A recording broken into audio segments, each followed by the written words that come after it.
Due to the nature of the content contained within this video, viewer discretion is strongly advised. This video is not intended to hurt, harm, or disparage against a particular group of people or religion. My only aim is to present the truth with no bias. If you believe in 𝐤𝐤𝐋, you are no enemy of mine, but I will be forthcoming in this presentation.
I remember being told for quite some time about the Curse of Ham.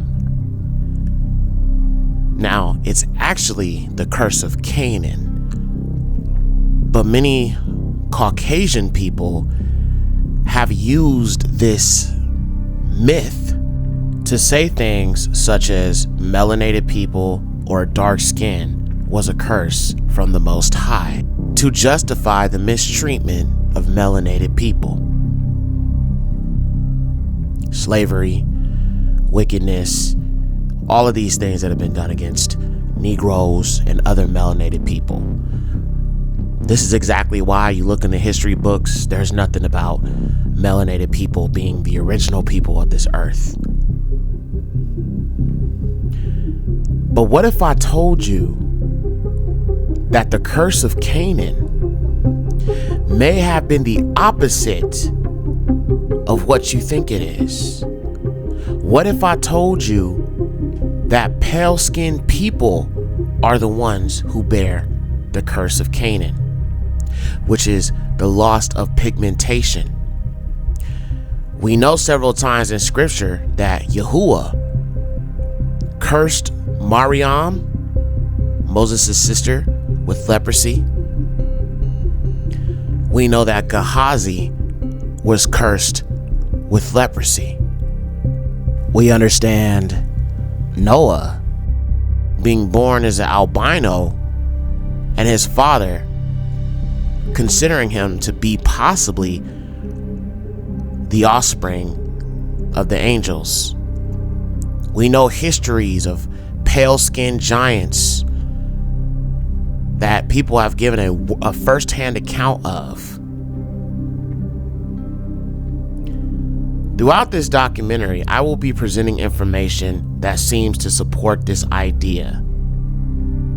Many of the white people, so-called white people, in higher positions of authority have practiced Canaanite traditions to this day. How has this knowledge been passed down and preserved so well? Well, maybe Caucasians are descendants of Canaanites. Now, some people may not like what I'm presenting today, but with no proof, evangelical Christians and European-ish people, the Revelation 2939s, have been able to say that we are cursed with black skin with no pushback, no evidence, no nothing. That changes today. Let's take a look.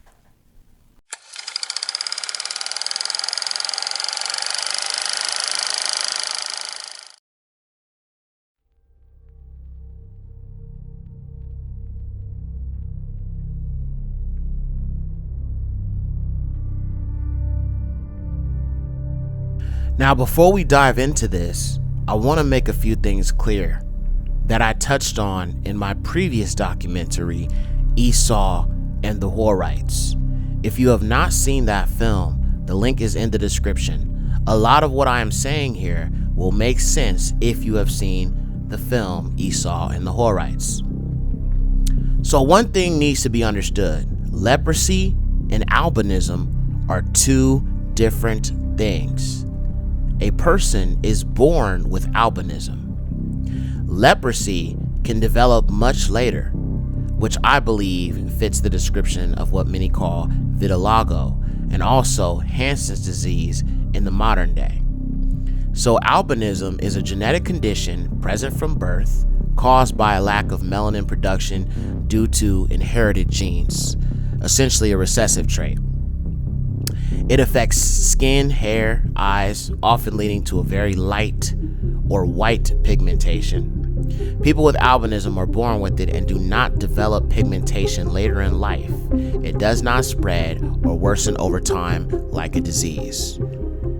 So a person born with albinism does not necessarily mean that they have leprosy, because leprosy, a person can be born completely dark-skinned and then develop leprosy over time, versus a person who has albinism could just be, they could come from two black parents, two Negro parents, and be born with albinism. So it's not the same thing as leprosy. Albinism is also present in the animal community. Albinism in animals is a genetic condition where an animal lacks melanin, the pigment responsible for coloration in skin, hair, scales, and eyes. This condition results in white or very pale colored animals with pink or red eyes due to the absence of pigment. Causes of albinism: caused by a mutation in genes that control melanin production. A recessive trait: both parents must carry the albinism gene for offspring to inherit it, and it affects mammals, birds, reptiles, amphibians, and fish. Characteristics of albino animals: white or pale fur, skin, or scales, red or pink eyes, poor eyesight due to a lack of pigmentation in the retina, higher sensitivity to sunlight, UV rays, more prone to sunburn and vision problems, weaker survival rates in the wild, easier for predators to spot. Examples of albino animals would be albino deer, squirrels, tigers, dolphins, gorillas, reptiles, albino snakes, alligators, turtles, lizards, birds, peacocks, pigeons, owls, robins, fish, albino catfish, goldfish, trout, amphibians, albino frogs, and salamanders. So as we can see, the Most High, Yahuwah, creator of all things, he created all things to have some sort of melanin. And the lack of melanin leads to albinism. The lack of pigmentation leads to albinism. So we know definitively that melanin is a creation of the Most High Yahuwah. Melanin comes from the highest. Melanin is a divine creation by Yahuwah. So far we can see that you have melanin in humans, animals, but also plants. Here are some videos of plants with albinism. Now, let's just briefly go through that real quick. So, since albino plants cannot photosynthesize, they typically die early unless they can get nutrients in another way. Albinism in plants happens due to genetic mutations that prevent them from producing chlorophyll, the pigment responsible for absorbing sunlight for photosynthesis, giving plants their green color, and producing energy for survival. These plants lack all chlorophyll and cannot make their own food. Some plants have patchy albinism, meaning only part of their leaves lack chlorophyll. These plants can survive because they still have some green areas to photosynthesize. Now that we understand albinism is a recessive gene at birth and is a lack of pigmentation in the skin that affects all people, we also need to make it clear any type of people can have albinism, not just darker skinned people. And let me show you a few examples before we continue.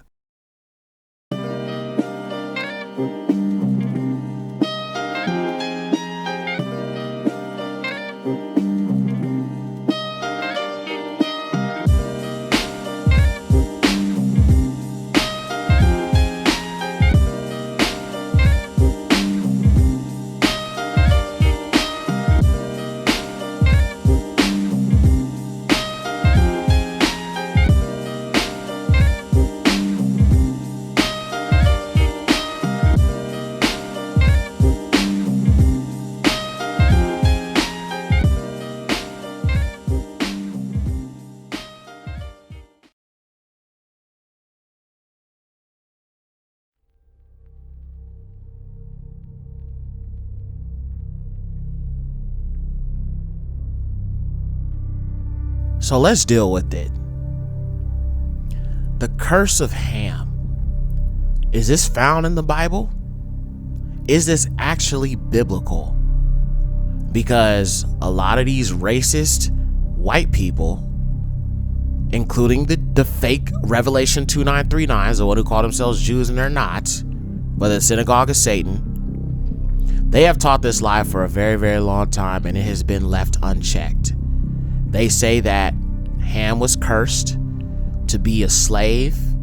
They said that Ham was cursed with dark skin, but is any of this in the Bible? Let's look at the scriptures and let's find out. This is Bereshith, Genesis 9:20-27. And Noah began to be a husbandman, and he planted a vineyard, and he drank of the wine, and was drunk, and was naked in his house.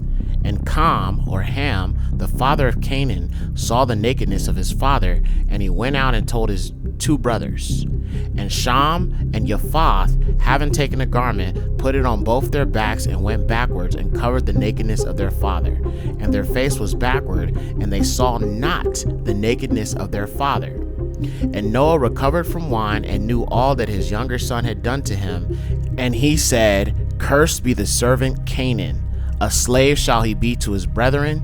And he said, Blessed be Yahuwah of Shem, and Canaan shall be his bondservant. May Eluah make room for Japheth, and let him dwell in the habitations of Shem, and let Canaan, or Canaan, be his servant. So when we look at the text here, we can clearly see it wasn't Ham that was cursed. It was Canaan, Ham's son. Furthermore, it mentions nothing about being cursed with dark skin.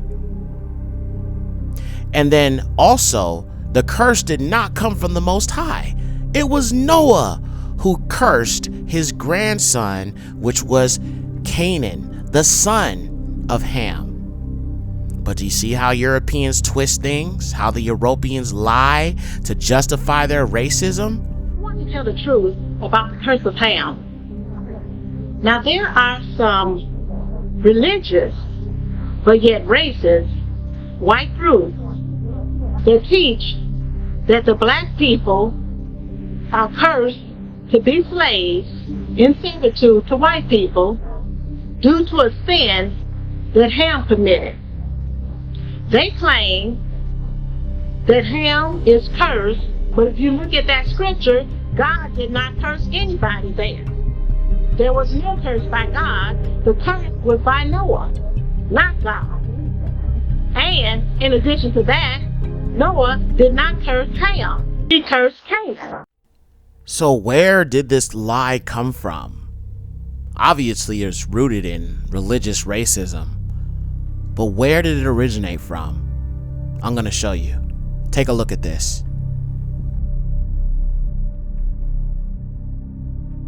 Dr. Martin's thesis is that there is an anti-black invective which runs through the sacred rabbinic literature of Judaism.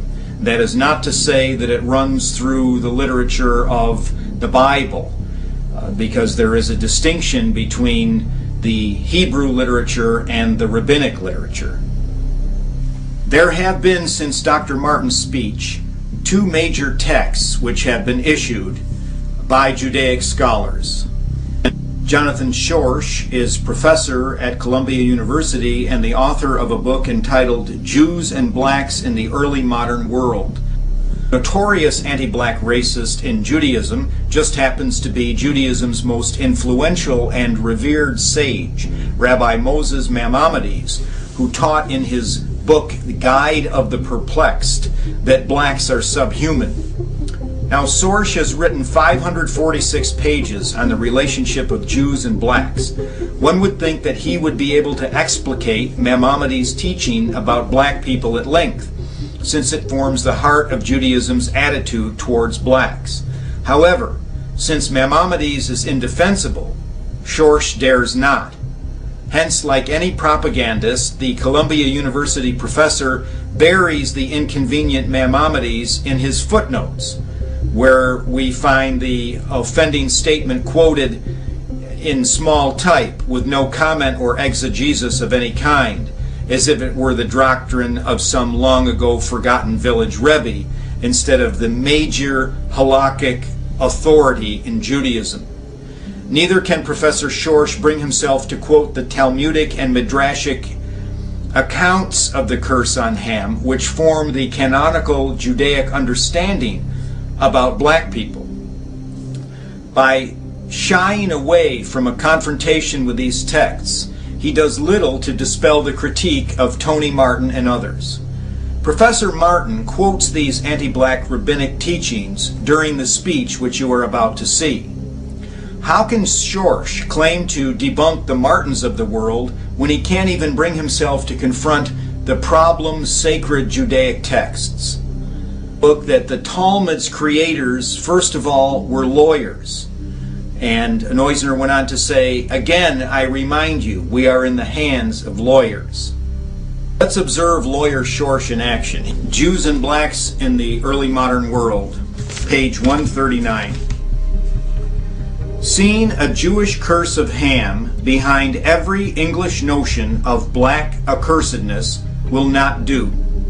If one looks carefully, the explicit citation of Jewish authors remains extremely rare in early modern writings. Some, of course, did indeed cite Jewish authorities. But overall, the Curse of Ham seems to comprise a case of intra-Christian discursive influence. The Jewish Bible having been claimed as a Christian text already long before the medieval period, early modern Christian authorities continued to make use of it as a component of the Christian canon. And that's a quote from Jews and Blacks in the Early Modern World by Jonathan Schorsch, published by the Cambridge University Press. The Curse of Ham, as taught by the rabbis, is what Abraham Melamed rightly terms the locus classicus of Judaism's historic antipathy toward black people and the exegetical source of its racist teaching from the Amorim of Babylonia to Moses Maimonides. The dogma that the black is a slave by nature is rabbinic in origin. Canaan is identified as a black man, and blacks as an inferior people, only in the Gemara, which is to say the latter part of the Talmud, the Midrash, and later writings of the rabbis. This invective, this racism, is not anywhere in the Bible concerning the black race. The rabbinic account of the malediction against Ham stipulates that Ham's son Canaan and all Canaan's issue are forever fated to suffer perpetual slavery and black skin, without the possibility of their condition ever being ameliorated. It is this anti-Old Testament rabbinic gloss that influenced those 15th century Renaissance humanists who had crossed over into the forbidden territory of the Talmud, Midrash, and Kabbalah as part of a supposedly enlightened act. It is an irony of history that as a result of this supposedly progressive development, the abominable view of black people as a congenitally determined race of perpetual slaves became entrenched among the Western liberal intelligentsia for at least the next 300 years. Here's what Schorsch writes in his book, Jews and Blacks in the Early Modern World. Few Jewish thinkers understood Ham's curse to initiate his or her progeny's blackness. That is an out-and-out prevarication. The classic rabbinic texts hold that the punishment visited upon Ham was the transformation of his son Canaan and all Canaan's progeny into blacks. Rabbi Hiah said, Ham and the dog copulated on the ark, therefore Ham came forth dark-skinned. So now we can see where this has come from. This has come from the Babylonian Talmud. It is not biblical, it is not scriptural, it is not anything of the sort. It was made up by a bunch of racist Amalekim, the Revelation 2939s. But because the evangelical European Anglo-Saxon Christians are just as racist as the Ish people, they have also embraced this. And I'm gonna show you guys a few examples of how this has been taught all throughout these different religious circles, so you can understand it's not just the Ish people who have pushed forward this idea, but is also taught in other religions. And I'm gonna show you right now. For himself, he planned to force everyone to become gods. Opposing the idea, the Mormon Jesus suggested giving man his freedom of choice, as on other planets. The vote that followed approved the proposal of the Mormon Jesus, who would become savior of the planet Earth. Enraged, Lucifer cunningly convinced 1/3 of the spirits destined for Earth to fight with him in revolt. Thus, Lucifer became the devil and his followers the demons. Sent to this world, they would forever be denied bodies of flesh and bone. Those who remained neutral in the battle were cursed to be born with black skin. This is the Mormon explanation for the Negro race. All right, so this is an article from Wikipedia, and it kind of ties to what it says about racism and slavery and how they try to use this whole Curse of Ham thing to justify the enslavement of Negroes. So it says, in the past, some people claimed that the Curse of Ham was a biblical justification for imposing slavery and racial discrimination towards black people. Although this concept has been criticized for being an ideologically driven misconception. Regarding this matter, the Christian leader MLK called such an attempt a blasphemy that is against everything that the Christian religion stands for. Shout out to everybody that saw my video on Planned Parenthood. We already know MLK was a sellout. He was not for us. His father was a Freemason. So just take what he says with a grain of salt. James Burton Kaufman similarly argues that the curse was a prophecy of what would happen, not that it should happen. He believes that the curse is an allusion to Canaan's history of being dominated by numerous foreign powers. These powers include Assyrians, Chaldeans, Greeks, and Romans. For Southern slave owners who were forced with the abolitionist movement to end slavery, the Curse of Ham was one of the many grounds upon which Christian planters could formulate an ideological defense of slavery. Even before slavery, in order to promote economic motivations within Europe associated with colonialism, the Curse of Ham was used to shift the common Aristotelian belief that phenotypic differentiation among humans was a result of climatic difference to a racialist perspective that phenotype differentiation among the species was due to there being different racial types. This often came as a result of European anxieties to avoid being sent to the colonies, as they were terrified of the high casualty rate of settlers due to disease and warfare. Thus, many of them formulated the idea that being sent south of the equator blackened them and thus made them inferior. In the 15th century, Dominican friar Ananias of Viterbo invoked the Curse of Ham to explain the differences between Europeans and Africans in his writings. Ananias, who frequently wrote of the superiority of Christians over the Saracens, claimed that due to the curse imposed upon black people, they would inevitably remain permanently subjugated by Arabs and other Muslims. He wrote that the fact that so many Africans had been enslaved by the heretical Muslims was supposed proof of their inferiority. Through these and other writings, European writers established a hitherto unheard of connection between Ham, Africa, and slavery, which laid the ideological groundwork for justifying the transatlantic slave trade.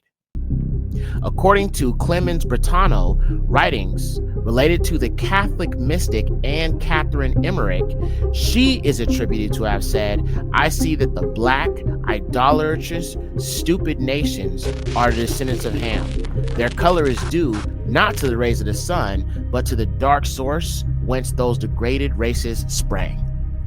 So you could see that this lie, which is not even in the Bible, as we already proven, is not about Ham. It's about Canaan, who is Ham's son. But these white European evangelical heathens have taken it and twisted it and used it as means of justification for slavery of Negroes. Now that we understand that this is not true, this is not what they said it is, let's really get down to it, and let's see if it actually is more applicable to people with pale skin than it is people with dark skin. Let's look at the scripts.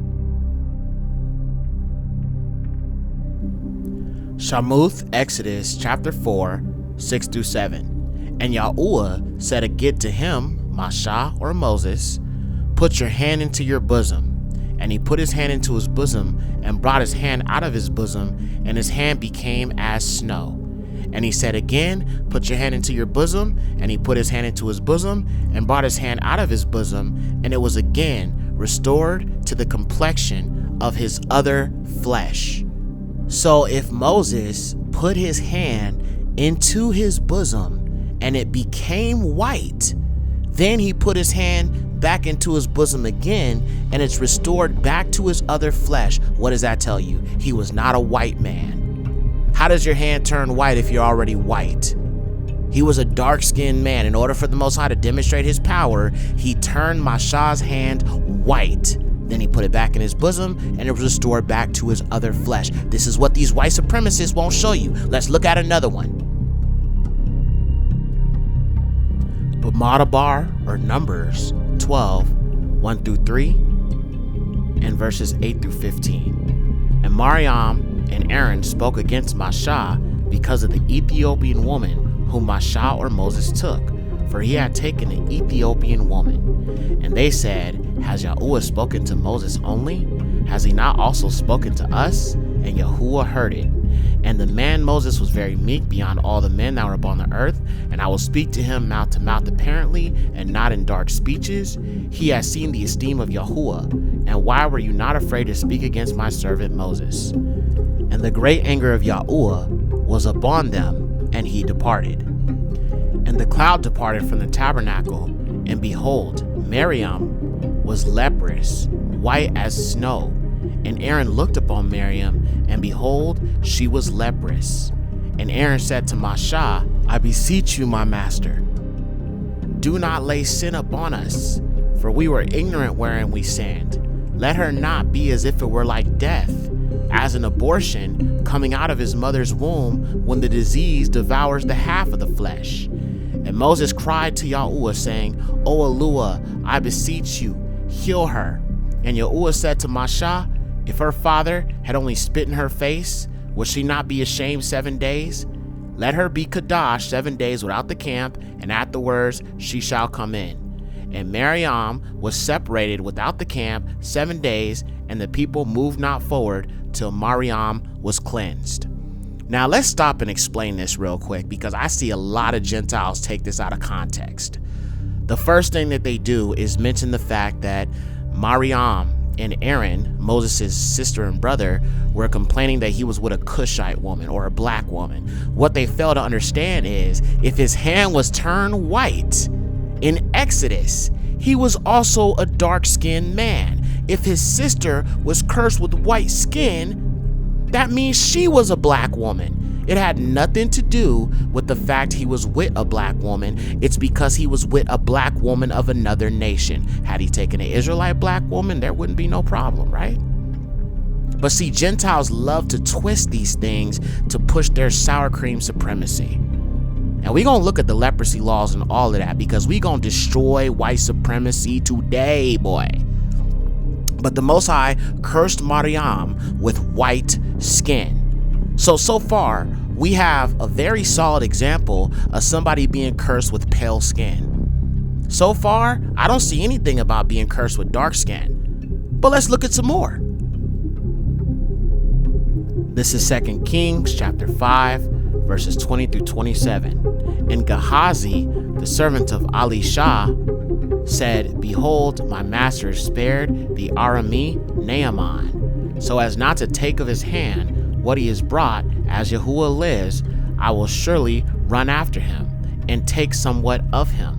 So Gehazi followed after Naaman, and Naaman saw him running after him and turned back from his chariot to meet him.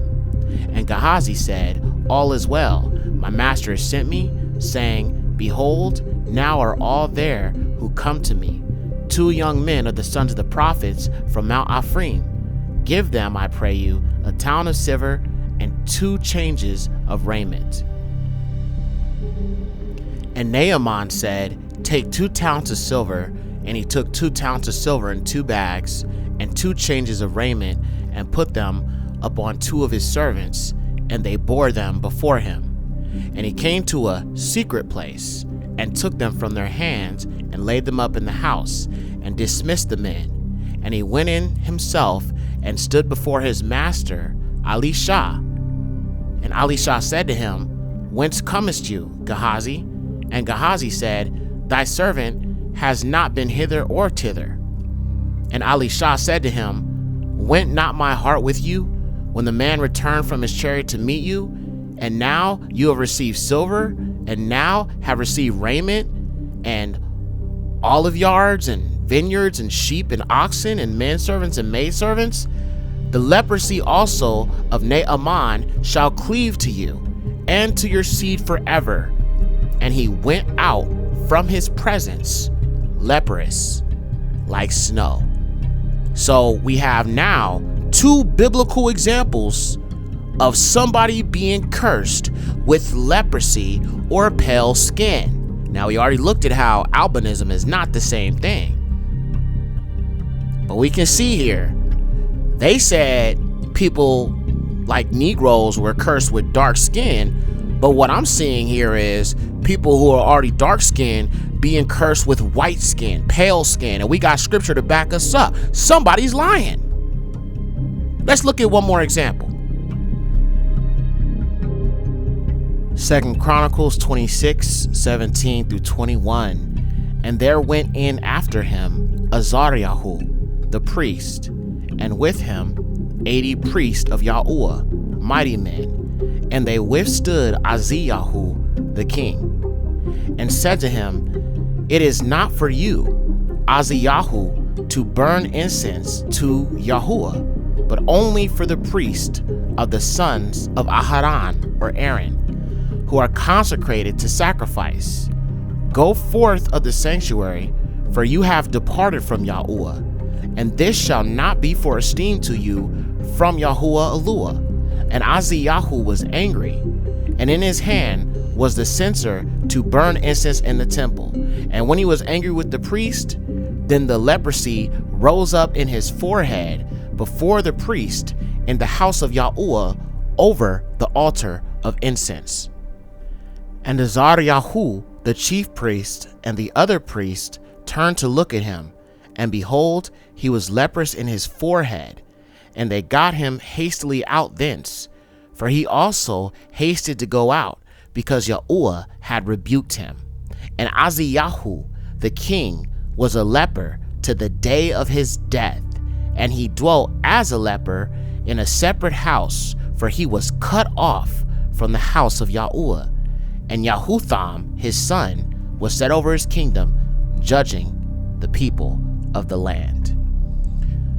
So let's talk a little bit about this instance, because this king, Aziyahu, was cursed with a leprous spot on his forehead of all places.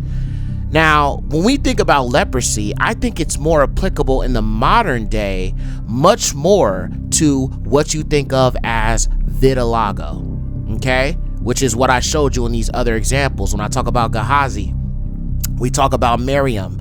I think that would be a better example of biblical leprosy than albinism and things of that nature. Now, there could be some other things that could be factored into this as well. We're going to look at a few of those things, but it looks to me like this example of Aziyahu having like this white spot on his forehead is perfectly aligned with what I think of as vitiligo, where you have like the speckles and the spots and stuff like that. That is more applicable to this situation. So if Yahuwah smote Aziyahu with leprosy, which is this white spot on his forehead, it would make him unclean. Because now what we're going to do is we're going to jump on over to what the Torah laws say about white spots, white skin, so on and so forth, so we can understand why he would be considered unclean and why he was put out of the house of Yahuwah and he was forever leprous. Let's look at this real quick. This is 𝐤𝐷𝐷, or Leviticus 13:2-3. If a man have in the skin of his flesh a scab or a bright spot or a shining whiteness, and there be in the skin of his flesh the plague of leprosy, then he shall be brought to Aharon, or Aaron the priest. And the priest shall look on the plague in the skin of the flesh, and if the hair in the plague be turned white, and the appearance of the plague be deeper than the skin of his flesh, it is a plague of leprosy. 𝐤𝐷𝐷, Leviticus 13:9-11.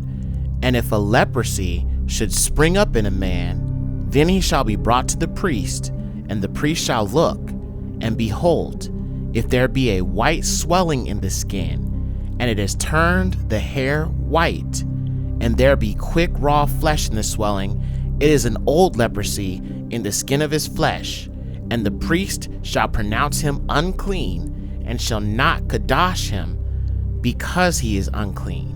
𝐤𝐷𝐷, Leviticus 13:7-8. But if the scab spread in the skin after he has been seen by the priest for his purification, then he shall be seen the second time by the priest, and the priest shall look, and behold, if the scab be spread in the skin, then the priest shall pronounce him unclean. It is a leprosy. 𝐤𝐷𝐷, Leviticus 13:22-23. And if the bright spot spread further in the skin, then the priest shall pronounce him unclean. It is a plague. But if the bright spot remain in its place and be not spread, it is the scar of an ulcer, and the priest shall pronounce him clean. Leviticus 13:29-30. And if a man or woman have a plague upon the head or the beard, then the priest shall look on the plague, and behold, if the appearance of it be deeper than the skin, and in it there be thin yellow hair, then the priest shall pronounce him unclean. It is a leprosy. 𝐤𝐷𝐷, Leviticus 13:12-13. But if the leprosy should break out and spread in the skin, and the leprosy shall have covered all the skin of the affected person from his head even to his feet, wherever the priest shall look, then the priest shall look, and behold, if the leprosy has covered all his flesh, he shall pronounce him clean. For he is all turned white, he is clean.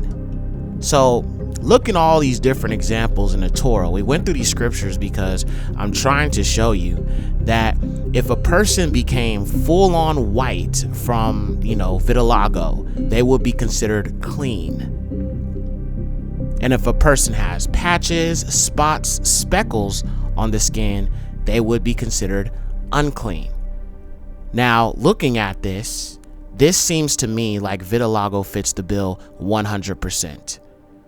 There's no way, with everything we looked at, any of this is applicable to European white people, because we're talking about a darker skinned people that this law was given to. It had nothing to do with Europeans. Now, they love to talk about melanin and black skin and all this other stuff, but yet there were laws given to look out for people with white speckles in their skin. So now that we understand all of these things about the laws, we understand the curse of the white skin, the curse of leprosy, all these things. Now let's get into the real truth about the curse of Canaan, because the more deeper we go into this, the more it's going to make sense. So let's go ahead and move into the next chapter. I had to set the groundwork for all of this so nobody can disprove what I'm about to show y'all. Let's get it.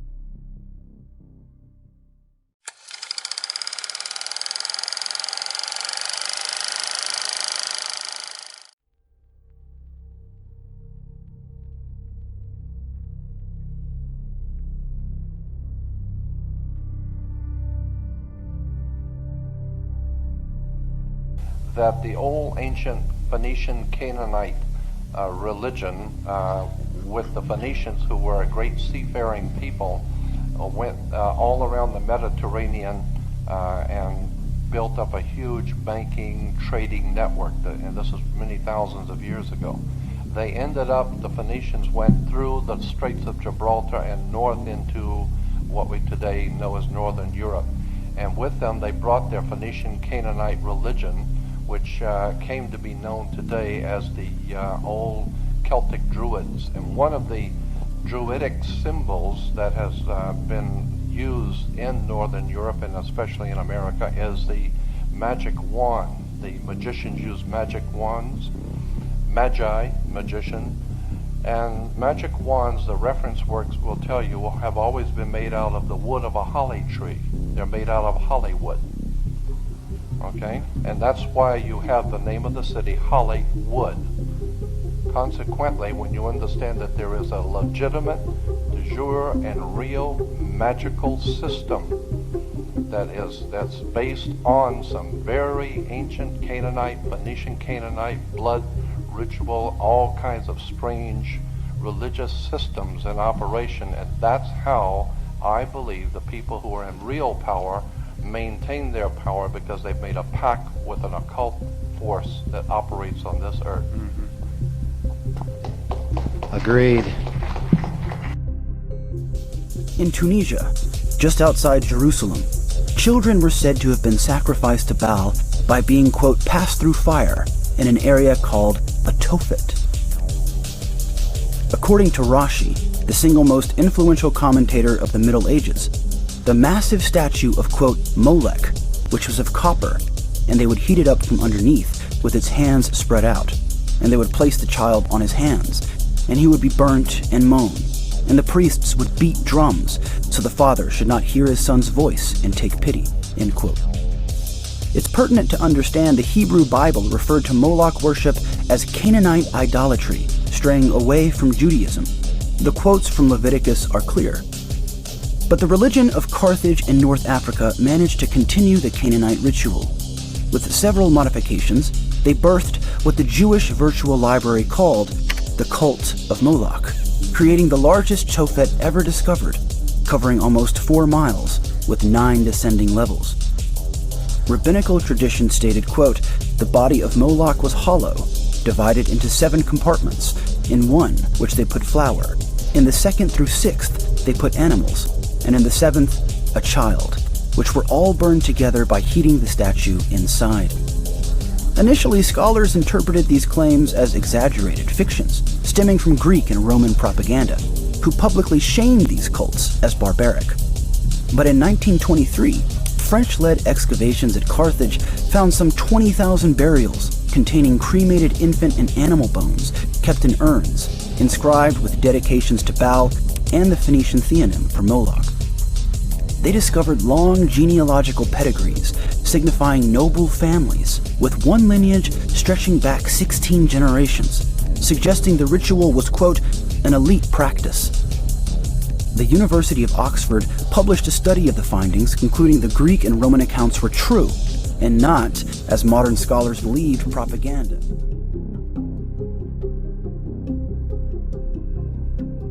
The name Rothschild is deeply meaningful when translated into Hebrew. Perhaps the German Jewish name Rothschild is directly transliterated into Hebrew letter by letter to mimic its sound, rather than translated into Hebrew word by word to convey its hidden meaning, because the correct Hebrew translation of the German word Rothschild is Magen Edom, meaning shield of the Edomites. The Hebrew word Edom means red, as well as the nation of Edom descended from Esau, Jacob's evil twin. The name Edom is composed of the word Adam, Aleph, Dalet, Mem, plus the serpent letter Vav, which is a pictogram of a snake. The Hebrew word Edom signifies the joining of the holy bloodline of Eve with the satanic seed of the serpent through their son Cain by adding a snake, a Vav, to the name Adam. Edom is literally spelled Adam, who is also Eve, plus the snake of Vav in the Garden of Eden, to graphically and cryptically portray Judaism's secret doctrine that Gentiles are the satanic offspring of the evil serpent and Eve. Eve herself is said to be the evil tempting female side of Adam, which means that Gentiles derive entirely from evil and have no redeeming qualities whatsoever. Many of the leading Rothschilds have had a Messiah complex and acted as dynastical kings of the Jews, like King David. They adopted a coat of arms that mimics the German Jewish royal houses of Hanover and Saxe-Coburg and Gotha, as well as the royal Scottish and related regal coat of arms of Great Britain, which came to be ruled by those same German Jewish royal houses. The German Jewish monarchs of Great Britain changed the name of their house to Windsor in 1917 to conceal their German Jewish roots shortly before Lord Balfour issued his declaration to Lord Walter Rothschild in the name of the King's majestic government. The unicorn signifies God, the Messiah son of David, and the Sapphira Hesed, the mercy and love he brings to the Jewish people in the form of the rainbow. The lion is the unicorn's arch-enemy, Satan, the Messiah son of Joseph, and stands for Samael and the red planet Mars, and the Sapphira Din and Gevurah, the judgment, punishment, and power of Satan. The Sephirotic Rothschild coat of arms contains a red shield behind the moon of Yesod, the Sapphira of the two Messiahs. It also exhibits the six-pointed Magen David, or Shield of David, on the left-hand evil side. The Zionists changed the color of this Islamic six-pointed seal of Solomon to the color blue, which they believe safeguards Jews from the evil eye and casts Samael's consuming blue fire from heaven down upon the Gentiles to exterminate them. The pentagram seal of Solomon is also inherent in the famous five sons of Meyer Amschel Rothschild, as well as the fifth Sapphira, Red Mars, and satanic Samael, Din. Meyer in Hebrew means one who shines like the silvery moon on the Rothschild coat of arms. The moon is Yesod, the Messiah's. It is interesting to note that the British mistake the lion to represent England and the unicorn, Scotland, on their coat of arms, and that the Scottish often have red hair and ruddy complexions like Edom and King David. Red represents the Egyptian god Set, the god of the redlands of the Egyptian deserts. Judaism is Seth Typhon worship. The name David Meyer de Rothschild bears strong messianic meanings related to King Messiah, son of David. King David was ruddy red, and the name David is spelled Dalet Vav Dalet in Hebrew. It contains two of the letters of the Hebrew word Edom and the all-important snake letter Vav right in the middle. Vahav is also the middle letter of the Torah in the belly in Leviticus chapter 11, verse 42. David had the blood of Cain in his veins through his maternal ancestors, making him one of the ruling Bene Elohim, or sons of the gods. It is interesting to note that David Meyer de Rothschild has shown his love for the Sapphira Malkut, the earth, the kingdom of the world to come, and has journeyed to both the Arctic and Antarctic poles, which in some mythologies are believed to contain portals to a subterranean world to come, illuminated by the fires of the Black Sun in hell. Now, before we continue, I want to just say that you have to factor in that a lot of the stuff I'm going to show you does not acknowledge us as the true children of Yashar'AL. So you're going to have to chew up the meat and spit out the bones on some of this information, but nonetheless, the information is there. We know damn well that David is not a descendant of no frickin' Cain. He's a descendant of Adam. All right, so I just need to make that clear as we continue to look at some more of this information. Some of these are coming from our enemies, so we have to chew up the meat and spit out the bones. All right, let's keep it going. The Jews are actually the Canaanites, who were known as Edomites, across the river and up in the mountains of Mount Seir, and they didn't become, quote, Israelites until 125 BC, when the last real king of Judah and high priest defeated them in Idumea. Incredibly, unlike David in 1000 BC, he told them, be circumcised or die. So all those Jews decided to join the Israelite religion in 125 BC. They wrote none of the Bible. Escaped there and went up to the Caucasus Mountains through the pass of Israel and came out on the other side known as Caucasians. And we feel that a cleansing of the idiot ideology of the pallid, incompetent Christ is in order. And so this is something that the Church of Satan is conducting on many different avenues. We're doing this through the use of what we have called aesthetic terrorism. This involves the creative use of art, music, writing, effectively what we call propaganda, the dissemination of information to influence what we call irony.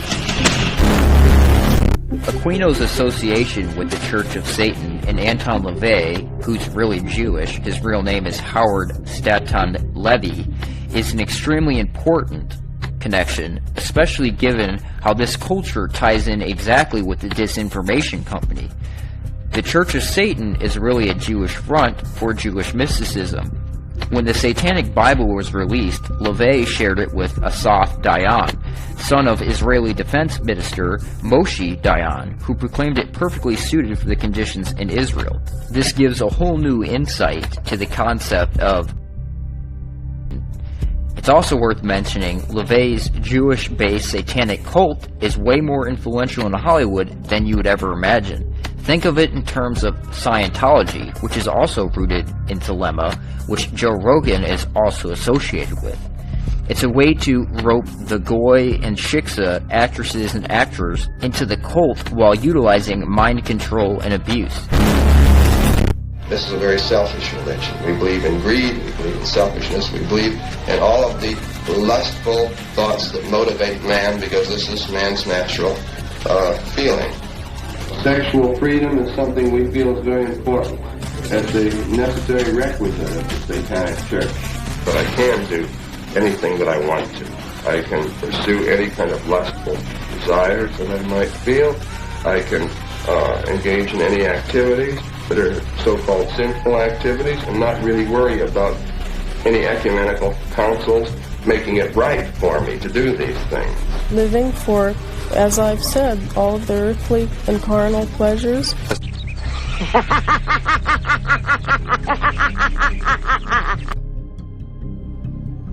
UNESCO is the sub-organization of the United Nations. Julian Huxley is the former director of UNESCO. He was Humanist of the Year. He's a theistic philosopher, member of the Communistic Colonial Bureau of British Fabian Society, and signer of the Humanist Manifesto too. Niebuhr is UNESCO's co-founder, and he signed 𝐤𝐤𝐃𝑠.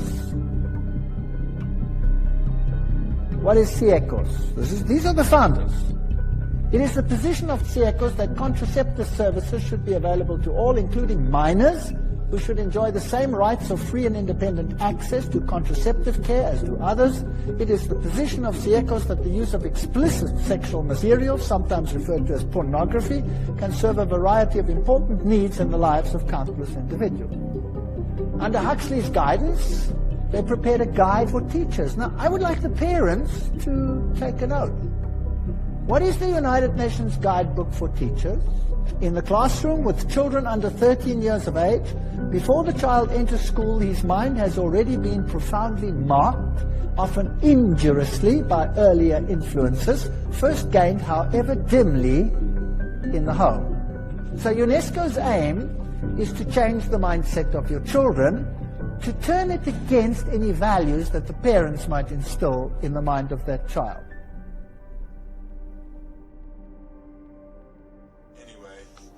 Talk about the curse of Canaan. Let's talk about Ham a little bit. Let's talk about how Canaan is the son of Ham.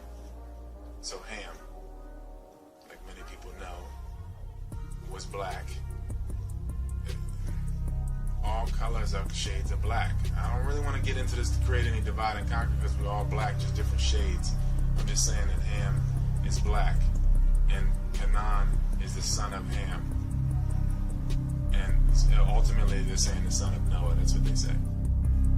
And then they say supposedly that this guy and the people of Canaan had this curse of Canaan and were given wide noses and fat lips and all that, whatever. The skin was black, whatever you want to call it. The skin was black beforehand.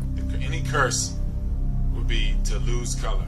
If you ask me, honestly, to lose the carbon would be more so of a curse than to gain it. So,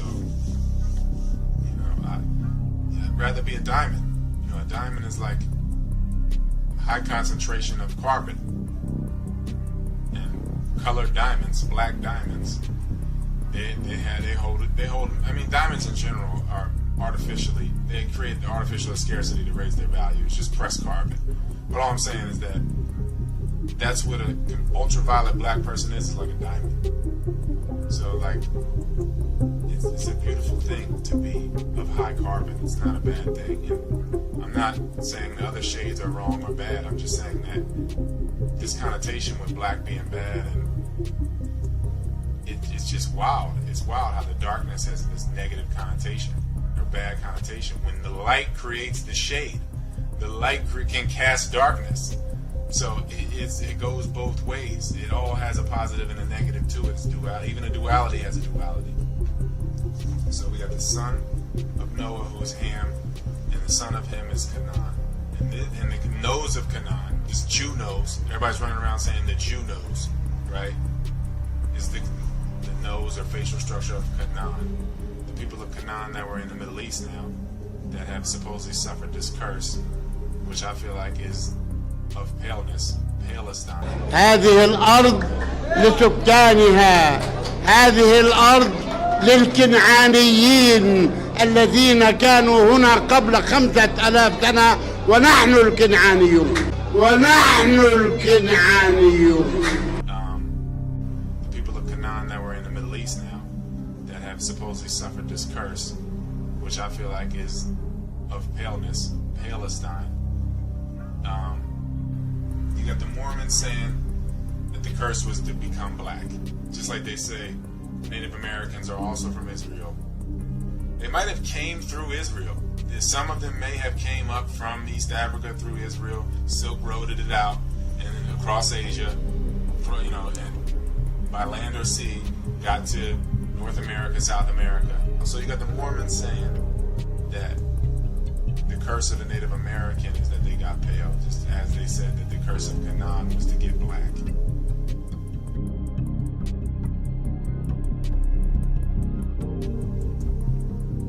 They might be right though with the Native American one. Like I said, Native Americans are basically Aborigines and Mongoloid mixes. They might be right though with the Native American one. Like I said, Native Americans are basically Aborigines and Mongoloid mixes. So they might be right with that one, as the Native American is now poor white trash, a lot of them. And it's rough, being pale like that and being they're one of the original inhabitants, but not having really any remnants. Your ripple was so rough and brought you down so to a crazy level to where now you're at the bottom of society. Because white trash really gets stepped on. And people, I know people of color, especially black, get it bluntly because of their potential. But when you're white trash, it's like you might get it worse. You might get it worse being white trash.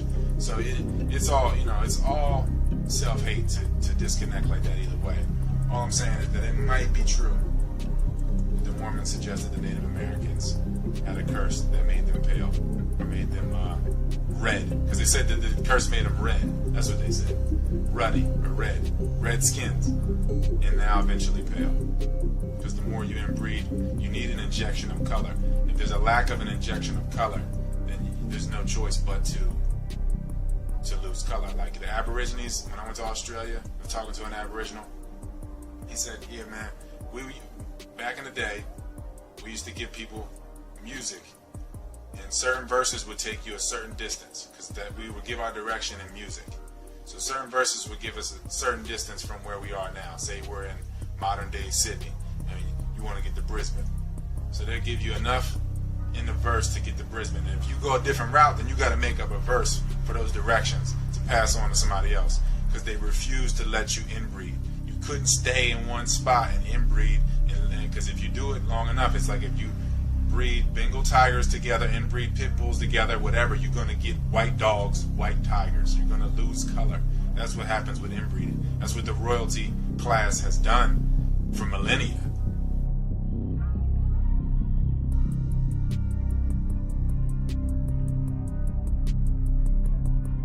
They inbreed to keep it in the family so tight, and that you need to break in the genetics at some level to keep things, to perpetuate things. Because once it's too tight, then the cycle it doesn't really spin. It's like how you have like two big banks in America now, with Chase kind of being another big bank, but really you got Bank of America, Wells Fargo, JP Morgan Chase. If you have two banks and there's a break in the chain, you're screwed. So the cycle would just,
So what you just looked at is a bunch of European white people putting on sunscreen, and under ultraviolet lighting you can see it is literally artificial melanin here. Now, what do we know about melanin? We know that melanin causes a person to age much slower. That's why they say black don't crack.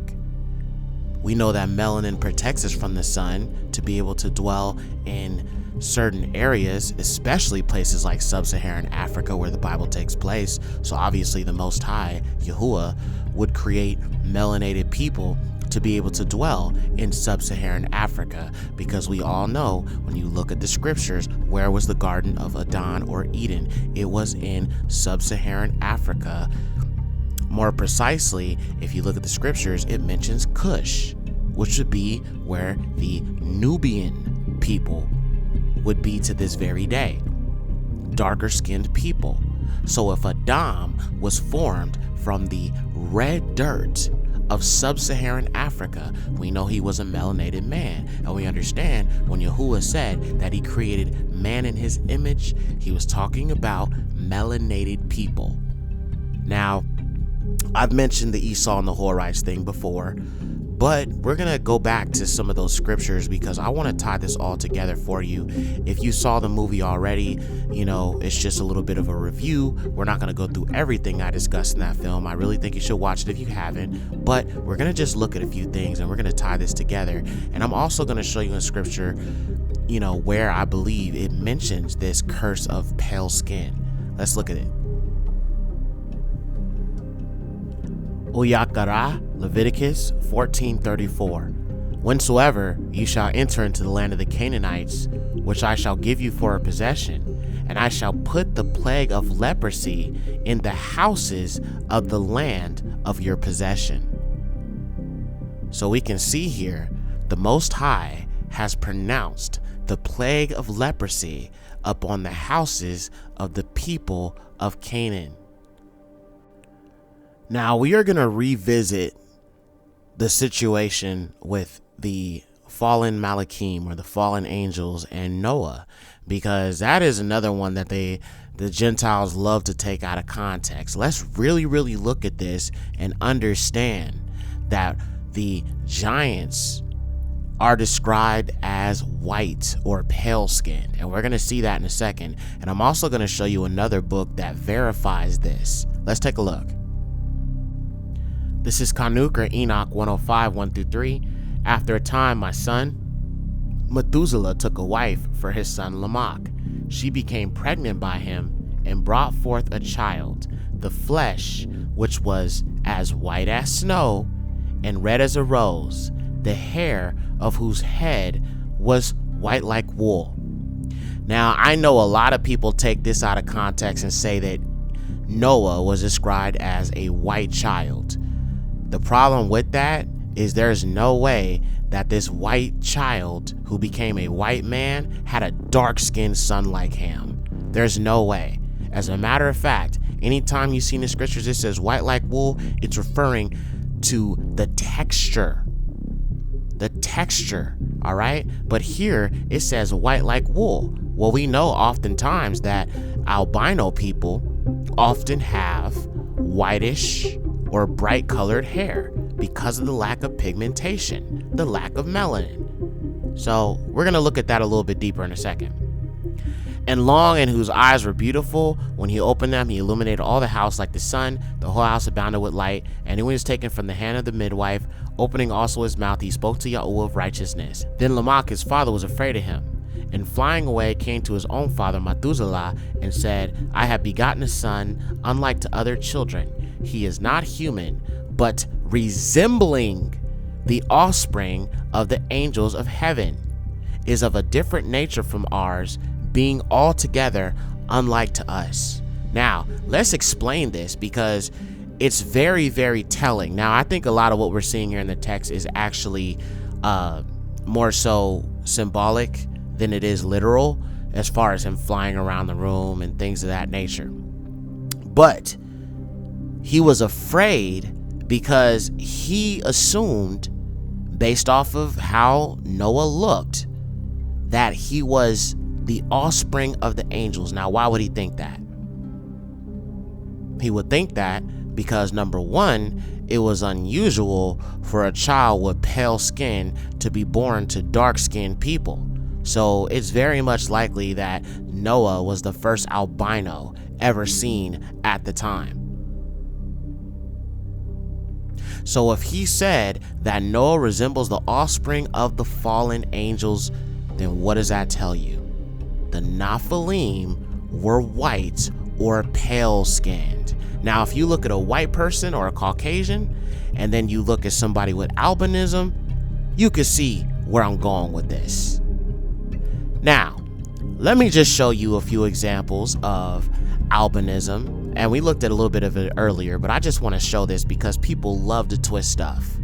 Now, if you look at other albino people from other nations, you can see the hair texture is not the same as the Negro albino. So when I see woolly hair texture being described here, white like wool, woolly hair with a whitish tint because of the albinism, it makes perfect sense. This is not talking about Caucasian, nor is this talking about an albino Caucasian. This is talking about a albino Negro that had 3 black dark-skinned sons. Let's continue. All right, this is the book of Noah, fragment, chapter 6.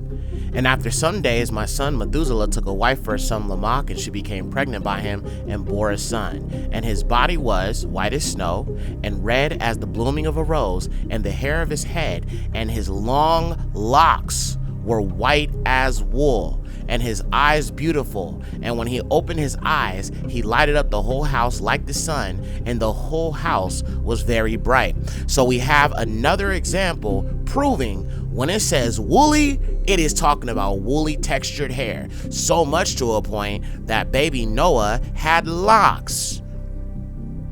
Here's an example of a albino Negro with locks in his hair, which looks to be what one would perceive as white. All right, I just had to prove that. Now, let's continue on.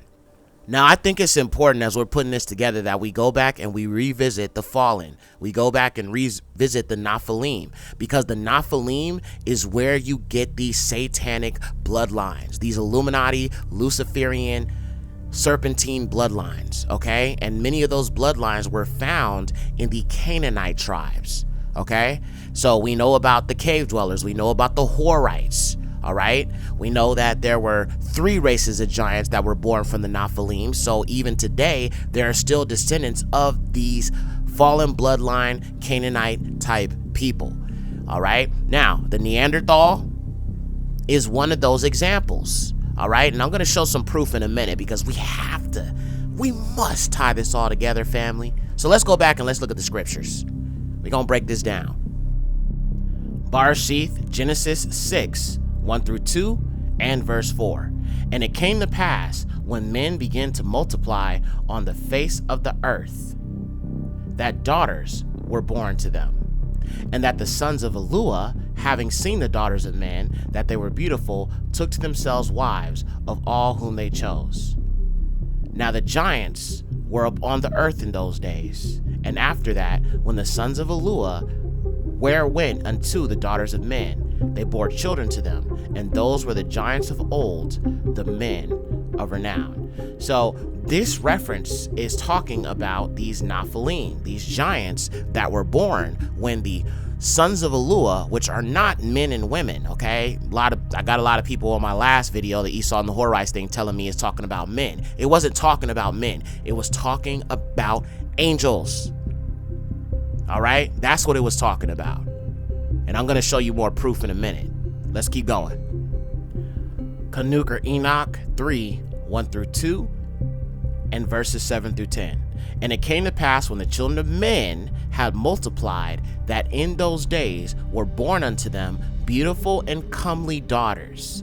And the Malachim, or angels, the children of Hashamayim, the heavens, saw and lusted after them, and said to one another, Come, let us choose ourselves wives from among the children of men, and beget us children. So we can see clearly.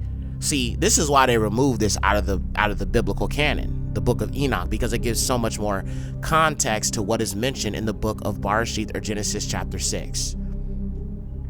Let's keep reading. And all the others together with them took unto themselves wives, and each chose for himself one, and they began to go in unto them and to defile themselves with them. So if this is talking about men, then why would men laying with women be a sort of defilement? It's because these were spiritual heavenly beings coming down upon the daughters of men. And they taught them charms and enchantments and the cutting of roots, and made them acquainted with plants. And they became pregnant, and they bare great giants, whose height was 3,000 cubits, who consumed all the acquisitions of men. And when men could no longer sustain them, the giants turned against them and devoured mankind. And they began to sin against birds and beasts and reptiles and fish, and to devour one another's flesh and drink the blood. Then the earth laid accusation against the lawless ones. You see, they removed the book of Enoch because it exposes why you have these Luciferian, rich, powerful families such as the Rothschilds, the Rockefellers, the Bilderberg Group, the royal family, all of these European Canaanites that have fallen angel blood in them, that are doing all these wicked Luciferian things. Why you think every single president is related? Why all these bloodlines are interconnected? All right, you can't ignore this. It is the truth, and the Most High showed it to me. The truth is the truth. Let's keep going. Now, just so you can understand what I said about these presidents all being related, so you realize there is a bloodline, let me just show you a few examples of what I'm talking about. All right, and then we'll continue on, because like I said, I don't like saying things without being able to prove it. I can always prove stuff that I say because I do a lot of research. But let's look at this. It's a great thing for history. George Washington, Thomas Jefferson, William Howard Taft, and President Barack Obama. One young girl traced them all back to one common ancestor. They're all cousins and all grandsons of John Lackland. It's the first family tree of its kind. Pouring through more than 500,000 names for months, 12-year-old Bridge Ann d'Avignon discovered that all the U.S. presidents, except Martin Van Buren, are related to the former King of England, John Lackland Plantagenet, signer of the Magna Carta in 1215. Mildred Reed is his first great-grandmother on George Washington. And on Obama, Mildred Reed is the 10th great-grandmother.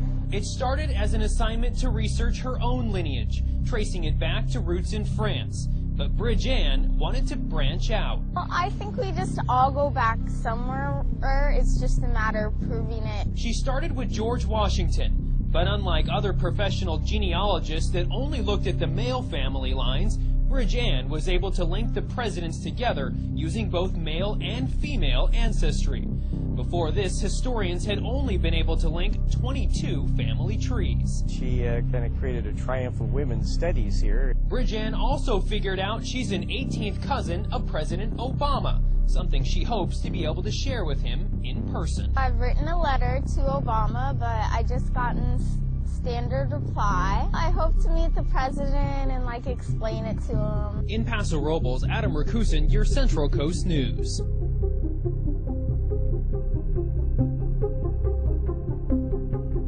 The Rothschild family line has relied on a considerable amount of interest. In order to keep the money in the family and to maintain their Jewish tradition, the original Rothschild patriarch made it difficult for his daughters and granddaughters to marry anyone but their cousins. Mayor Amschel Rothschild made it so that his female members of the family couldn't get much of an inheritance if they didn't comply with his pairings. Many ended up marrying their cousins, and even one married her uncle. And Baron James was head of the Paris branch and the youngest of the 5 sons of Mayer Amschel Rothschild, gave an astonishingly uninhibited description of the 19th century Rothschild policy of keeping it in the family. I'll quote to you from what he wrote, to make you smile. In our family, we've always tried to keep love in the family. In this sense, it was more or less understood since childhood that children would never think of marrying outside the family, so that our fortune would never leave it. You couldn't write that today. All right, so real quick, I want to jump over here and I want to show you guys something real quick. So let's look at this first article that I pulled up. Since we're talking about the interbreeding and the preservation of these satanic bloodlines, these Luciferian serpent seed bloodlines, let me show you something real quick. So this is an article, all right, and it's entitled "The Rothschilds' Family History of Inbreeding and INCEST." So let's look at this. Hopefully, interbreeding has not affected their judgment, whether the Rothschilds intend for it or not. INCEST, this word, can't say it out loud because this will be posted on YouTube, has the inevitable effect of preventing wealth from being inherited outside of the family because the women rarely produce heirs for a non-Rothschild, okay? The Rothschild Bank was essentially a noble court in practice, a business in form, and like all nobility, the Rothschilds practiced copious amounts of this word. Most of the family's girls were married to a first cousin, uncle, etc. Any who did not marry this word usually married actual nobility or members of other prominent banking families. These marriages were generally arranged by the parents long beforehand. Let us look at James Meyer and his wife Betty, who was also his niece. They married in 1824. All last names in the following chart are pre-marriage names, so that they indicate the original family the spouse comes from.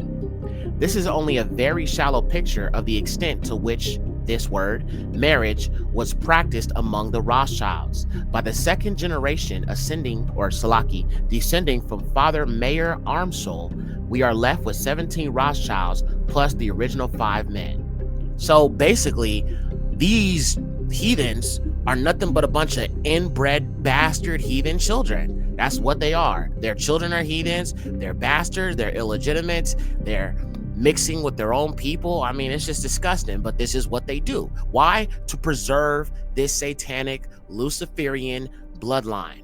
Okay, it's all about bloodlines. You have the righteous bloodline, which is Jacob, And then you have the serpent seed bloodline, which is these people in these higher positions. And don't worry, I'm not just talking about the Rev 2939s. We're going to get to the Anglo-Saxons and a lot of these other European Caucasoid people as well, because they are also a part of this. We don't worry, we're going to get to them.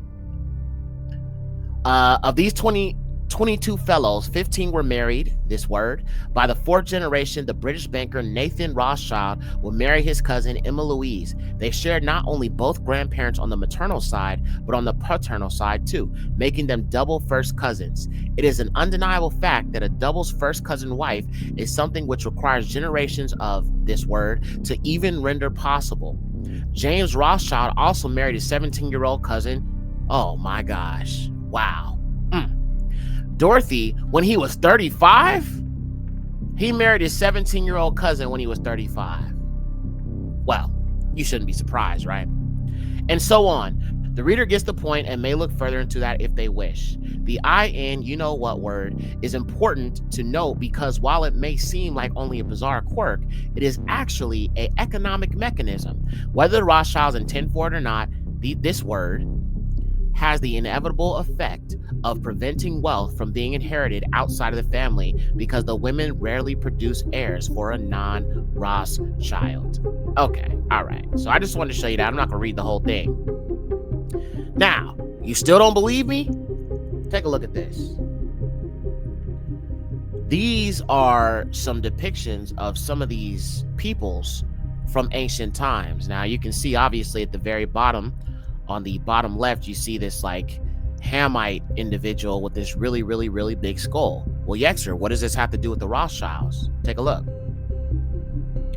You see how his head shape is the same, okay? You remember that movie, The Cone Heads? There's a lot of truth to that.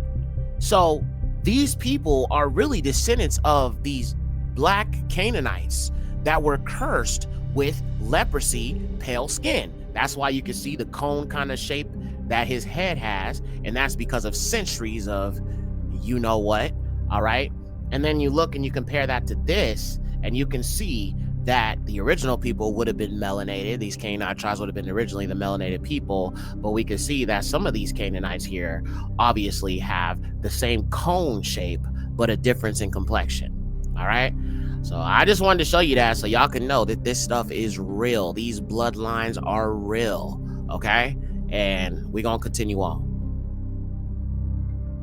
Now that we understand fully about the interbreeding and the bloodlines and all of that, let's look at these Horites, okay, who were Canaanites. We're going to look at these Horites and we can compare that to the modern day Caucasoid because, listen, another reason why I believe that some Canaanites, not all Canaanites, but some Canaanites were cursed with pale skin is because when I think about these Horites, they were dwelling in caves, okay? Now, if you look up the Abari word for Yekcyr or Seir, where they dwelled, you can see that it was a place in the mountains, okay? And if you look up the word Horites, you get troglodyte, cave dweller. We talked about this before, all right? Now, let's look at this real quick. We're going to read about where these Horites came from, and we can understand fully that they are descendants of the fallen angels, okay? So let's look at that real quick. Barashif, Genesis 36:20-21, and these are the sons of Yekcyr or Seir, the Kari or Horite, who inhabited the land, Lotan and Sabal and Sabagan and Anah and Dishan and Ashar and Rishan. These are the chiefs of the Karim or the Horites, the sons of Yekcyr in the land of Edom. Now we know that Esau ended up mixing with these descendants of the fallen known as the Horites, which brought forward the child known as Monologue, which is where you get your modern day Revelation 2939s to this day. Let's look at that real quick and we'll continue reading more about these Horites. Barashith, Genesis 36, 8-10 and verse 12. And Ashur Esau dwelt in Mount Yekcyr or Seir. Ashur Esau, he is Edom. And these are the generations of Esau, the father of the Edomites in Mount Yekcyr. And these are the names of the sons of Esau: Eliphaz, the son of Adah, the wife of Esau, and Raguel, the son of Basemath, wife of Esau, and Timnah was a concubine of Eliphaz, the son of Esau, and she bore Amalek to Eliphaz. These are the sons of Adah, the wife of Ashu, or Esau. So we can see here that Esau ended up mixing his seed with these other nations, or this specific Canaanite tribe. Now, I want to factor in that he also took other wives outside of the Horites. There were other Canaanite tribes. There was a daughter of Ishmael that he also took for a wife. But this is where the fallen bloodline comes from, okay? This is the people that would bring about many of these Europeans you see in power today. The cave dwellers, the troglodytes, the Horites. Okay, let's keep going.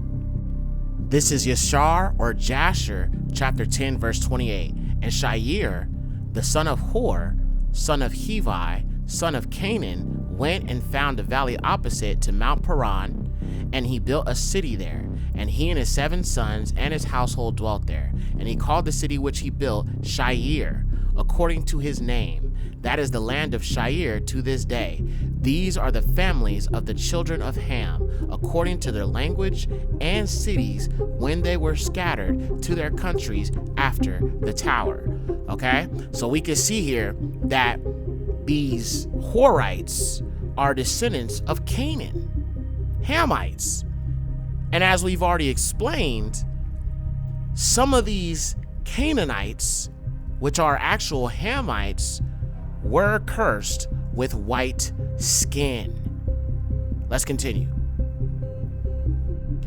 Now, I also want to talk a little bit about the fallen bloodline, the Rh negative factor, because that is something to also factor into this as well. The fallen bloodline of the Rh negative group is connected to the secret societies, the royal families, as we mentioned earlier, the Rothschilds, and many of these people in higher positions. So I'm going to just show you a quick video where this man actually admits that Caucasians have Rh negative blood. At least a lot of them do. Now, one thing I will say is this little video that I'm about to show you is based heavily in white supremacy. But what he does while trying to substantiate white supremacy and Caucasians being the first creation of the Most High, which they're not, we know that's not true, he actually ends up admitting that most Caucasians have this. Take a look. Etymologically related to terms denoting a person with red hair and light rosy skin, whether it be due to blushing, sunburn, or simply good health. In regard to red hair, there is anecdotal evidence to suggest that people with this trait tend to have rhesus negative blood, further bolstering the assertion that Adam was the first Caucasoid hominid. See, the rhesus blood antigen is an antigen first discovered in the rhesus primate, and out of 612 primate species, not one lacks this blood antigen.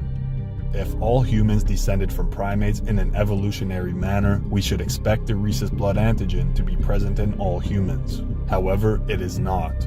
Roughly 15% of mankind is rhesus negative, meaning they lack these antigens, and the highest proportion of these rhesus negative individuals are Europeans. In Europe, rhesus negative blood reaches its maximum at 47.2% among the Basques of Spain and France. It also occurs at a rate of 10 to 20% in the rest of Europe.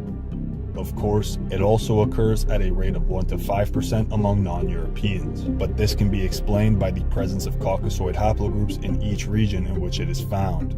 For example, in Africa, it is found amongst Berbers and Ethiopians, both of whom possess haplogroups R1b, J, and T, as well as a substantial amount of autosomal admixture from Caucasians. Another interesting fact is that rhesus-negative women cannot reproduce with rhesus-positive men without medical intervention, as their bodies begin to treat the fetus as a foreign object and kill it off.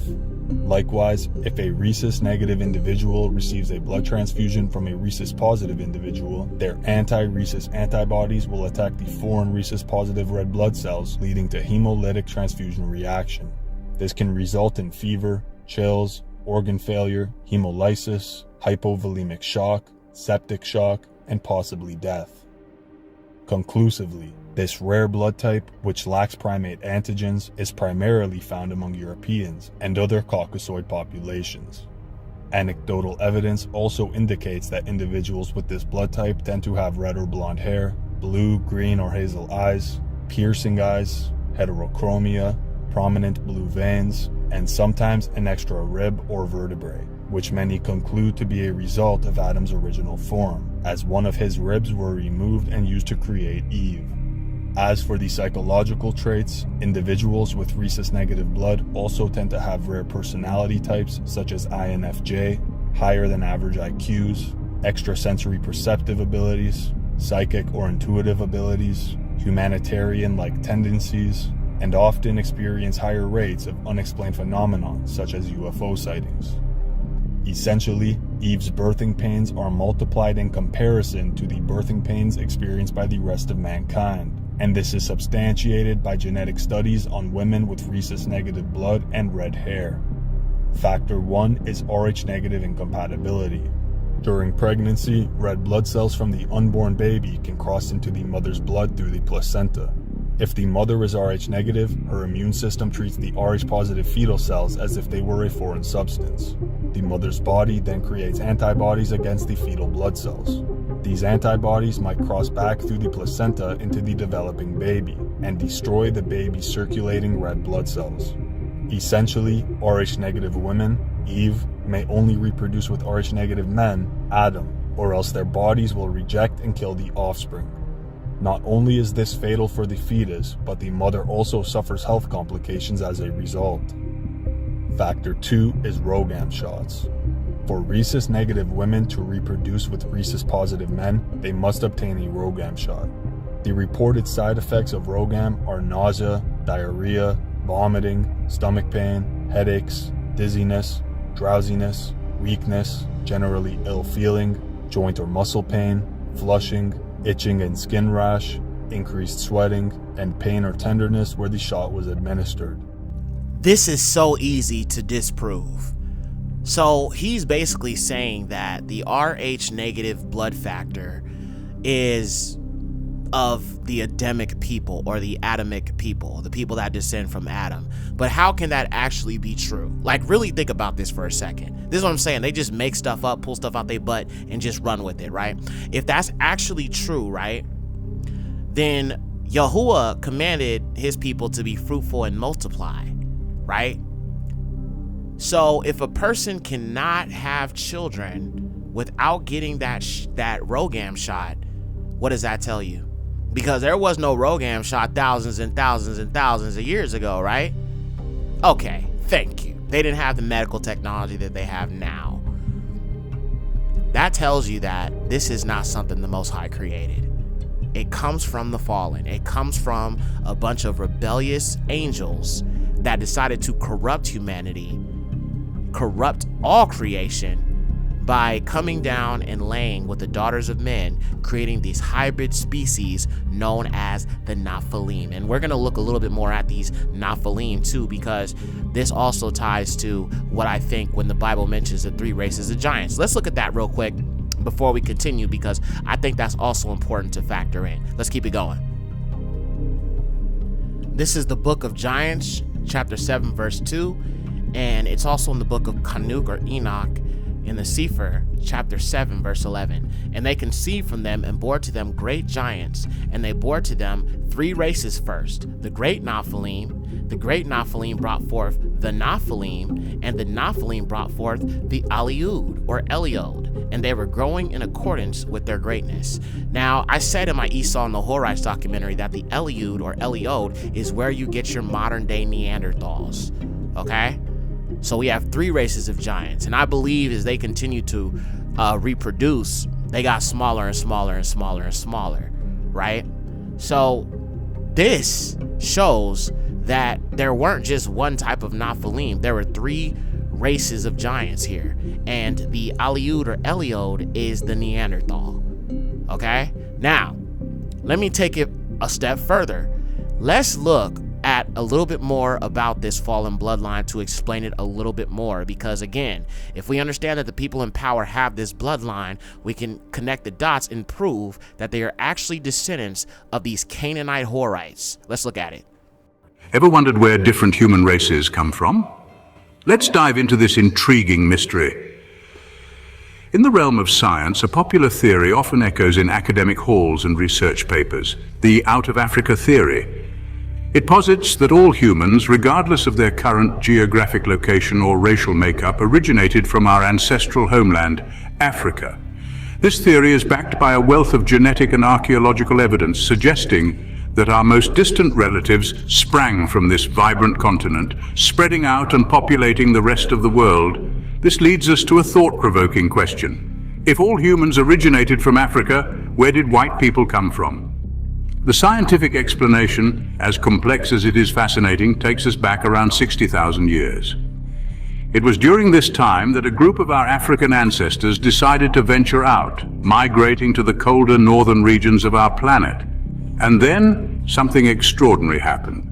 These adventurous humans didn't just adapt to their new environment, developing lighter skin to absorb more sunlight and produce the necessary vitamin D.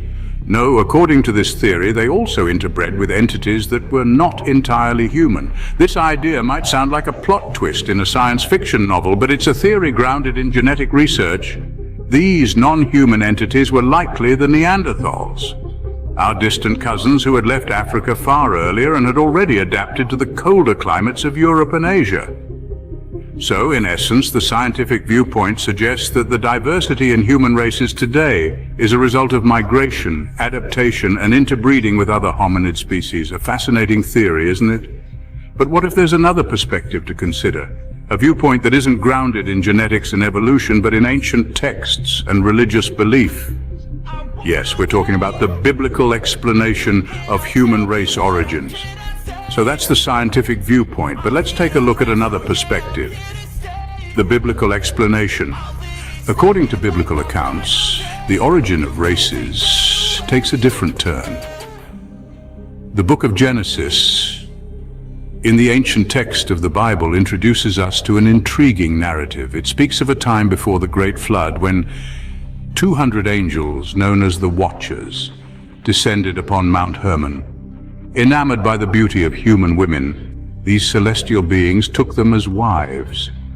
Their union bore offspring referred to as the Nephilim, who were giants, mighty men of old, renowned for their strength and stature. This narrative, while it might sound like a mythical tale, is deeply rooted in biblical interpretation and has been a subject of theological debate for centuries. It proposes an alternative explanation for human evolution and diversity. The offspring of these human angelic unions, the Nephilim, were said to be physical giants, but their existence also had a spiritual dimension. They were hybrid beings, a mix of the divine and the human, and their impact on human history was profound. But it's not just about the physical traits. The Nephilim were believed to possess knowledge and skills far beyond what was common for humans at the time. They were the bearers of advanced knowledge in arts, science, and technology, which they passed on to humanity. This exchange of knowledge and culture might have contributed significantly to the advancement and diversity of human societies. However, this narrative also carries an ominous undertone. The intermingling between the divine and human was seen as a transgression, a violation of the natural order. It was one of the reasons given for the Great Flood, a divine purge to cleanse the earth of these hybrid beings and their influence. This narrative gives us a different perspective on the origin of races. But how does it relate to the Neanderthal gene? The Neanderthal gene is a key piece in the puzzle of human evolution, but where does it come from? This question has intrigued scientists, historians, and theologians alike for centuries. According to science, the Neanderthal gene is a remnant from a time when our ancestors shared the earth with other hominids. However, science has yet to provide a comprehensive explanation for its existence. In the quest to understand the Neanderthal gene, we come across a fascinating theory. This theory isn't rooted in laboratories or scientific journals, but in the age-old scriptures of the Bible. It involves a character named Esau and a group known as the Horites, or cave dwellers.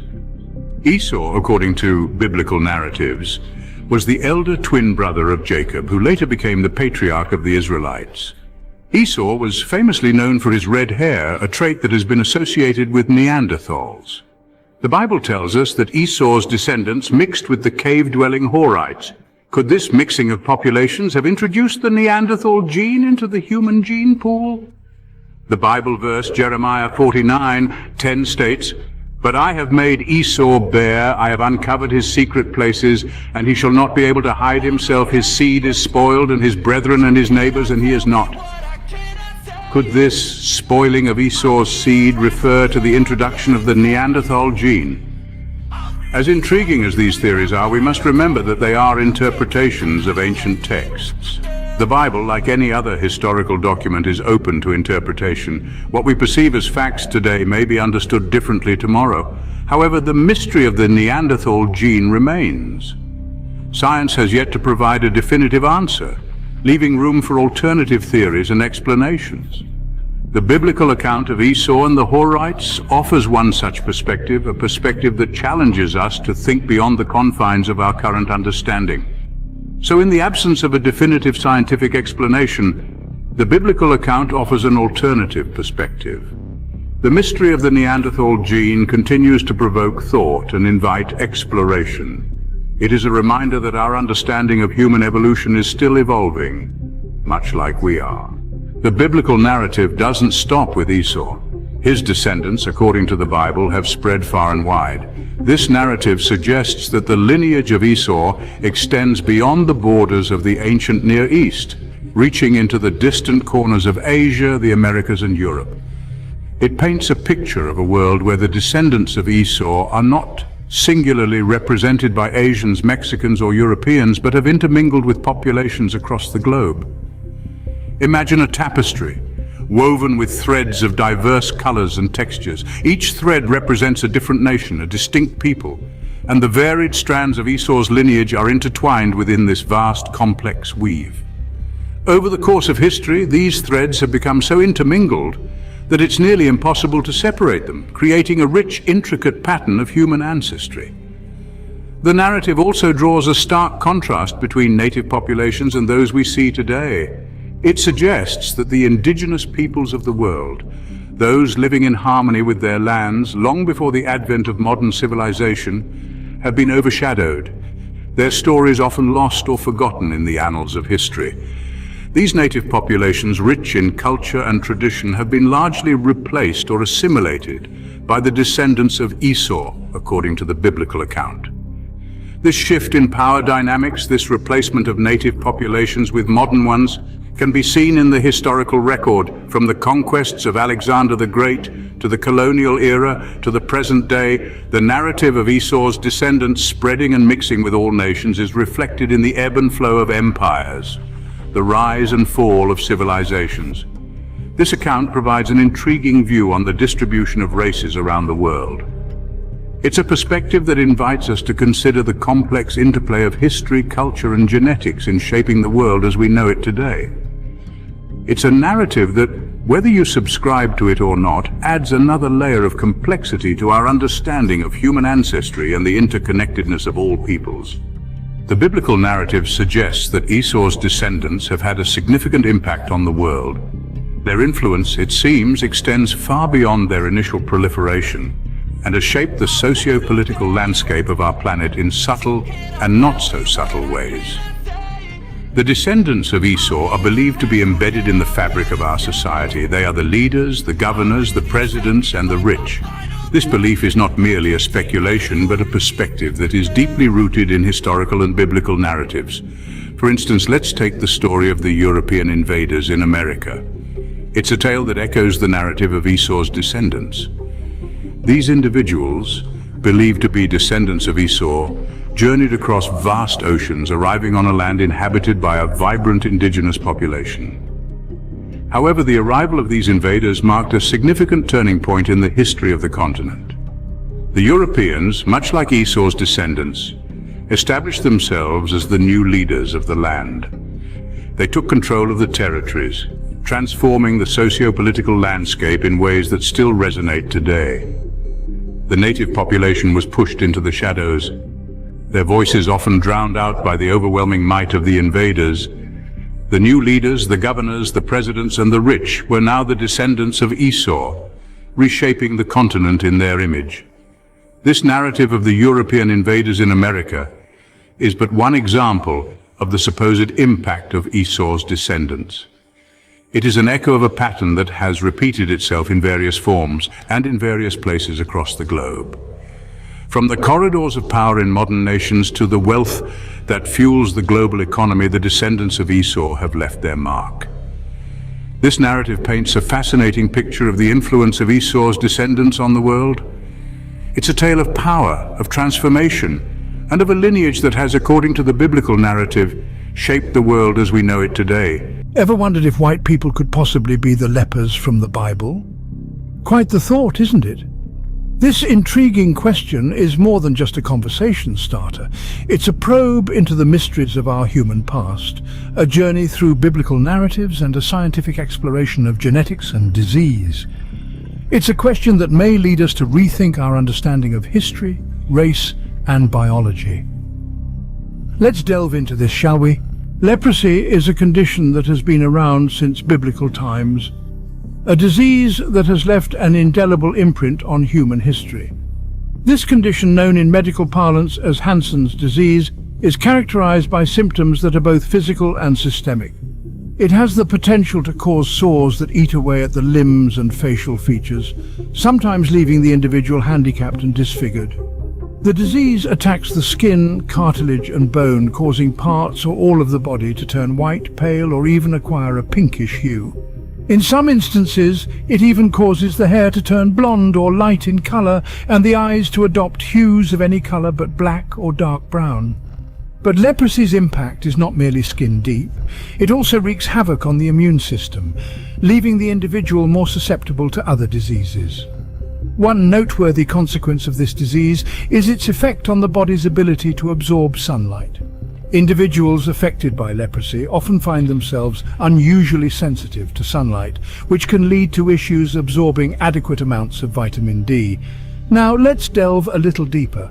Leprosy is not just a disease that affects the body, it also brings about changes in human DNA. This is where things get even more fascinating.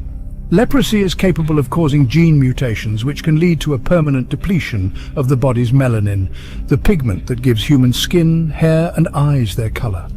So when an individual contracts leprosy, the disease doesn't just cause temporary symptoms, it also brings about permanent changes in the body's genetic makeup. These changes, once established, can be passed on to the person's offspring. In essence, leprosy is more than a disease.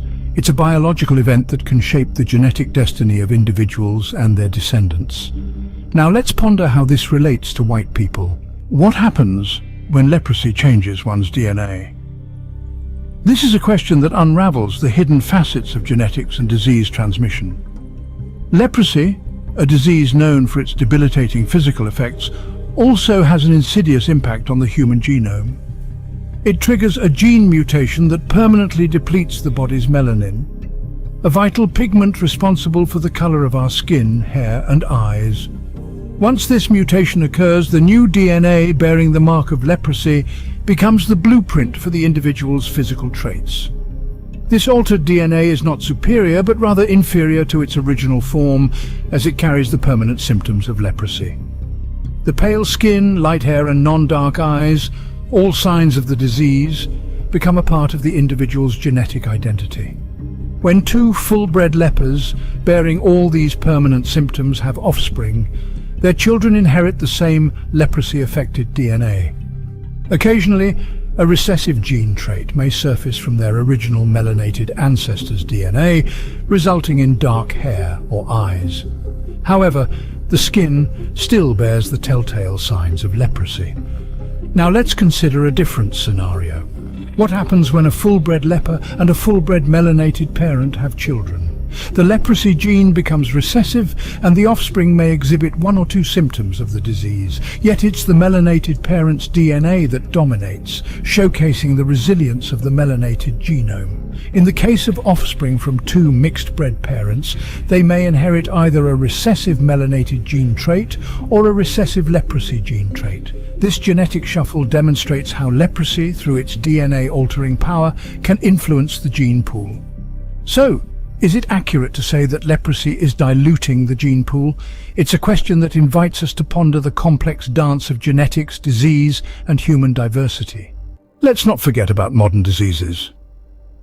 As we navigate the labyrinth of genetic disorders, we stumble upon two conditions that bear an uncanny resemblance to leprosy: vitiligo and albinism. Vitiligo is characterized by the loss of skin color in patches, while albinism leads to a lack of pigmentation in the skin, hair, and eyes. Both conditions, much like leprosy, are associated with melanin deficiencies. Could these be nothing more than different strains of leprosy? It's a daunting proposition, isn't it? But let's consider the bigger picture. Diseases, much like living organisms, have a knack for evolution. They mutate, they adapt, they evolve into different strains, each with its own unique set of traits. A classic example of this is the avian influenza, or bird flu. Over time, it has mutated into various strains, each more potent than the last. And then there's the infamous COVID-19. Isn't it fascinating how it has evolved into different variants, each carrying some of the original symptoms while introducing new ones? The Delta and Omicron variants, for instance, are testimony to the relentless nature of mutation. So, isn't it plausible to think of vitiligo and albinism as different strains of leprosy, each having mutated over thousands of years? The notion might seem far-fetched, but isn't that what they said about the Earth being round? Or that humans could fly? Over the years, we've seen countless theories debunked, only to be replaced by new ones that better fit the puzzle. And perhaps, in the grand scheme of things, this is just another piece of the puzzle, waiting to be placed in its rightful spot. So, are these diseases simply different faces of leprosy? It's a question that demands further research, open minds, and the courage to challenge long-held beliefs. But remember, in the pursuit of knowledge, no question is too absurd, no hypothesis too outrageous. After all, isn't that what makes the journey of discovery so exhilarating? They say that skin color is determined by the climate one lives in. Now, isn't that an intriguing theory? The thought that your skin's hue is dictated by the whims of the weather is fascinating, to say the least. Let's delve a little deeper. The claim is that white skin evolved due to living in cold climates with scarce sunlight, while dark skin developed because of residing in hot climates with an abundance of sun. On the surface, this seems plausible.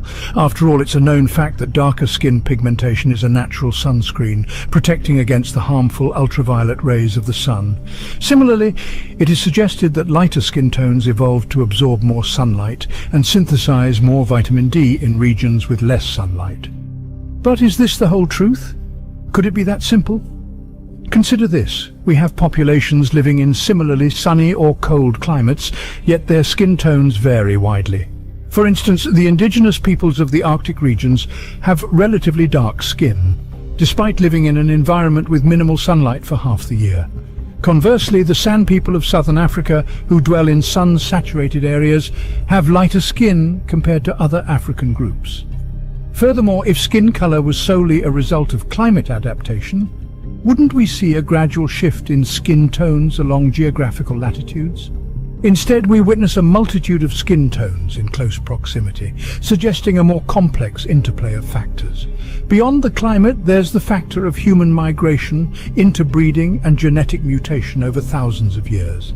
Our skin color, it seems, is not just a response to the sun's rays or the chill of the wind, but a testament to our shared and diverse human history.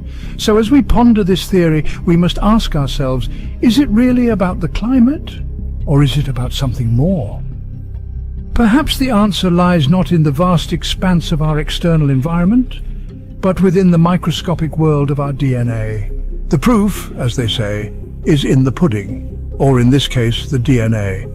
This helix of life, the blueprint of our very existence, holds secrets that are far more profound and intricate than we often give credit. Let's delve into the realm of genetics, where the truth of our skin color lies. Skin color is not a whimsical trait chosen by the winds of climate or the whims of disease. It's a genetic attribute determined by our DNA. The key player in this process is a pigment known as melanin, which is responsible for the color of our skin, hair, and eyes. Melanin is more than a mere painter of hues. It's a powerful element that fortifies our bodies, protecting us from the harmful effects of ultraviolet radiation from the sun. It's a natural sunscreen, if you will, that shields us from the harshness of our celestial neighbor. When we talk about leprosy, we're discussing a disease that alters the DNA, causing a depletion of melanin, leading to the lightening of skin, hair, and eyes. This isn't a sign of superiority, but rather a sign of a disease that has changed the very fabric of one's genetic code. However, it's important to note that these changes don't elevate or degrade the quality of one's DNA. They simply alter it. In the grand tapestry of life, every thread, every strand of DNA is essential and valuable. Interestingly, the presence of melanin isn't a binary on-off situation. There's a whole spectrum of melanin levels, leading to the beautiful diversity of skin tones we see in the human race. From the deepest ebony to the lightest porcelain, every shade is a testament to the power of our genetic code. So, when we consider the role of DNA in determining skin color, it's not a question of superiority or inferiority. It's a question of understanding the intricate dance of genetics and appreciating the diversity it brings. So, could the DNA be the real determinant of skin color? So, are white people the lepers from the Bible? As we reach the end of our exploration, let's take a step back and consider the magnitude of this question. To recap, we started this journey by understanding what leprosy is and how it affects the body. We learned that leprosy isn't just a disease of the past, but it's still present today, causing disfigurement and a range of symptoms, including a significant change in skin, hair, and eye color. It also leads to a sensitivity to sunlight, impacting the body's ability to absorb vitamin D. We then delved into the DNA aspect, discussing how leprosy can cause a mutation in human genes, potentially depleting the body's melanin. This mutation isn't a temporary change, but becomes a permanent part of the affected individual's DNA, passed on to their offspring. We examined modern diseases like vitiligo and albinism, suggesting that they might be different strains of leprosy. The idea that diseases mutate over time, creating different variants with different symptoms, isn't new. It's a pattern we've seen throughout history, and it's happening right now with diseases like COVID-19. We also debunked the climate theory, which suggests that skin color changes according to the climate in which individuals live. The idea that black and brown people got their colors from living in hot climates, while white people became white due to living in cold climates, doesn't hold up when you consider the genetic evidence. So what's the final verdict? Well, the theory that white people are the lepers from the Bible is just that, a theory. It's an intriguing idea, and while it challenges conventional wisdom, it raises important questions about race, disease, and history. It's a reminder that our understanding of race is complex and multidimensional, influenced by a myriad of factors including genetics, environment, and culture. Remember, knowledge is power. Keep questioning, keep exploring. The more we learn and understand about our world and ourselves, the better we can navigate through it. Have you ever wondered why Gehazi, who was initially dark-skinned, ended up as a leper as white as snow? To unpack this intriguing transformation, we step into the biblical narrative found in 2 Kings chapter 5, verse 27. Here we encounter Gehazi, a servant of the prophet Elisha, who is struck with leprosy as a consequence of his greed and deceit.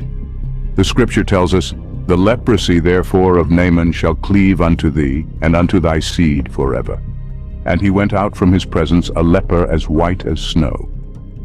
This is a profound moment, where the divine entity, Yahuwah, is said to have made white skin genetic. But what does this forever mean? Is it possible that this forever continues, even now? As we journey through the annals of biblical history, we find that from Adam up to Naaman, a span of about 4,400 years, mankind was dark-skinned. The scriptures do not record any instance of white skin except as a sign of a plague or curse. For instance, let's reflect on Moses at the burning bush. Yahuwah changed Moses' hand to white as a sign, proving to the Egyptians and the Israelites that he had indeed appeared to him. This is recorded in Exodus chapter 4 verses 6 and 7. Then there's Leviticus chapter 13, where Yahuwah provides Moses and Aaron with specific instructions on how to diagnose and handle cases of leprosy. The scripture mentions a rising, a scab, or a bright spot on the skin, which were signs of the dreaded disease. It is within these contexts that we revisit the curious case of Gehazi. His transformation into a leper with white skin was not merely a physical affliction. It was a divine punishment for his sins, a mark of his transgressions. So, here we have Gehazi, once a dark-skinned man, now a leper as white as snow, a punishment for his sins. Did you know that the first recorded instance of skin color change in the scriptures is associated with leprosy? This intriguing fact opens up a fascinating exploration of the connection between leprosy and white skin in biblical times. Now, another thing that I think is very important to factor into all of this is Cain, the one that killed his brother. I also believe that when we looked at the scriptures and it talked about how the fallen Malachim came unto the daughters of men, I believe that that is talking about Cain's lineage, Cain's descendants. So I believe that Cain also factors into this fallen bloodline who later intermixed with these Horites, okay? And I'm going to show you why I personally believe that a lot of these women who laid with the Malachim or the angels were of Cain's seed, and they were not descendants of Seth, but they were descendants of Cain, okay? And we know that because there's two bloodlines here. Remember, there's a righteous bloodline that would have descended from Adam, right? Which would lead to the Shemites, which would lead to Abraham, Isaac, Jacob, Israelites, right? But there's also a wicked bloodline, as we know in Genesis chapter 3, verse 15, which we're going to look at in a second. And I believe that these Horites, these Canaanites, intermix with the descendants of Cain. And let's take a look at that real quick. I have a few scriptures I want to share with you guys to show you why I believe this, and we could tie this all together as we continue to look at this. Enoch 19, 1 through 3. And Ariel said to me, Here shall stand the angels who have connected themselves with women, and their spirits, assuming many different forms, are defiling mankind, and shall lead them astray into sacrificing to Shadim as gods. Here shall they stand to the day of the great judgment, in which they shall be judged till they are made an end of. And the women also of the angels who went astray shall become sirens. And I, Enoch, alone saw the vision, the end of all things, and no man shall see as I have seen. So these women who commingled with these fallen Malachim became sirens, or what you think of in the modern day as mermaids, okay? So we're talking about a wicked seed here, a wicked people, all right? They are a wicked seed. These people would have to be the seed of Cain. But let's keep looking at it, because I got some more stuff I want to show you. Now we know that the fallen Malachim, or the fallen angels, taught mankind all types of wicked stuff, such as making weapons and wars and witchcraft and sorcery. Well, it's interesting because the children of Cain also practiced those kind of things. Let's look at this. This is Enoch 8, 1 through 3. The fallen angels, also called the Watchers, descended on Mount Hermon and corrupted mankind by revealing hidden secrets. And Azazel taught men to make swords and knives and shields and breastplates, and made known to them the metals of the earth and the art of working them, and there arose much wickedness. So we can see here that Azazel, one of the fallen Malachim or fallen angels, taught mankind alchemy, making weapons of war such as swords, knives, shields, breastplates and made known to them the metals of the earth. Bereshith, Genesis 4:22. In Zillah she also bore Tubal-Cain, an instructor of every artificer in brass and iron, and the sister of Tubal-Cain was Naamah. Now, before we continue, I want to make something clear here. There are two different seed lines, okay? You have the descendants of Cain, and you have the descendants of Seth, which is Adam and Kua's third son. So you had Abel, you had Cain, and then you have Seth, okay?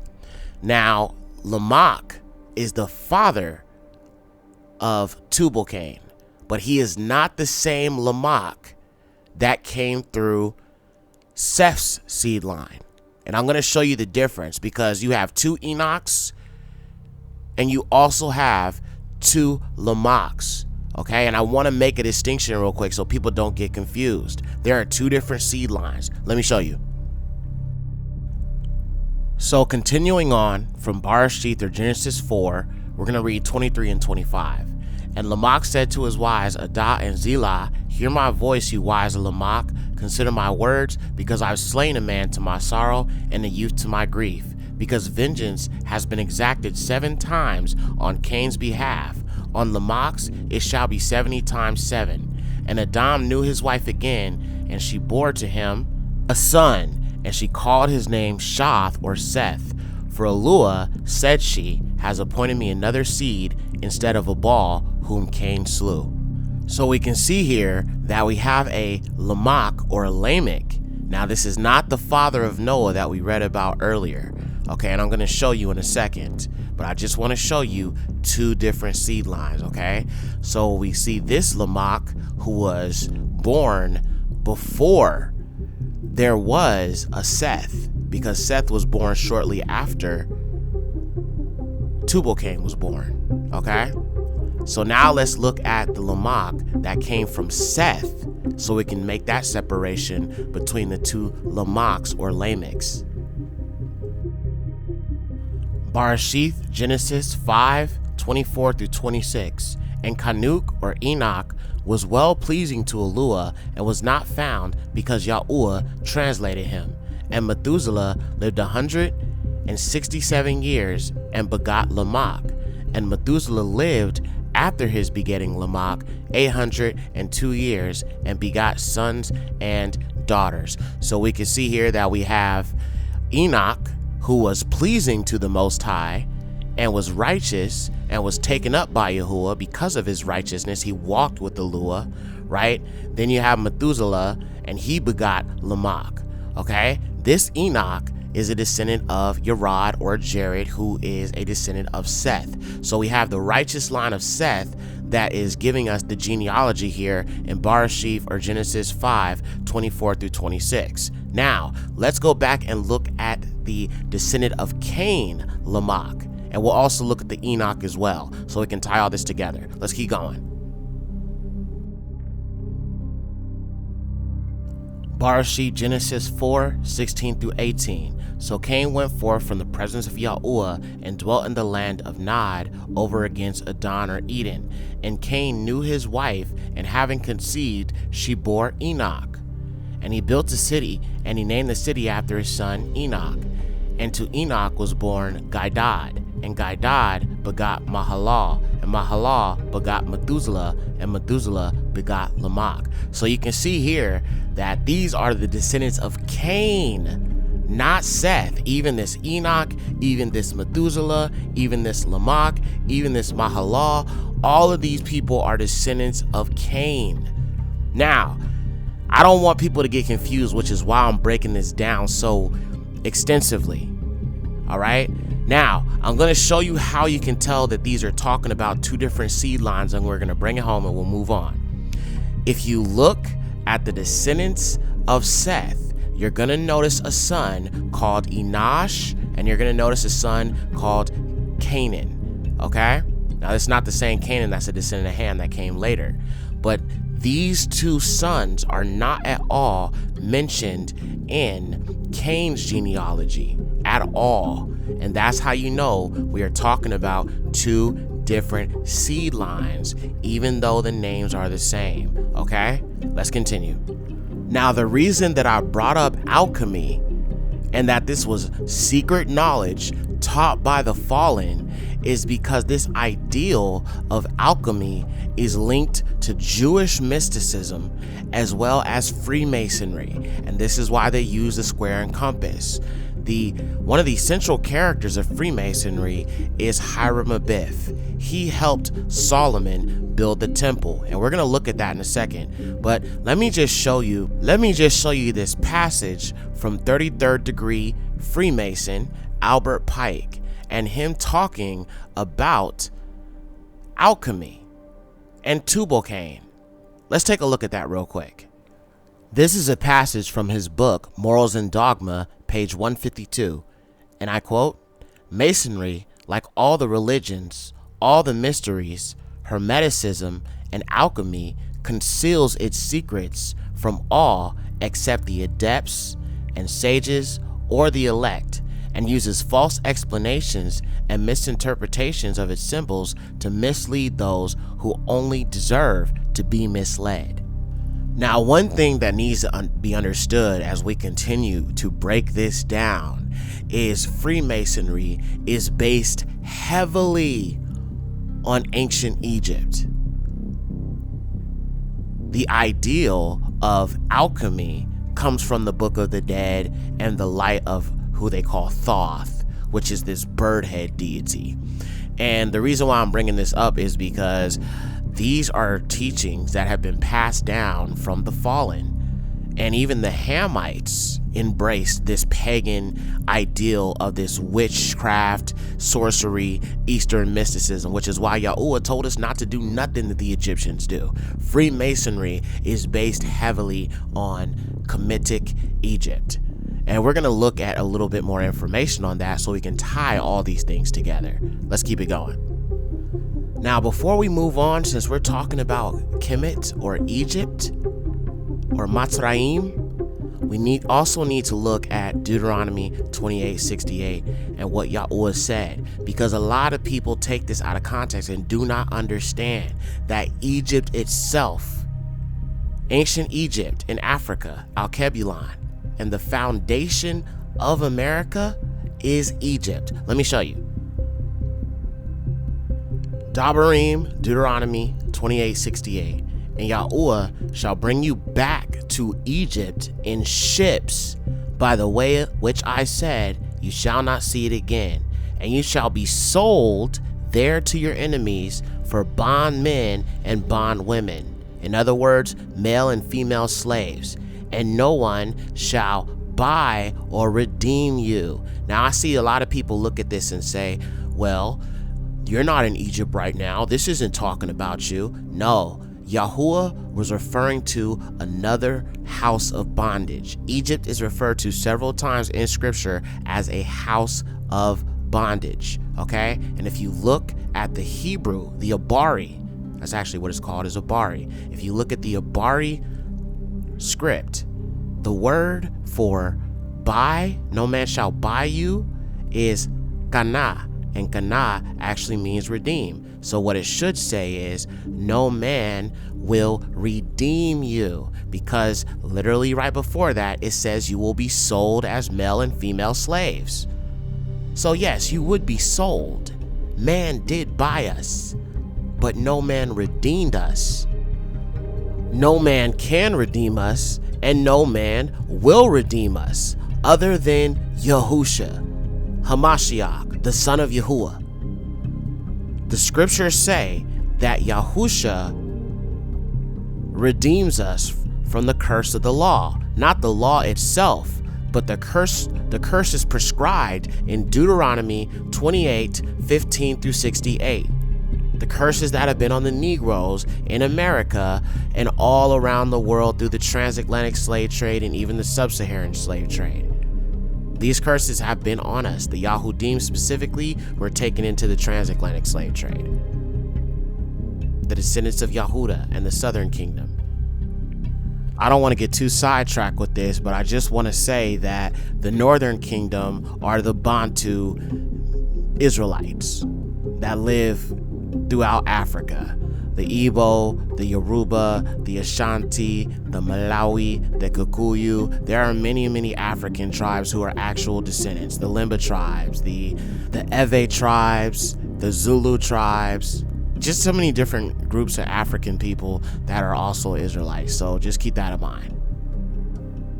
So these curses are a result of the disobedience of our forefathers. When the Most High Yahuwah made a covenant with us, our forefathers forsook that covenant, and because of that, we inherited the curses of Deuteronomy 15 through 68. And Yahushua HaMashiach redeems us when we accept his blood and we come back into covenant with our Eluah. And Yahushua redeems us from the curse of the law because he shed his blood for us. He was hung from a tree, just as many of our people were hung from a tree. Acts 5:30. The Eluah of our fathers raised up Yahusha, whom you slew and hung on a tree. Acts 10:39. And we are all witnesses of all the things which he did, both in the land of the Yahudim and in Jerusalem, who they slew and hanged on a tree. Galatians 3:13. Mashiach has redeemed us from the curse of the Torah. Deuteronomy 28:15 through 68. Being made a curse for us, for it is written, cursed is everyone that hangs on a tree. So anyone telling you that, these agents and these FBAs and all these other individuals, these agents coming up saying, oh, we gonna fight for black people, family. We gonna make a way out, family. And then nothing happens. And you wonder why ain't nothing happening? Because a lot of these people are paid shills and agents by people working the strings behind the scenes. Yahusha is where our redemption comes from. Let's keep going. So now that I did that brief little overview, going back to Egypt, going back to alchemy, I'm now going to be able to connect the dots for you and help you understand that alchemy is a central pillar, for lack of a better word, to what is Freemasonry. And I'm also going to show you how Freemasonry is directly connected to ancient Egypt. Let's take a look at that. Totally demonic. Well, for Masonic use, so they've got alternate definitions of words. But what really shocked me the first time I picked this up, sun god, Ra, Amen, the Father of God, the Creator, published in the Freemason Bible, which is, near as I can tell, it's a King James version. People like Jordan Maxwell and the woman who made Ring of Power, they try and mix up language and they say, oh, well, when you say Amen at the end of a prayer, you're really, this is who you're saying your prayer to, Amen Ra. Well, that's a lie. No, Amen is Hebrew for so be it, or it is so. So be it, or something. I think like it's that. so be it. It's Hebrew. Talk to anyone who's Hebrew and say, what does Amen mean? And they'll say, well, it is so. And that's the truth.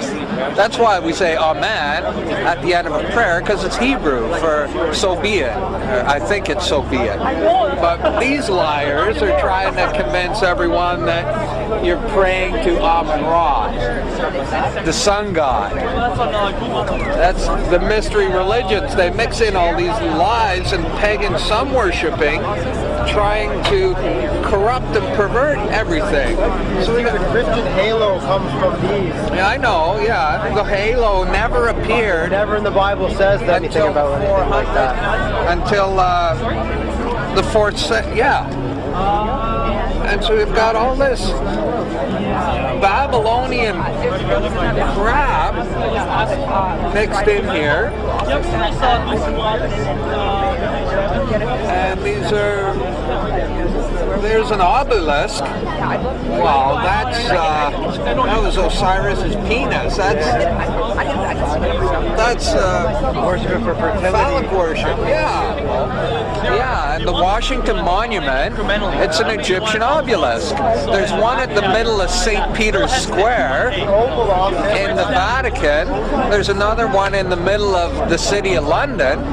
These Egyptian obelisks, what are they doing all over the planet? The Oval Office is actually a female genitalia. Yeah. The steeple is actually penetrating it. If you look at it from a certain angle, it's a steeple penetrating the Oval Office, which is a female. You just need to watch Christian J. Pinto's about the history and blah, blah, blah. But then you flip to the back, and there's all this Egyptian, Babylonian account of the building of the walls and temples of Babylon. I think it's interesting that Saddam Hussein actually believed that he was Nebuchadnezzar. Yeah. He thought he was a reincarnation of Nebuchadnezzar.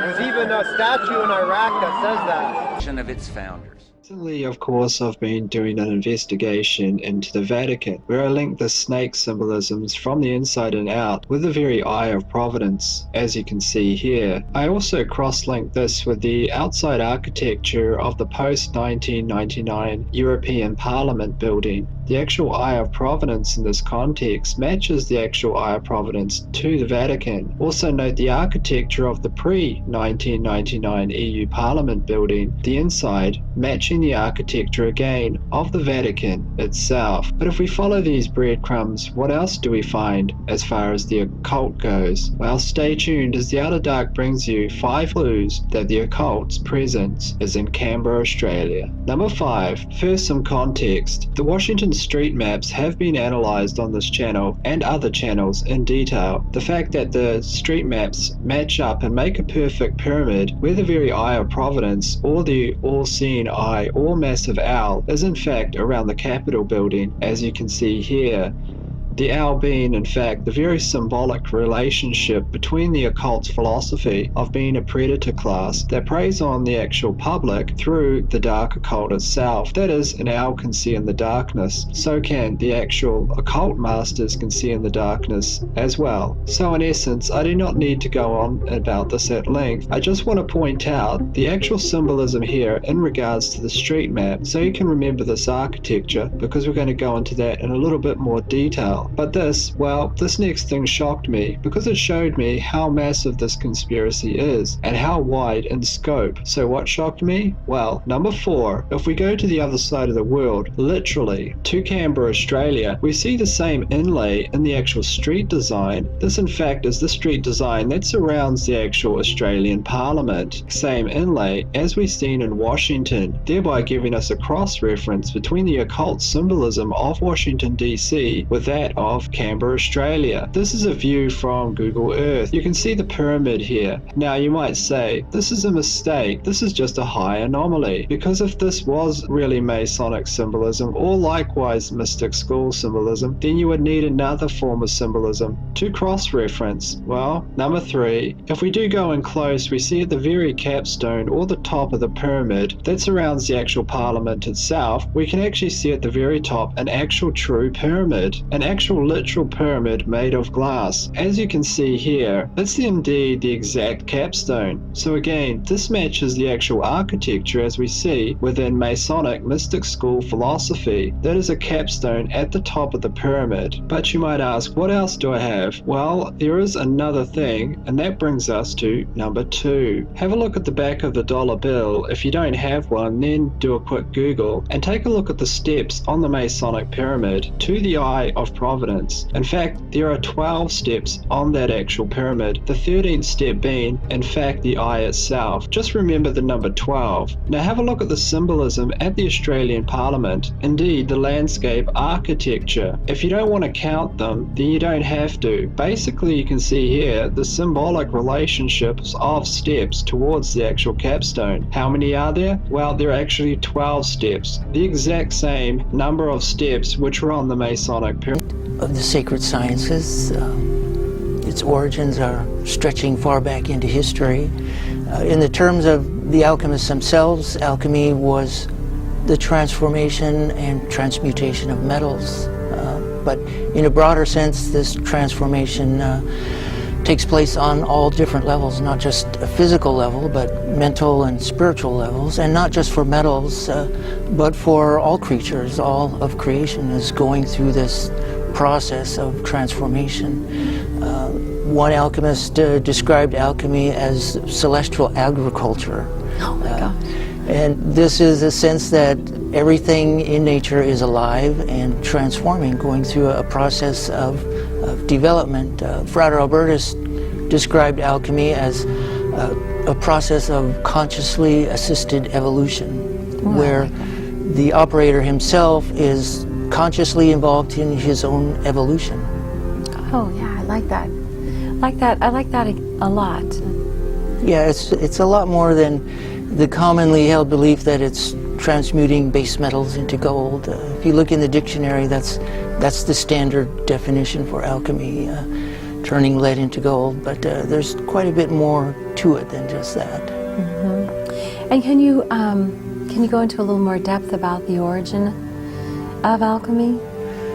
The origins of alchemy are lost to history.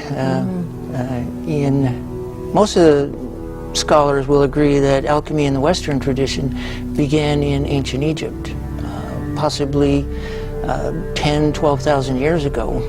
According to ancient legends and stories, even back then, alchemy had a divine origin. There was a race of spiritually ascended people who walked the earth and taught mankind the arts of civilization.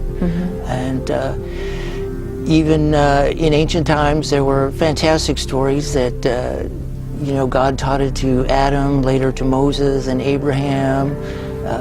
Fallen angels taught it to human women in exchange for sexual favors, and these were in ancient times. In more recent times, it's been proposed that this was a technology that stems from Atlantean technology, that aliens brought it to Earth. But if you follow the thread of history itself, somewhere in ancient Egypt, there was a sacred science. It was called the divine art. And that was the origins of alchemy. And you can actually follow the processes through the various priesthood who kept this as a secret science, and it was passed along from generation to generation under oaths of secrecy. It was developed as a secret science and very closely guarded secrets. The origin of alchemy is as mysterious as the practice itself, but its influence has been vital to human civilization. Alchemy, through the sacred arts, has been part of ancient Egypt, the mystical Jewish practice of Kabbalah, Zoroastrianism, Christian Gnosticism, mystical factions of Islam, Chinese mysticism, the Knights Templar, Rosicrucians, the Golden Dawn, and even the Illuminati. Up until philosophical materialism became the main proponent of the scientific worldview, alchemy, as a main branch of the Hermetic arts, was the foundation for all scientific and technological inquiry. In fact, it is through the philosophical tradition of Hermeticism that inspired many scientific and technological breakthroughs throughout recorded human history. Freemasonry, ancient Egypt, and America are deeply intertwined with alchemy, Hermeticism, and esoteric traditions. Freemasonry traces much of its symbolism and rituals to ancient Egyptian mystery schools. The all-seeing eye, the pyramid, and the obelisk all stem from Egyptian esotericism. The Hiram Abiff legend, central to Masonic teachings, mirrors Osirian and Hermetic resurrection myths. The G, or the square and compass, representing the great architect of the universe, who is not the Most High, is actually Satan in Freemasonry, has parallels with Ptah, Thoth, Hermes, and Amun-Ra, Egyptian deities tied to creation and hidden wisdom. The Emerald Tablet of Hermes, a core alchemical text, is foundational to both Freemasonry and Rosicrucianism. Alchemy in Freemasonry is symbolic, representing spiritual transmutation, turning the base metal, quote unquote, of human nature into the gold of divine wisdom. The founding fathers, George Washington, Benjamin Franklin, and many of your presidents except one were Freemasons and Rosicrucians, embedding Hermetic and alchemical symbolism into America's foundation. Washington, D.C. was designed with Masonic architecture, including the Masonic Monument, the Pentagon, the Capitol, and the Great Seal of the United States, has the all-seeing eye, and Novus Ordo Seclorum on the back of the dollar bill, symbolizing and translating to New World Order of the Ages in Latin. The dollar bill contains hidden Hermetic and Kabbalistic symbols, including the Owl of Minerva, the 13-step pyramid, and the phoenix, representing alchemical rebirth.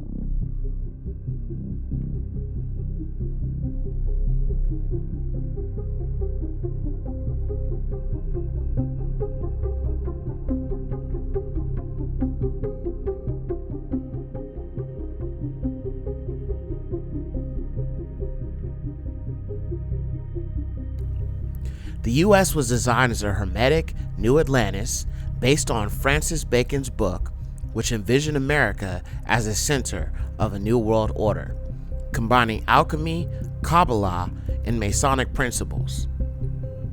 Freemasons seek spiritual enlightenment through alchemical transformation, but this esoteric path is tied to Satanism, elite secret societies, many of which hold Luciferian doctrines. The Statue of Liberty, a Masonic gift from French Freemasons, represents Columbia, Sophia, Isis, or the Lightbringer Prometheus or Lucifer, symbolizing illumination and hidden knowledge. Freemasonry, ancient Egypt, and America are deeply linked through alchemy, Hermetic wisdom, and elite control. The secret teachings of Egyptian mystery schools and alchemy's transformation of man into so-called godhood. These ideals remain the core foundation of Freemasonry. Through symbols, architecture, and philosophy, Freemasonry has shaped America's esoteric destiny, embedding occult principles into its foundation. These ideals of Freemasonry go back to the Garden of Eden and the two seed lines. This is good versus evil. Sitting here, we have an implant in our brains, and I can immediately feel, because you all will have implants. Just think of sensors planted into our brains. Basically implanted in your skull. So, but it would be flush with your skull. So you basically take out a chunk of skull, put the Neuralink device in there. You put the electrode, you'd insert the electrode threads very carefully into the brain. It doesn't change what you are doing. It changes you if you take a genetic editing. It's a fusion of the physical, the digital, and the biological world. That's really the essence of the fourth industrial revolution. A merger with biological intelligence and machine intelligence. An effort for man to merge with machine in a healthy way. Yes. To beat machines, you basically have to merge with machines. Most likely, yeah. As work is changing, is a universal basic income really a solution to this problem? I think ultimately we will have to have some kind of universal basic income. And I think some kind of a universal basic income is going to be necessary. Decarbonization of the economy. Where are they traveling? How are they traveling? What are they eating? What are they consuming on the platform? So, individual carbon footprint tracker. Stay tuned. We don't have it operational yet, but this is something that we're working on. I mean, my top recommendation, honestly, would be just to have a carbon tax. These demonic heathens are using Kemetic alchemy as a metaphor to reconstruct themselves using technology and transhumanism.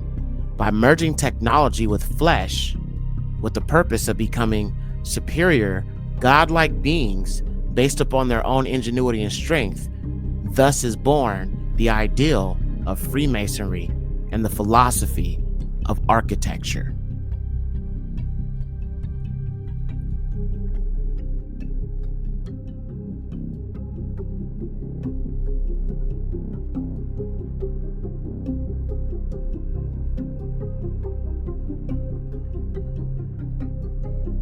All right, so we looked at a lot. Now we understand Freemasonry. We understand that it is based upon ancient Egypt, Hermeticism, which comes from Hermes, which is a Greco-Roman deity, a deity of the moon. And I mentioned Thoth, which is a Egyptian deity. Hermes and Thoth are the same being. They're just interpreted differently, but they are the same being, and they represent the same knowledge that came from the fallen. So now that we looked all this, we can actually tie this to the actual Canaanites. We understand it goes back to Baal. We understand it goes back to mysticism and all these other things. Well, we're going to keep on digging because there's still more I want to show you. So now I want to talk a little bit more about the Kabbalah, because that is what the Revelation 2939s are really into. And in order to understand this, you really have to understand that all of this is tied to Eastern mysticism. All of it is. So we're going to look at that real quick. I won't spend too much time on it, but all these things tied together. Then after we look at that, we're going to jump over into the next chapter, and we're going to bring it home from there, because I got a bunch of stuff I want to show you guys on the web to tie all this together. Let's take a look at it. But did you ever get that far? Oh yeah, I became a master mason. Okay. I mean, the highest you go is 33rd, but okay. Even at 32nd, see, from the ranks of 30th to 33, which is 3, that's when they divulge the actual truth to you. I got you. You know, which they have you in darkness all those years, and then once you start climbing up the rituals and the phases, and you go up the ranks or degrees, and they expose everything to you at the 30th to the 33, you know, it's you're done. You're selling yourself to the devil at that point. And then not only that, you're sworn to secrecy. Yeah, you sworn never to divulge any information, but to always protect and help your fellow brother. That's it. Yeah. In other words, like, you almost have to, kind of like the way we have to be reborn. Yes, they're making a mockery out of baptism. Right, and it's actually reversed. And you know what? The devil works like that, because so if we have to be reborn, they pretty much say you have to die first. You have to kill yourself for the devil. Yeah.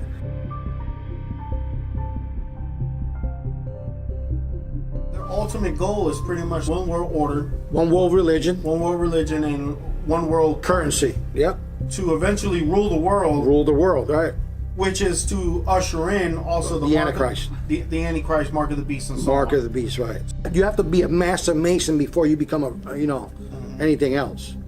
Depending on your upward mobility, and rituals. The quicker you get them done, the quicker things are revealed to you. But like I said, you could go as high as you want. If you got money, you could buy your way up. Honorary. Oh yeah, you talking about those the Illuminati. Okay, so right. This has to do with them. Oh yeah, you have to be a Freemason to be there. All the presidents were Freemasons. Oh. But see, if you start exposing them, they'll go after you, they'll go after your family, they'll try to kill you, because the government is part of it. It's not only civilians, the government is in cahoots with these people. Right. In Hollywood, if you're in the industry, the devil, they, like Illuminati, all that shit, they try to get you. Especially when you got a big influence, you around that shit. You're out in Hollywood, a lot of people come up missing. Feels like it might be a lot of that in order to control, traumatize. They want to monetize and traumatize. They're fleshly vessels. There are compartmentalized. They're like shattered. They shatter their brains, and it's just like MK Ultra, right? They use MK Ultra to break the minds of people, and then they mold them the way that they want them to go. Wow. You know what I mean? Or satanic ritual abuse. That all comes together with the Freemasons.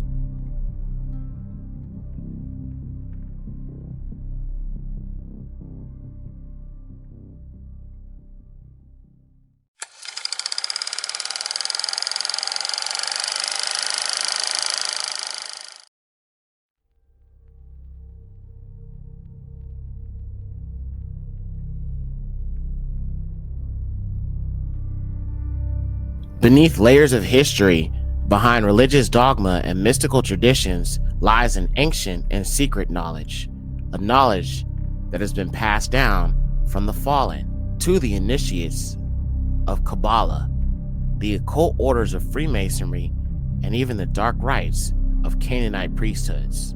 Kabbalah is a mystical interpretation of Hebrew scripture.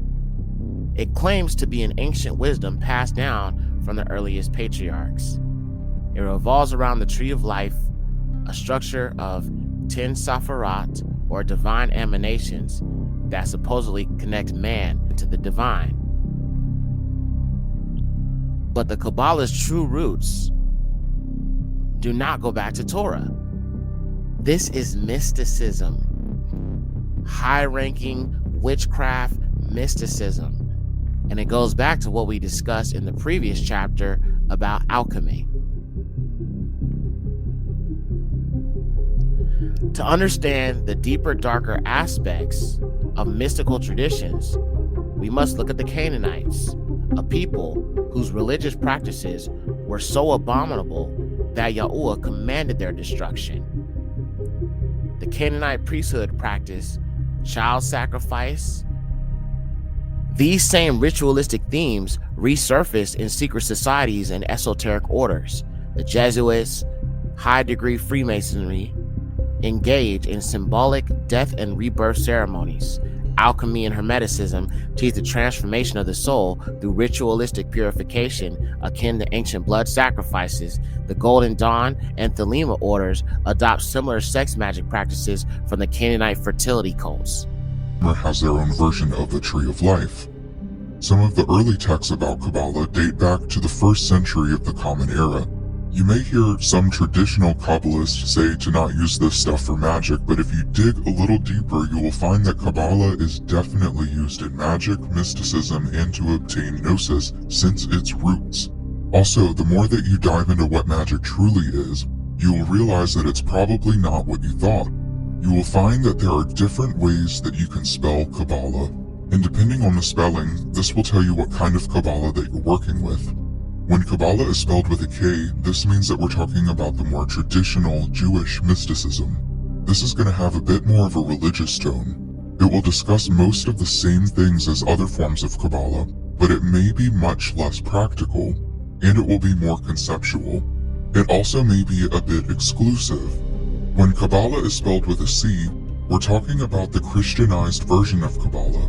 This is where we're talking more about the Christian mysticism of the late Middle Ages.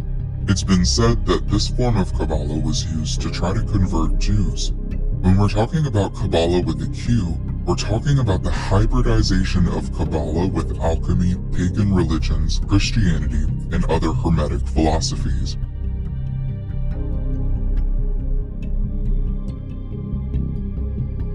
Modern Luciferian teachings often draw from Kabbalistic concepts, but with a darker twist.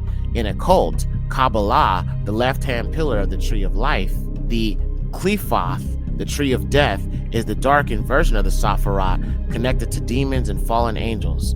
Some Kabbalistic sects teach that Lucifer is not a demon, but a misunderstood light bearer, the one who grants wisdom, just like the serpent in Eden. The Zohar even reinterprets the serpent as a divine force necessary for enlightenment. Today, Kabbalah is not just a Revelation 2939 mystical practice, it is a global spiritual movement influencing New Age doctrine, satanic Luciferianism, and all types of occult themes being incorporated through mysticism, the same thing that you see in your modern day churches with the Kundalini spirit.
Whoa! Okay. Whoa. Oh.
With the New Age occult theology, the New Age collectivist movement, all of this stuff goes back to Eastern mysticism, even the name Jesus Christ, which is another video for another time. Let's keep going. Indeed, hidden knowledge is powerful, but who controls it and where does it come from? Clearly, we can see that the information that has been passed down, that was taught to mankind, which created the fall of man and led to the fall of man, we can see very much so these traditions are still held to today. 1933 Chicago World's Fair, themed with technological innovation and progress. It showcased numerous scientific, architectural, and technological advancements. There was a major event called the Romance of a People. It was part of the Jewish Day celebrations and marked 100 years of Jewish history in Chicago. The pageant featured around 6,000 performers and a bull's head statue on the main stage that went up in flames. Fast forward to 2022, Birmingham Commonwealth Games.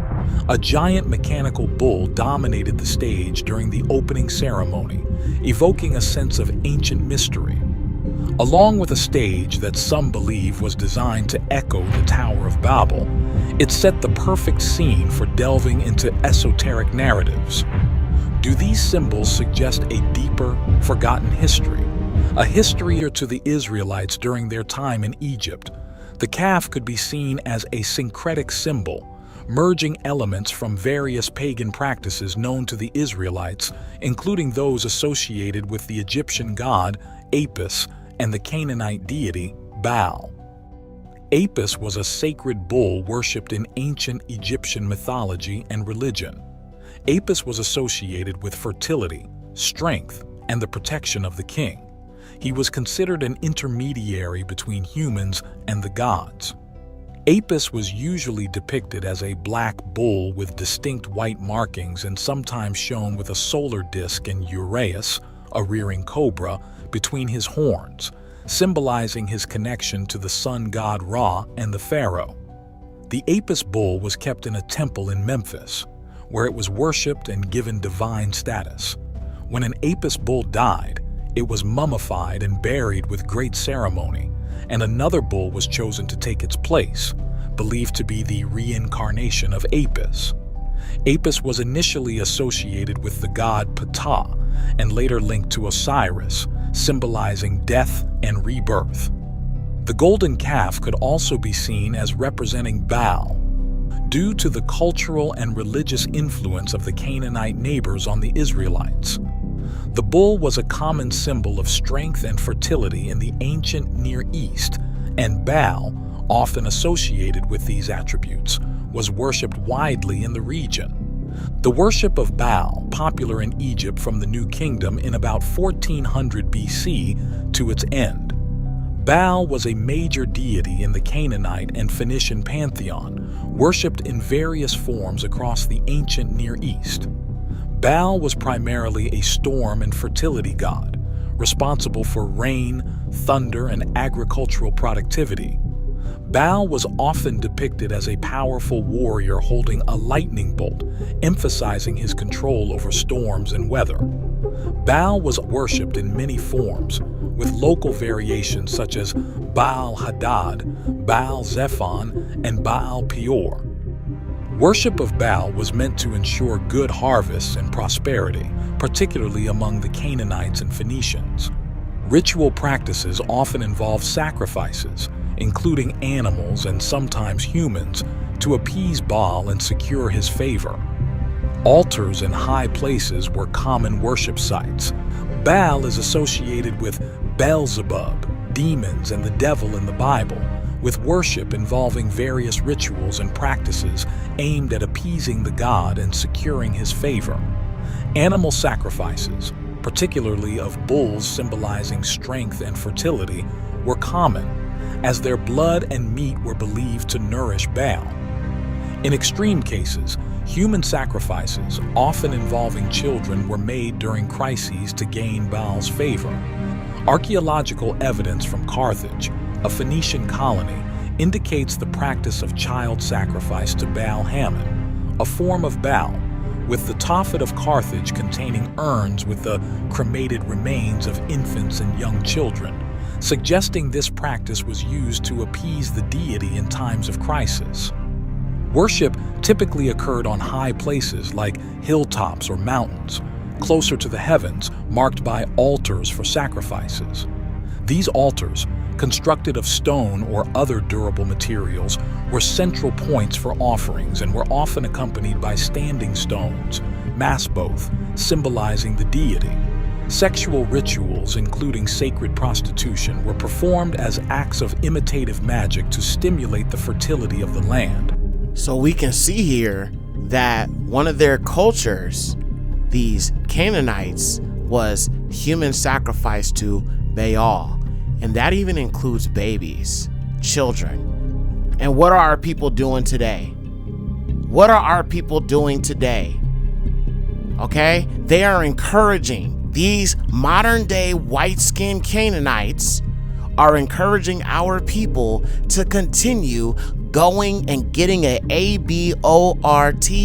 abortion, just as they enticed our people to do Cananistic sacrifices back then. Do you see how these heathens are working against you? Let's keep going. And this is exactly why Yahuwah was so angry with Yashar'AL, his children, when they were sacrificing their children to these heathen deities. Now there's actually something called the brazen bull, which is based heavily on Baal. And it was a new form of ritual human sacrifice that was used during the Middle Ages. Take a look. I would imagine inside the bronze bull, if there was only one spot for him to breathe in as he's screaming back out again, it must have sounded something like this. Ancient texts describe how the tyrant Phalaris wanted to test the bull's musical properties. So he commanded the artist who built the bull to climb inside and scream like someone being burned. But in a moment of fiendish trickery, the tyrant locked the trapdoor and lit the fire beneath. The machine worked as promised. The artist was the brazen bull's first victim. Haunting acoustics aside, the brazen bull's metallurgical properties make it a mechanical horror. The ancient Greeks were skilled metal workers. They could certainly craft a realistic piece of this size.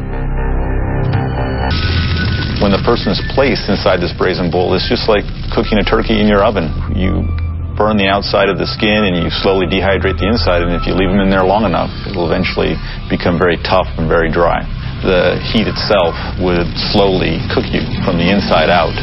The extreme heat engulfing the victim would make for a short musical performance before heat exhaustion knocked him out. One can only speculate how quickly the brazen bull would then finish him off. Based on the extreme dehydration trauma, the survival window is under 10 minutes. Now, first, we need to talk about the Phoenicians. Okay, we need to talk about them because they are the main Canaanites that led our people into worshiping these Canaanite deities to begin with. So we're going to look at some of Yashar'AL or Israel's experience with these Canaanites or these Phoenicians, and then we're going to connect that to modern day groups, and then we'll jump over into the last chapter and I'm going to show you some of the internet research I've done.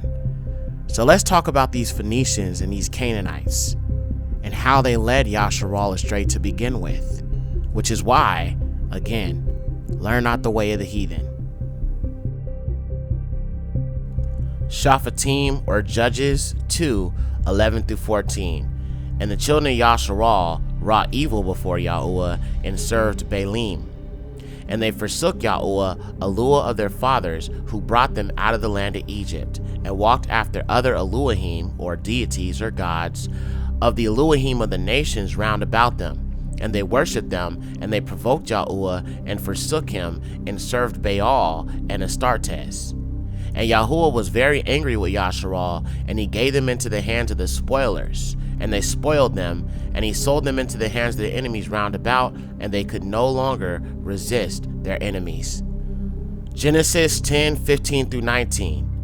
And Canaan begot Sidon, his firstborn, and the Hittite, and the Jebusite, and the Amorite, and the Girgashite, and the Ivite, and the Arukite, and the Asenite, and the Aridaean, and the Samarine, and the Amathite. And after this, the tribes of the Canaanites were dispersed, and the boundaries of the Canaanites were from Sidon till one comes to Gadara and Gaza, till one comes to Sodom and Gomorrah, Adamah, Sabim, as well as Dasa. So we can see that Sidon is a descendant of Canaan. Now, Sidon is where you get what you call the Phoenicians, so to speak. All right, they were a Canaanite tribe. Now, notice that the Sidonites or the Phoenicians were not one of those tribes that was mentioned to be destroyed, right? In Deuteronomy chapter 7. Let's keep reading. 1 Kings 16:29-31. In the second year of Yehoshaphat, king of Yehudah, Achab, son of Omri, reigned over Yashar'AL in Samaria 22 years. And Achab did that which was evil in the sight of Yahuwah, and did more wickedly than all that were before him. And it was not enough for him to walk in the sins of Yaroboam, the son of Nebat, but he took to wife Azabal, or Jezebel, the daughter of Othbaal, king of the Sudanim, or the Sidonians. And he went and served Baal and worshipped him. So it's bad enough that there was a lot of wickedness amongst the kings of Yehudah, but this individual, this Negro, Ahab or Achab, ended up marrying one of these Canaanite women, which Yahuwah told us not to do, not to marry them, but he couldn't help himself. And so Jezebel helped introduce such paganism, pagan worship, idolatry, and all these Canaanite traditions to Yashar'AL because he married that heathen woman, a Sidonian, a Canaanite. We are told not to marry them. Just saying. As a matter of fact, I want to actually look at that scripture real quick. Let's look at it. Genesis 28:1. And Yitzchak, or Isaac, having called for Yaakov or Jacob, blessed him and charged him, saying, you shall not take a wife of the daughter of the Canaanites or the Canaanim. Now, we know Torah. If you read about Ezra, if you read the Torah laws, we were not supposed to be marrying anybody but Israelites. Brothers supposed to be marrying Israelite women, Israelite women supposed to be marrying Israelite brothers. But there was something specific about these Canaanites. So we already knew that 𝐤𝐷 was in a great transgression by marrying this Canaanite woman. Let's keep reading. This is Naphalym, or Psalms 106, 35 through 39. But they were mingled with the heathen and learned their works, and they served their graven images, and it became an offense to them. And they sacrificed their sons and their daughters to devils, shadim, and shed innocent blood, even the blood of their sons and daughters, whom they sacrificed to the idols of Canaan. And the land was defiled with blood. It was also defiled with their works, and they went a-whoring with their own inventions. Psalms 106, 39 through 41, and was polluted with their works, and they went a-whoring with their own devices. So Yahuwah was very angry with his people, and he abhorred his inheritance, and he delivered them into the hands of their enemies, and they that hated them and ruled over them. Now, we're going to keep going, but I just want you to understand how wicked these Canaanites were. So let's read a little bit more about Yashar'AL, because a lot of what the Israelites fell into with the idolatry is because of her. She was extremely wicked. She was extremely manipulative. And honestly, when I think about how she acted, I think a lot about how these Caucasian women that be pursuing us be acting. Very manipulative, use their, white privilege and all that against Negroes, call the police on you in a minute. Yeah, be careful about chasing after those strange women, right? Let's look at this. 1 Kings 18, verse 4. And Yashar'AL smote the prophets of Yahuwah, and Obadiah or Obadiah took 100 men and hid them by 50s in a cave and fed them with bread and water. Verse 13. Has it not been told, my master, what I did when Yashar'AL slew the prophets of Yahuwah, that I hid 100 men of the prophets of Yahuwah by 50s in a cave and fed them with bread and water? She also gave a decree for worship of her deities. 1 Kings 18, verse 19. And she said, and now send, gather to me all of Yashar'AL to Mount Carmel, and the prophets of Baal 450, and the prophets of the groves 400 that eat at Yashar'AL's table. So Yashar'AL sponsored 450 prophets of Baal and 400 prophets of Asheroth, Astarte, Ishtar, whatever you want to call her, Semiramis. It's all the same deity. These Canaanite cults involved perversion, child sacrifice, and demonic rituals. But because she was queen, she felt she had the right to do this. Let's keep going. 1 Kings 21, 7 through 10. And Yashar'AL, his wife, said to him, do you now thus act the king over Yashar'AL? Arise and eat bread and be thyself, and I will give you the vineyard of Naboth the Jezreelite. And she wrote a letter in the name of 𝐤𝐷 and sealed it with his seal, and sent the letter to the elders and to the freemen that dwelt with Naboth. And it was written in the letter, saying, keep a fast and set Naboth in a chief place among the people, and set 2 men, sons of transgressors, before him, and let them testify against him, saying, he cursed Aluah and the king, and let them lead him out and stone him and let them die. So this woman was so manipulative, right? She literally wrote a letter masquerading herself as if she was actually 𝐤𝐷 or Ahab. She used deception, false witness, and murder to try to steal Naboth's vineyard. She falsely accused Naboth of blasphemy, leading to his execution. This is a prime example of her manipulative and murderous nature. I just want y'all to understand how wicked these Canaanites are. Led us into wickedness. Now, we're going to continue on, but before we do, I just want to show you the judgment Yahuwah has pronounced upon Sidon or Tyre. This is 𝐤𝐷𝐔𝐷 or Ezekiel 28, 2-8.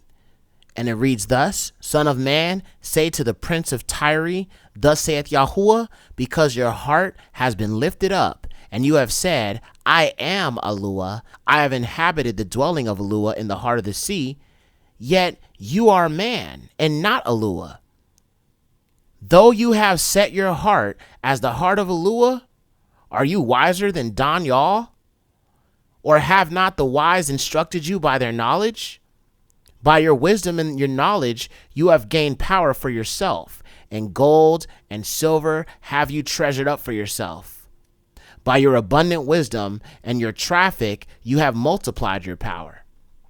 And your heart has been lifted up by your power. Therefore, thus saith Yahuwah, since you have set your heart as the heart of Aluah, because of this, behold, I will bring on the strange ravagers from the nations, and they shall draw their swords against the beauty of your knowledge, and they shall wound your beauty, and they shall bring you down, and you shall die by the death of the wounded in the heart of the sea.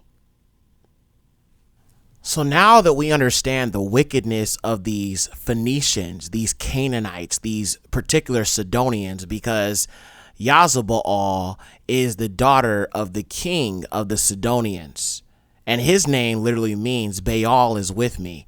I mean, this woman is exactly why our people were worshiping Baal and worshiping the deities of Canaan. Now, we need to be able to connect some of the Caucasian people with the Canaanites and these Phoenicians. So now I'm going to show you a quick video explaining that a lot of these pagan holidays that you think of, like Halloween, which they call Samhain, it comes from Nordic mythology and these European nations. All right. And by the rituals, we will be able to identify who these Canaanites are today. Now, we know the Ish people, they've already qualified for that.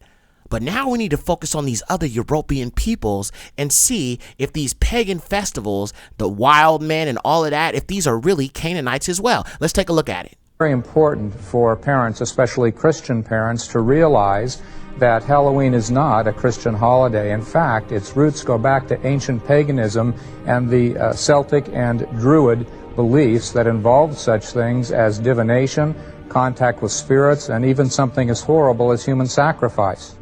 Halloween relates to this ancient pagan religion in a variety of ways. For example, there were two key days celebrated in the Celtic religion. One of those days was the day in which the god of the dead, or the god of death, Samhain, actually was believed to release the souls of the good and evil spirits. And these good and evil spirits were released for a period of time to go back and mingle among the living. Today, the idea that Halloween involves good and evil spirits that are roaming about actually is traced back to this ancient Druidic belief. The Celts, who lived 2,000 years ago, hosted many celebrations to revere and worship their gods. Halloween was once designated as a time to honor the Celtic god of the dead, named Samhain. You may notice a few of Samhain's satanic characteristics. He's accompanied by a serpent, and he always has a musical instrument. The festival Samhain was a 3-day event leading up to a human sacrifice ritual.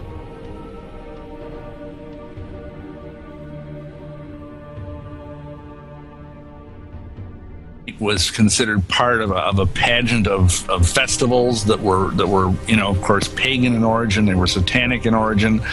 They were basically ways of celebrating the change of seasons. And of course, in the northern hemisphere, this is when the nights started getting longer and the weather started getting colder. And it was believed that on this night, or Halloween night, that the god of the dead was going to die and then be reborn later. And so this time that he was dying was a time of great fear in these people, and so the way they dealt with that is by human sacrifice.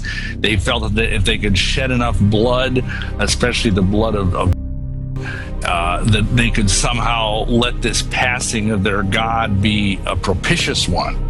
You know, and of course this is all really evil, but we see it even in the Bible, the idea of Molech, the idea of Chemosh, the god of the Moabites. All these different cultures all celebrated this festival by child sacrifice, by throwing babies into a flaming idol or something equally awful.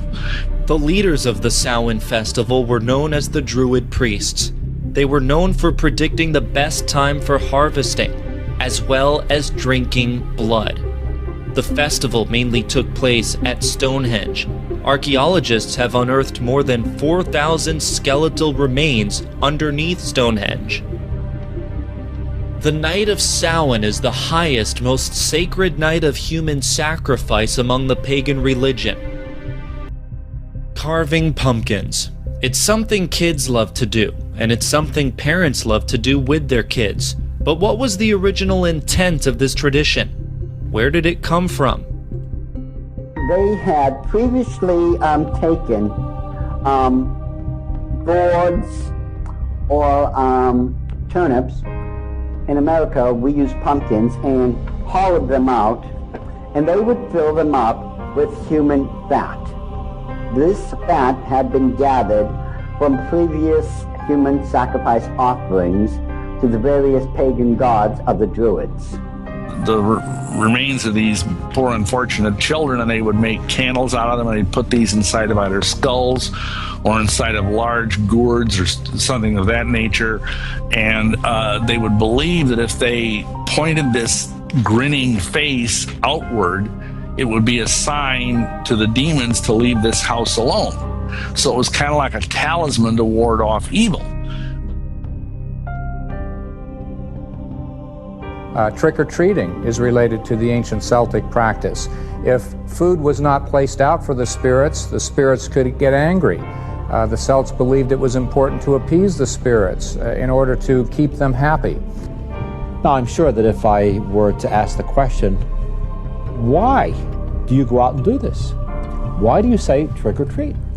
Some of the people would say to me, well, it's because we've always done it this way. It's the way we've grown up. You know? All right, so we can see here that these Celtic Druid rituals are also highly connected to these Canaanitic people, these Canaanites, these Phoenicians, these Sidonians. So we see a connection between the Canaanites, what you see with the Druids, what you see with the Ish people, and we're gonna, in the next chapter, we're gonna jump over to the internet, and I'm gonna just, show you a bunch of stuff I have to connect some dots as well. But one more thing I want to point out is the Canaanites. Now, pay attention to what I said. I did not say the Canaanites. I said the Canaanites. Let me show you something that's very interesting, because I think when the scriptures mention the Kenites, I believe these are descendants of Cain. Obviously, there would have been intermixing, but these Kenites were a tribe that dwelled amongst these other Canaanites. Okay? So I just believe fully that these Kenites are talking about the descendants of Cain. Okay, and I'm going to show you what I'm talking about, because we talked about Cain earlier, but I just wanted to tie this to you before we move on to the next section, which will be the last section, and we'll be done here. Okay, I feel like I've proven enough already, but let me show you this thing about the Kenites real quick. So let's look at this. Genesis 4 verse 1. And Adam knew �𤔄 his wife, and she conceived and brought forth Cain, and said, I have gained a man through Aluah. Now, let's look at this word Cain, okay? And we're going to compare it to the word Canaanite, or the son of Ham, who would have been known as Canaan, okay? So you have Cain and Canaan, but is there a difference in the spelling? Let's look at it. And I want you to look at the difference here. When we look at the names in the Hebrew, there's a great revelation the Most High showed me. Take a look at this. So this is the name Cain, okay? And if you look at it, you're going to see the Kuf, the Yod, and the Nun in Abari or Hebrew, okay? So it would actually be spelled in English. If you were to write out the vowel, it would be Q-A-Y-N, Cain, okay? Now, let's look at the name Canaan. And we notice that instead of the Kuf or the Q letter, you have the Kaf. And it's spelled much differently than Cain's name is spelled. Which is why I say you have two different seed lines, okay? You have the Adamic people who descend from Adam, but then you have people who come from Cain's lineage. Now, considering that I've shown you there is a difference in these two names, let's now look at these Kenites and let's see what we get and how it looks in the spelling, because the spelling in the Abari is almost the same thing as Cain's name. Let's look at it. Genesis 15:18-19. In that day, Yahuwah made a covenant with Abraham, saying, to thy seed I will give this land from the river of Egypt to the great river Euphrates, the Canaanites, the Kenizzites, and the Kadmonians, and the Hittites, and the Perizzites, and the Rephaim. Now, it's very interesting because a lot of these people, or these tribes, these Canaanite tribes the Most High is mentioning, are giants. Now, let's look at these Kenites and let's see how it's spelled, and we'll also look at a few other examples of these Kenites. Well, look at that. It's spelled almost the same way as Cain's name. Kuf, Yod, Nun, Yod. So it'd be Kani, or Kanim, plural. I don't know why they didn't have the mom in here, or the M sound, because it usually, when you have an M at the end of something, it's plural. So it should be the Kanim, okay? Or Kanim. Bamadabar, Numbers 24:21-22. And Balaam saw Amalek, and took up his parable, and said, Amalek is the first of the nations, yet his seed shall perish. And having seen Ha-Gani, the Kenite, he took up his parable and said, thy dwelling is strong, yet you should put your nest in a rock. Nevertheless, the unrighteous shall be utterly destroyed. Now let's look at this and let's see if that Kenite also translate to a Gani. And we see it does. Now, what's interesting about these Canaanites, or these Kenites specifically of the Canaanites, is that they dwelled around Canaanites a lot, especially Amalek. Why are these Canaanites always around the Amalekim? Let's look at one more example. 1 Samuel 15:6. And Saul said to the Canaanite, go and depart and remove yourself from among the Amalekim, lest I destroy you with them. For you dwelt mercifully with all the children of Yashar'AL when they came up out of Egypt. So the Cani departed from the midst of Amalek. Well, I think this is very telling. Cain's descendants have intermixed with these Canaanite tribes. That includes Amalek, that includes the Horites, that includes all of them. They are all descendants of the fallen, okay? That needs to be made very clear. That's why Jacob Rothschild has that big old head, right, with the cone head. We looked at that a little bit earlier. I need y'all to understand that these Canaanites, these Hamitic Canaanites, have intermixed with Cain's seed, okay? And that's why you have some white ones who are descendants of the fallen. Starting to make some sense now, isn't it? All praises to the highest. Okay? So what you think of today as your Ish people is a mix of the descendants of Cain, who have intermixed with the seed of Adam, which would be through some of these Canaanites who are descendants of Ham. Okay? So these non-Adamic people have mixed with people who are Adamic, who are descendants of Noah's 3 sons. Interesting. Okay. Well, I think all this is very, very interesting, and I believe that those Kenites are descendants of Cain, because usually when you look at scripture, these tribes of these people are named after the people they descend from. So for example, if the Egyptians would be known as descendants of Matzarim, they are Matzarim people. If they are descendants of Yaban, they are Yabanim, which means they are Grecians. If they are descendants of Abar, which is what we are Hebrew, so we are descendants of Abar, that makes us Abari.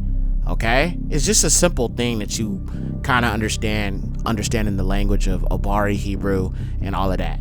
All right, so they're descendants of Shem, Shemites, descendants of Ham, Hamites, descendants of Japheth, Japhites, whatever you want to call. But all these descendants that came from Noah's 3 sons is usually when someone is from a certain tribe of people or a nation of people, they would be named after the people that they come from. The Sidonians come from Sidon, so on and so forth.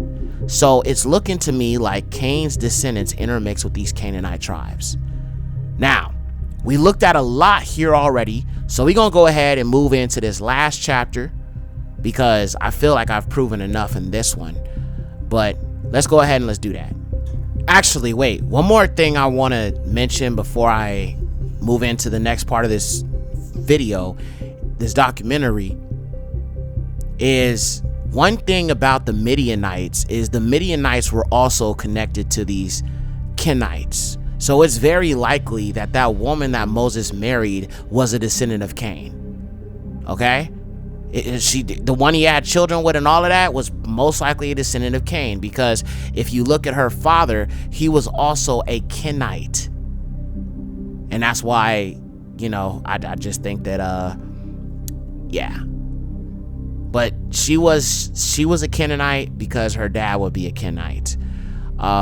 He had children with her and everything, and I think that's why his brother Aaron was looking at him so strange when he walked up with her and those children he had with her. Yashar'AL, or Yashar, 79:13-17. And Aaron, the son of Aram, the brother of Masha, or Moses, was in Egypt walking at the riverside on that day. And Yahuwah appeared to him in that place and said to him, "Go now towards Masha, or Moses, in the wilderness." And he went and met him in the mountain of Eluah, and he kissed him. And Aaron lifted up his eyes and saw Zipporah, the wife of Moses, and her children. And he said unto Moses, "Who are these unto you?"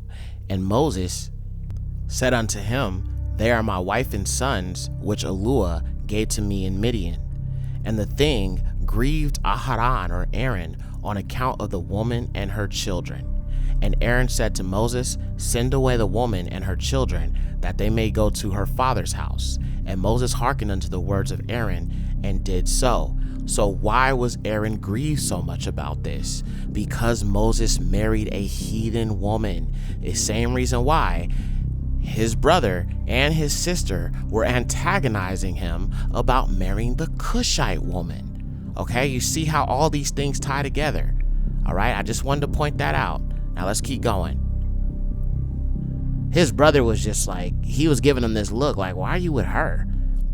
Her father, his father-in-law was a Cainite. It was a descendant of Cain, because that same word is used to describe him.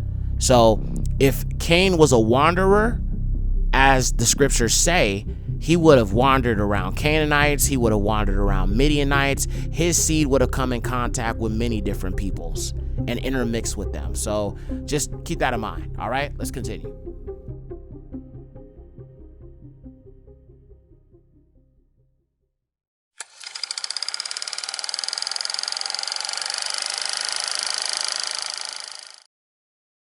All right, y'all. So we're almost done with this documentary.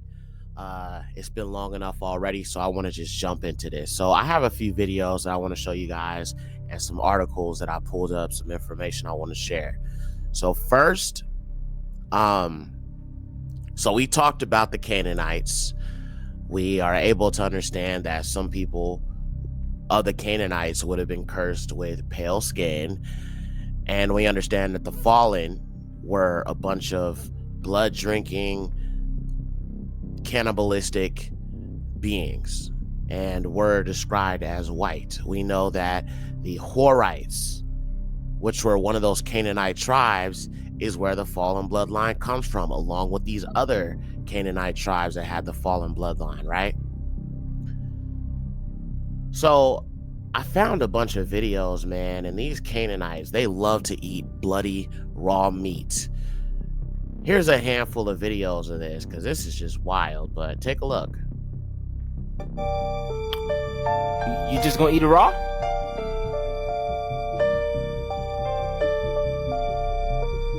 Ganger. You good?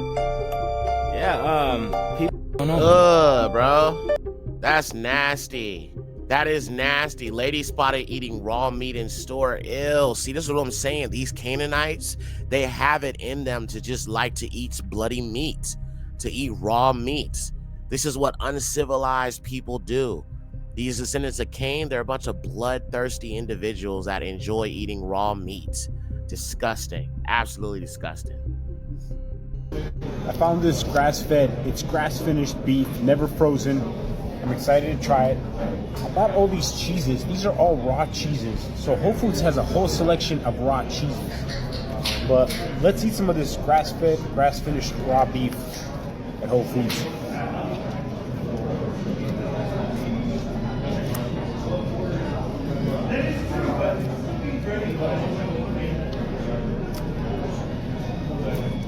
It's alright. It's pretty tasty. It's decent. I don't know why the people think that grass finished. Bro, this is a Horite right here.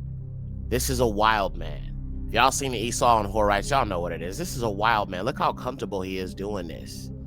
Absolutely disgusting. Just ew. Just inhumane. Disgusting. Just, oh, Father help us all. Canaanites, man. Horite, Edomite Canaanites. Is not as tasty or less fat. Look how fatty that is. That's good, wholesome. You want to get grass finished. The grains give them kidney stones. Unhealthy. They're not meant to eat grains. Make sure to try to get grass finished as often as you can. We're gonna go on an incredible vacation with Liver Queen and Liver Boys. But first, we got liver with breakfast, lunch, and dinner because Ew. liver is king.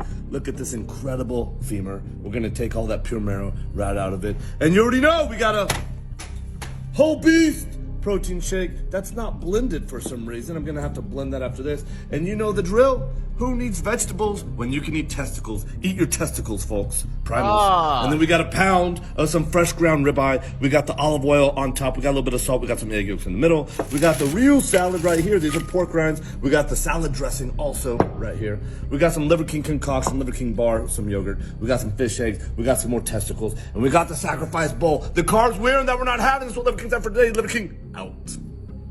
Okay, wait a minute. All right, I'm going to show y'all a few more videos, man, but listen. These people are not human. They're not fully. They can't be. I mean, the fact that they are just like the people they come from, which are the Naphalym, that were eating flesh and drinking blood and cannibalism and stuff, this stuff is in their nature, all right? And you have other black Canaanite tribes that did the same thing. They ate bloody meat. They did human sacrifices. They did all these things. And we know that these descendants of Cain intermix with these other Canaanite tribes. But this is just the stuff that they are known to do. Most of them prefer their meat very, very rare and bloody and disgusting. I mean, it's just nasty, bro. All right? But this is what I'm saying. They're Canaanites. Black people, we don't take pleasure in eating anything raw. We like our meat very, very well done. No diddy, right? But this is inhumane, okay? But the fact that they have a nature of eating bloody meat tells you everything you need to know and who they come from, why they're so barbaric, why they're so barbarous, why they're so animalistic, you know, with war and colonization and want to take everything and steal everything and steal, kill, destroy. The devil comes to steal, kill, and destroy. What have they done? What have these Caucasoid Canaanites done? Steal, kill, and destroy. Destroyed whole nations, wiped whole people out, went colonized Africa, stealing the resources. You got people like Ibrahim Traore and he's fighting against them. Let's keep going. I had to mute this because of the music. Ew, bro. I don't understand why somebody would film this on camera. I mean, this should be, if this is something you into, right? Which most of them are, a good chunk of them are, right? I would think this would be something you would do in the privacy of your home where nobody would know, but they're so bold in their bloody meat eating, their raw meat eating, they'll post it on TikTok. Crazy. Sandwiches. Basically, you're taking some rye bread, topping it with pepper jack cheese, raw ground beef, onions, salt, and pepper. This is super traditional, old school Wisconsin food. Oh yeah, that's the Caveman Chronicles. That's the Wild Man Chronicles. That's the Horite way. You feel what I'm saying? That the reason why mummies are so rare in 2024, like there's not that many of them, is because Europeans used to eat them for medicine. They would grind up their bones and they would eat them. They have the mummy laid out on their table and they're all like claiming their parts. They're like, I'll take this, I'll take that. Yeah, that looked good, I'll have a little bit of that. The Europeans were eating the mummies, bro. It was like the more I learned, the more I'm just like, God damn. Y'all can pause to read this, but I'll read like this part right here. Basically it says, mummies were ground up into medicine and consumed by the elite, believed to be a remedy for various ailments and an infusion of life energy from spirits of the dead. When Egyptian mummies became scarce after hundreds of years of eating them, corpses from other parts of North Africa and 𝐤𝐤𝔄𝑔𝐄𝑋, I think that's how you say that, mummies from the Canary Islands were instead exported and sold to Europeans. Bro. And then this is the kicker right here, was they tried to do a reverse psychology.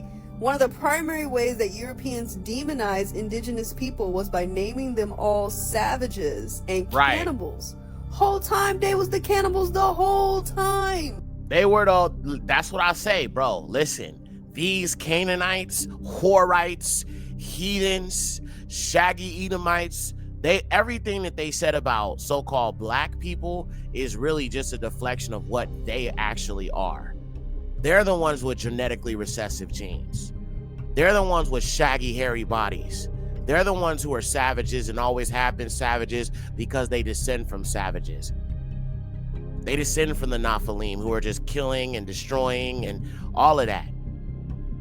Eating flesh, mixing with animals. That's why they lay with animals. That's why they lay with dogs. They are uncivilized in every single way. The Moors, the black Moors, some of them was Israelites. They civilized these folks. These folks didn't even like taking baths. And don't worry, we're going to get into all of that.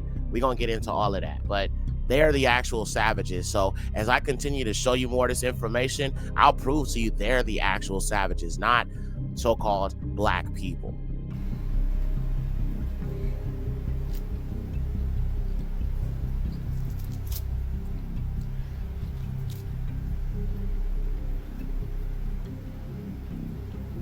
Wow.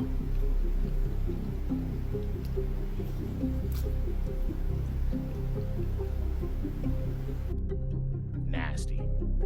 Healthy looking vegan. People do tell me I'm being irresponsible. Get me some lamb liver. Oh, that looks so good. I don't think there's any risks of the carnivore diet. I was like 4 or 5 stone overweight. The carnivore diet has made me well hot, I reckon.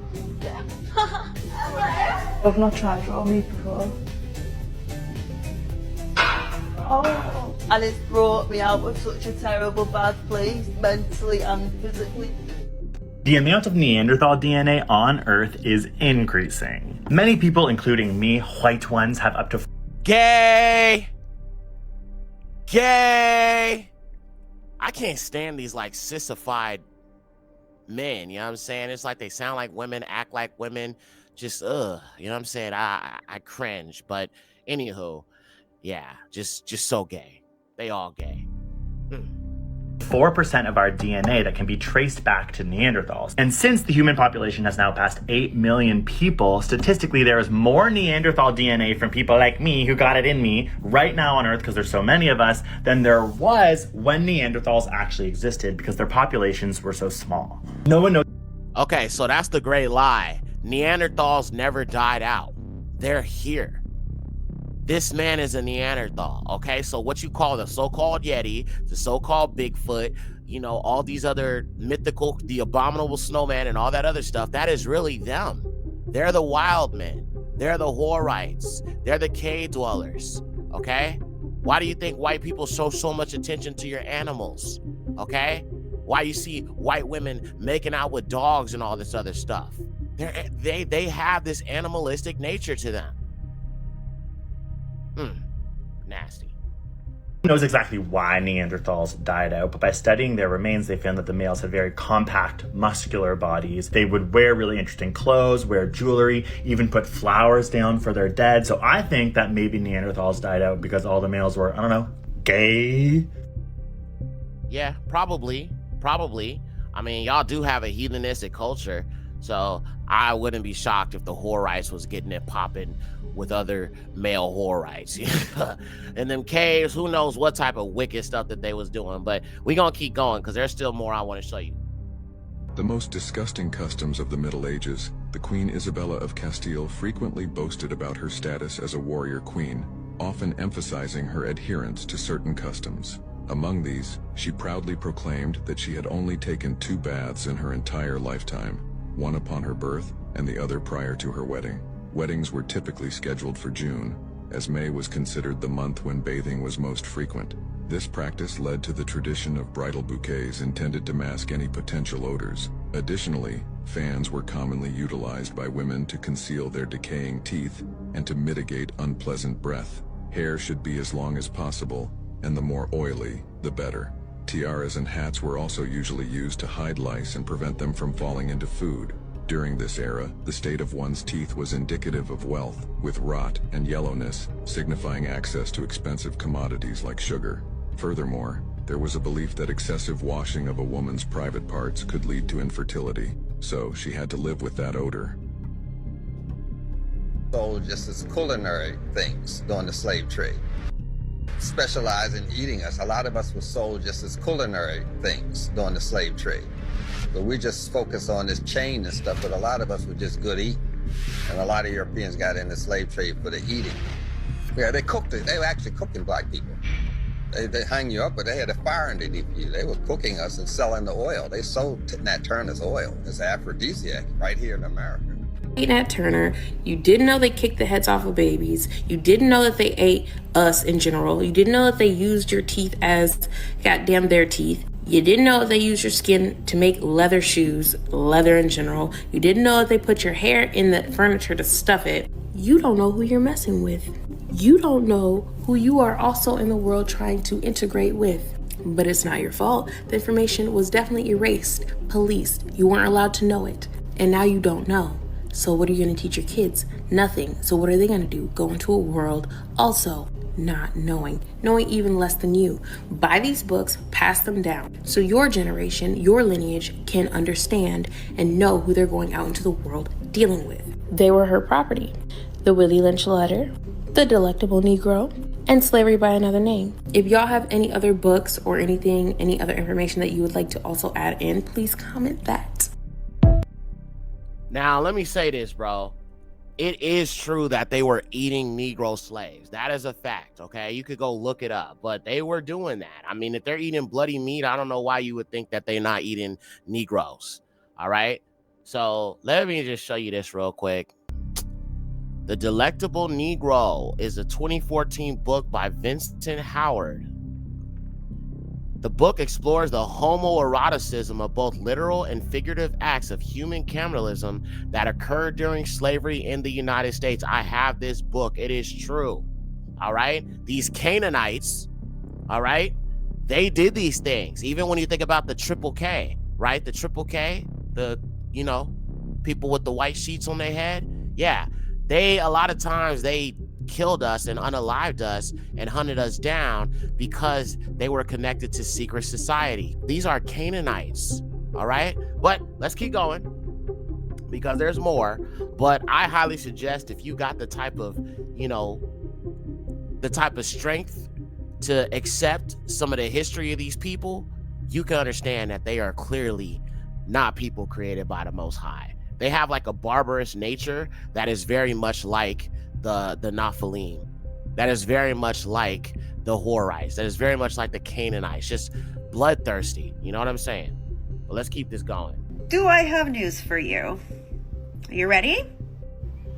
The gruesome history of eating corpses as medicine. This, my friend, is European history. But there's more.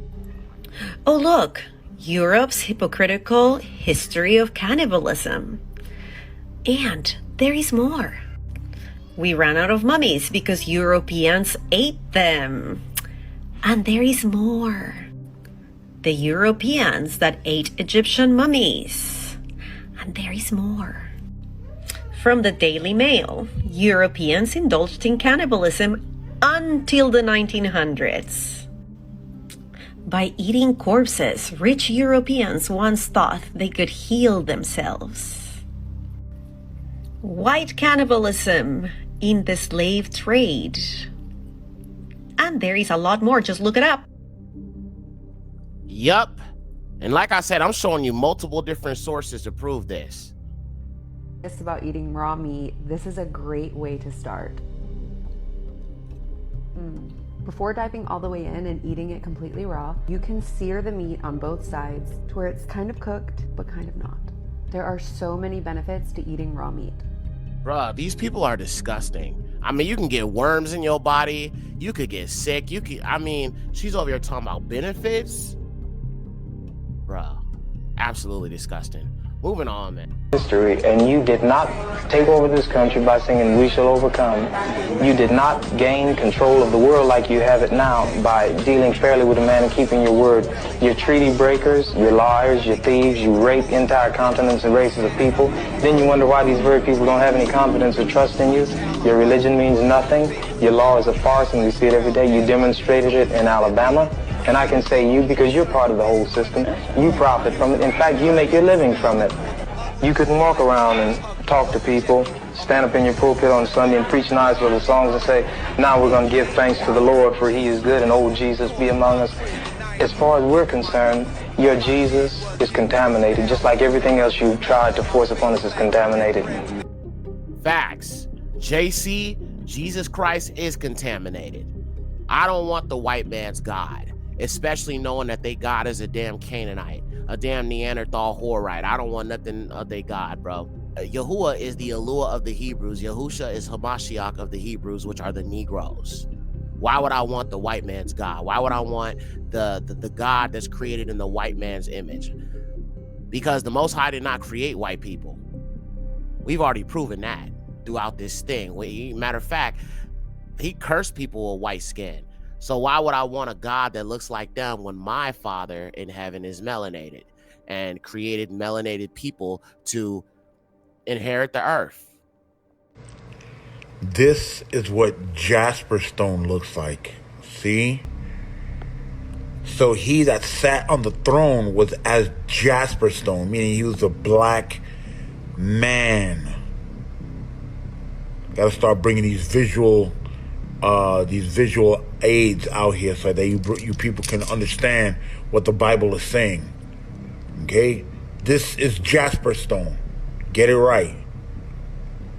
If I tell you I got a shock of my life, I got a shock of my life. Now I was literally floored this morning. Now I was dumbfounded. Did you know that black people were the first Irish? I didn't know.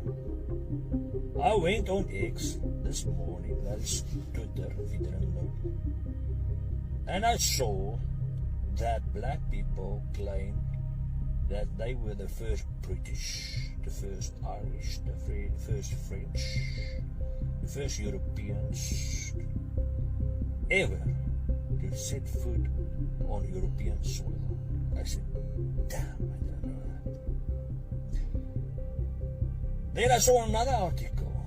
Africans say, listen here, we were the first Hebrews. We are the real Israelites. Well, if you make the assumption that the human race arose like around the equator and that skin color, dark skin color would be the phenotype, then are you assuming that as people moved outward, there was a mutation And if you were in the north, it allowed that mutation to live, which is how we got white people. Yes, Would that follow? Yeah. If Nina Jablonski, who spoke at another one of your things, explained this, and she played a role in studying the reason for dark skin, which is if you have lots of intense sunlight, it destroys folic acid, and it turns out folic acid is really important for babies to develop properly. So it's not too good for a population for the babies to not develop properly. So that's why dark skin. Now, as you move north, there's another essential vitamin called vitamin D. There's an intermediate, biochemical intermediate, that needs to be then converted by the liver, but that intermediate's formed by UV light going through the skin. If you're near the equator and you have a dark skin, it still gets through enough to get your vitamin D. But now if you go north and it's cold and you wrap up and it's less sun because the sun's coming at an angle now, you will get rickets and have other problems supposedly. So that's thought to be the reason for selection for lighter skin. And so, brother and sister, what was Harriet Tubman's name before she changed her name to Harriet? And what significance does that have to us as Hebrews? Her name was, before she changed her name after she ran away, her name was Araminta Ross. And Araminta is a Hebrew name. Her family knew that they were from the Ashanti tribe, and which is now part of Ghana, and that they were Hebrew. They did have Hebrew names before they were in slavery. Obviously, considering the fact that Noah had 3 sons, so, different parts of the earth. But I've already proven in the Esau and the Horites thing that the original Europeans were black.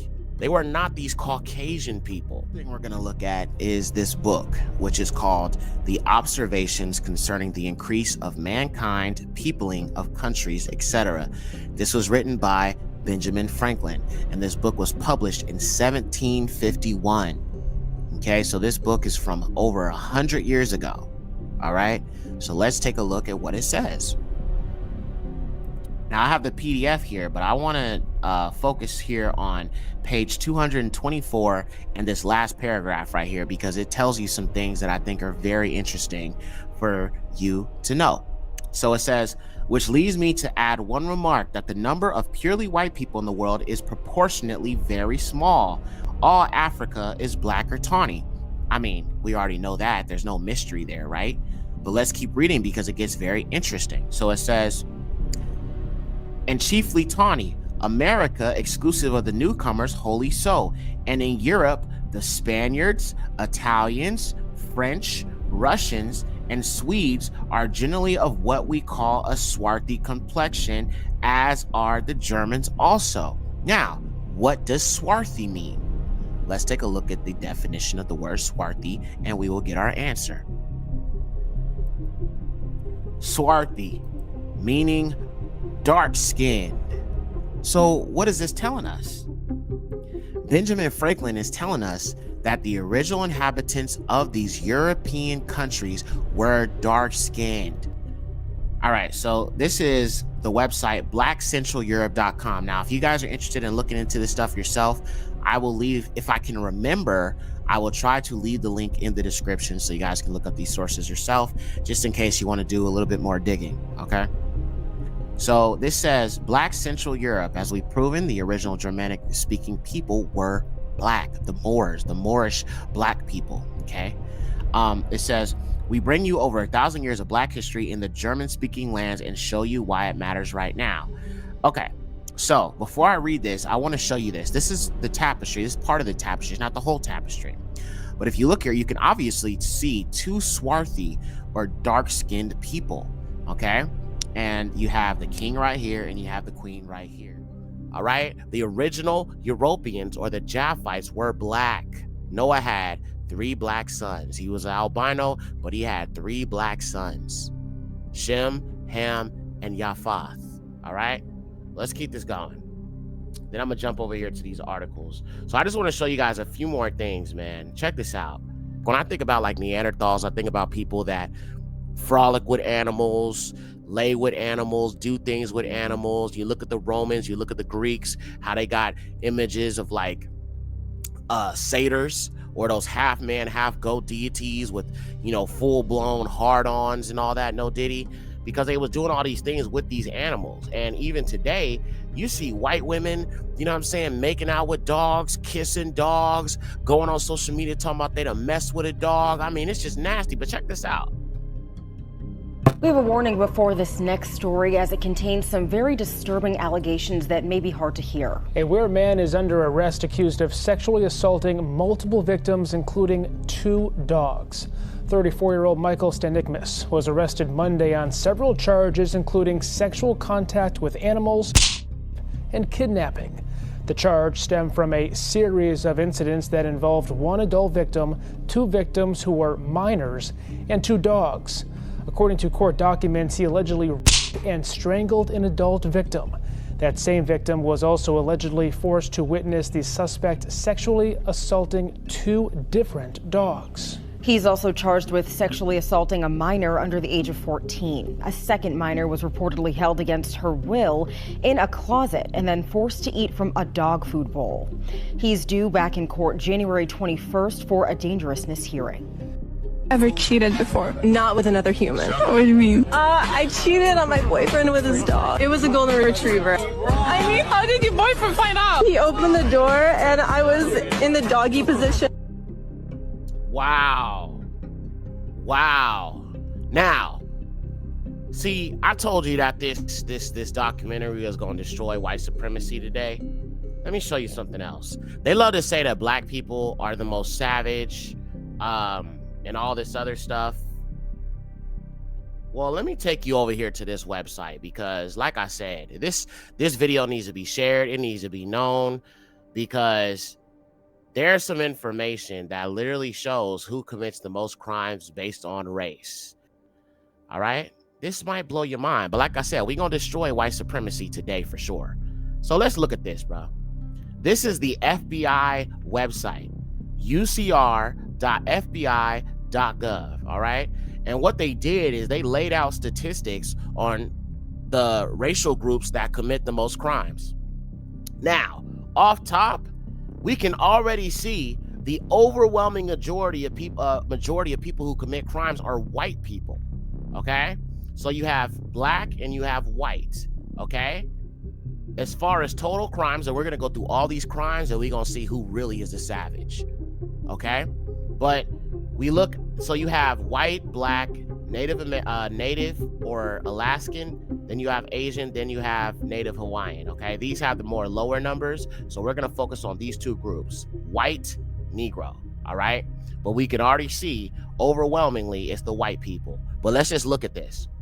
So let's see, murder and non-negligent manslaughter, okay? This is the total. White people, 3,600.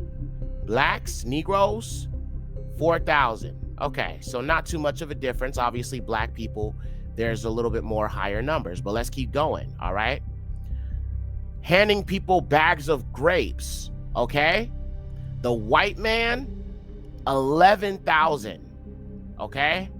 The Negro, 4,400. Wow. So who commits more GRAPEs? White people, white men. Let's keep going. Robbery. The black man, 29,000. The white man, 25,000. Okay.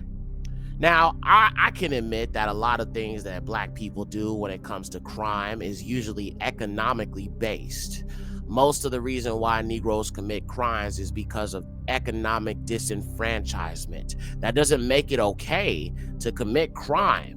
But the reason why most black people were selling drugs, the reason why the most black people were boosting and things like that is because of economic disadvantage. So just keep that in mind.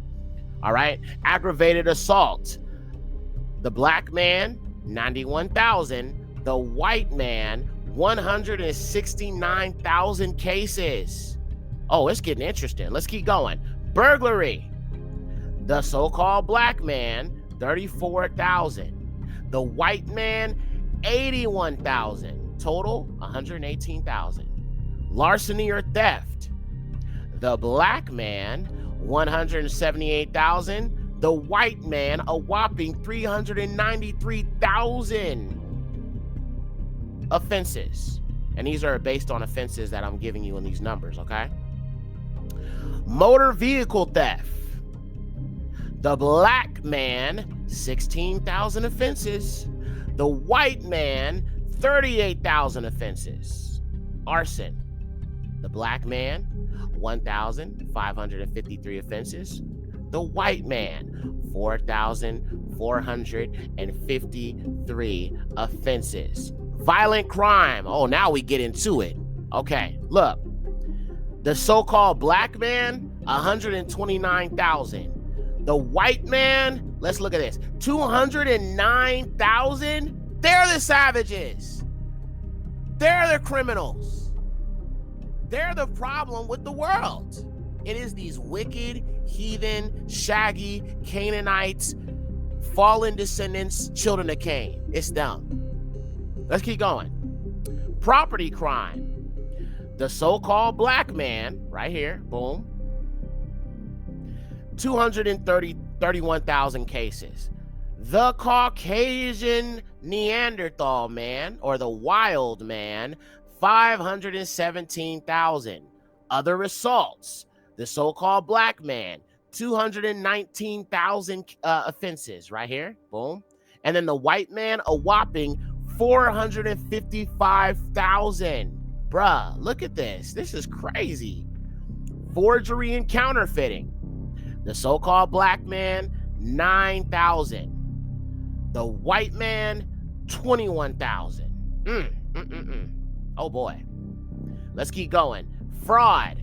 The so-called black man, 24,000. The so-called white man, 51,000. Embezzlement. The so-called black man, 3,000 cases, Salaki.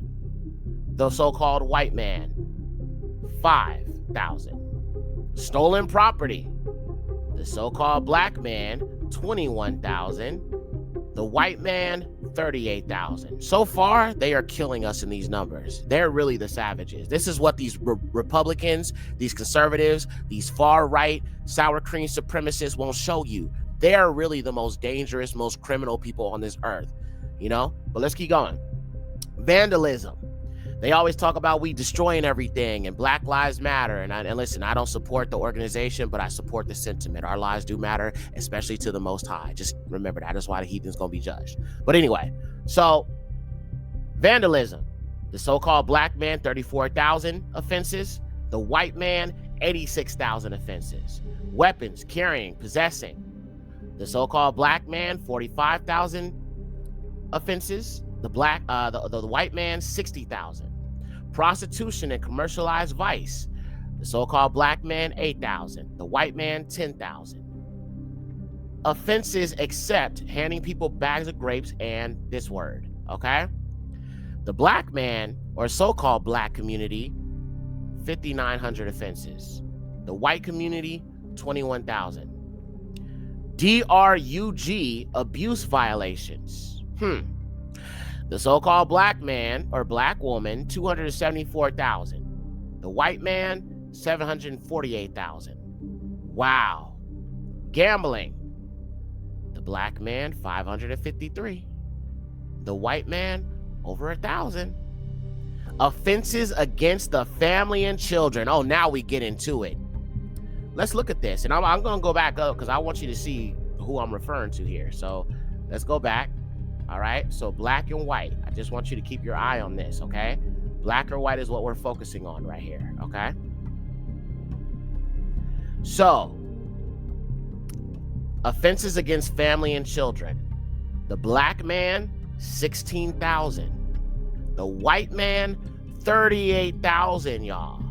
38,000. Driving under the influence. The so-called black people, 90,000. The white man, the Edomites, the Horites, 526,000. Liquor laws. The black man, 17,000. The white man, 85,000. Drunkenness.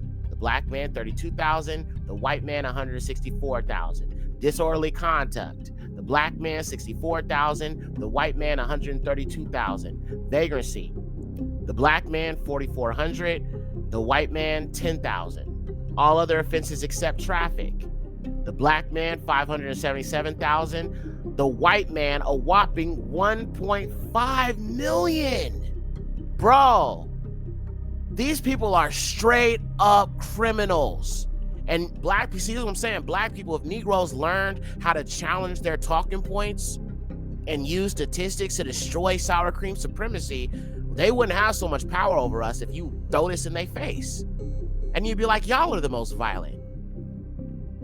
Y'all are the ones who colonize, steal, kill, and destroy in the name of your white God. Yeah, not interested. All right, so, I mean, I feel like that's very telling, bro. So when it comes to the most crimes and offenses committed, and this is according to 2019, and I'm sure these numbers have increased significantly, but according to this, when I look at total amounts of crimes that have been perpetuated by different racial groups, a total of 6.8 million in total. White people make up 4.7 million of those numbers, and black people, or so-called black people, or Negroes, or the Israelites, make up 1.8 million of those total numbers right here. Wow. The white people, the so-called Caucasians, the people from the Caucasus, they make up 4.7 million of those 6.8 million total crimes. And so-called black people only make up 1.8. This is how you challenge conservative talking points, and this is how you challenge white supremacy. They're the savages, not us. All right? Now, we're going to move on because I still have more I want to show you guys. So let's look at this next thing here.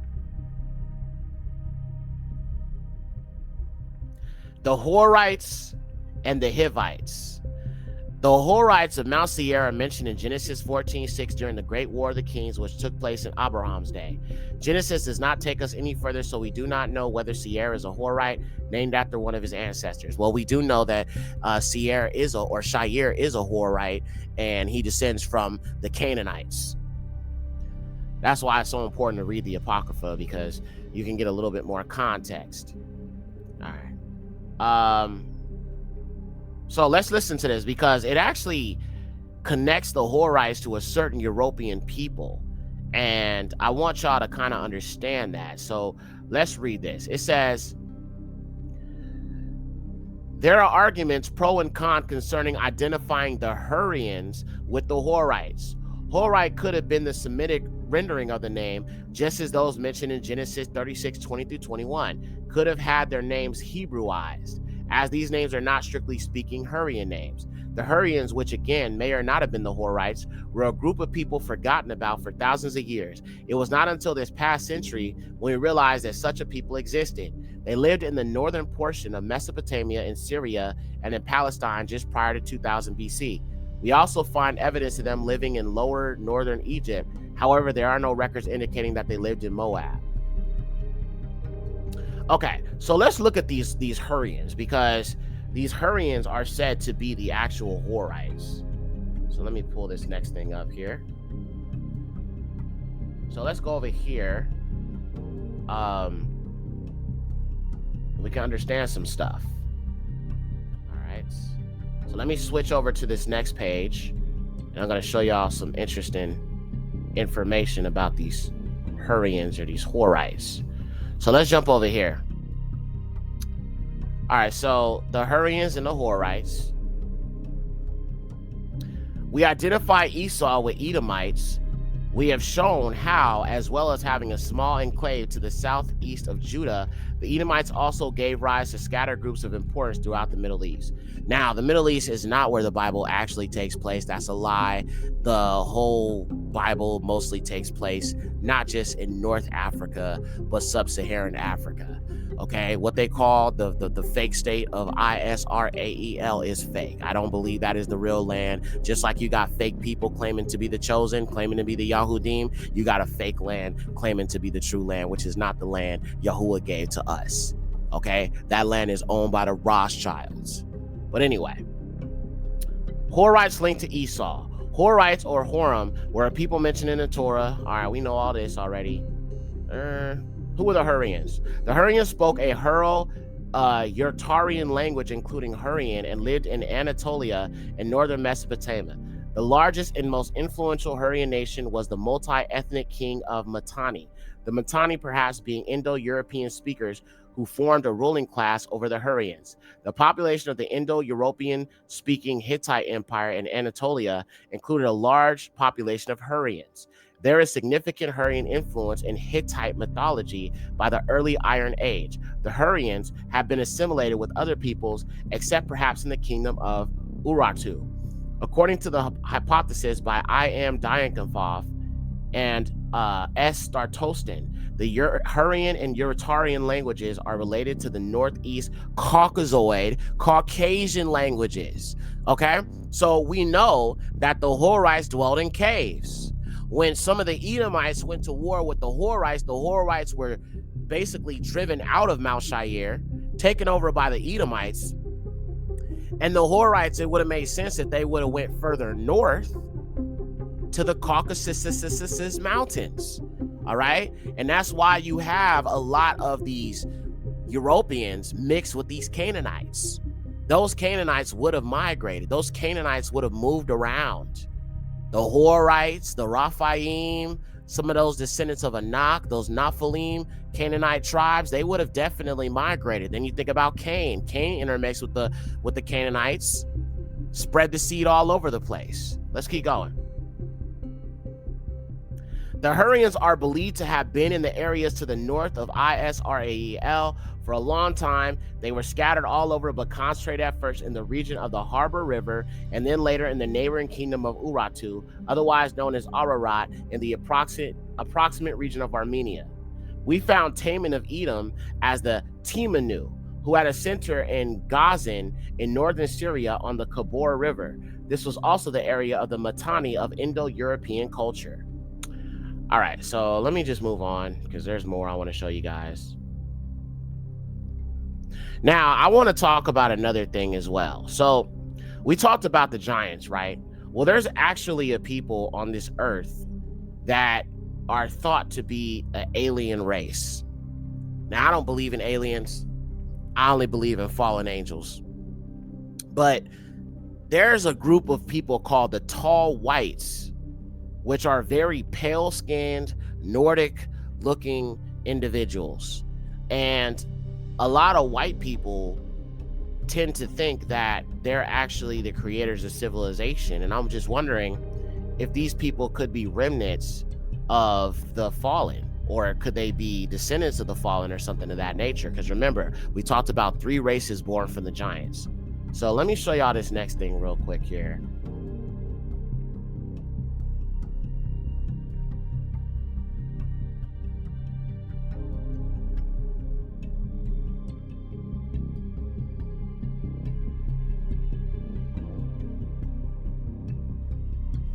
The progenitors, also known as Tall Whites or the Anunnaki, envision towering beings radiating an aura of ancient wisdom, their origins woven into the fabric of human mythology.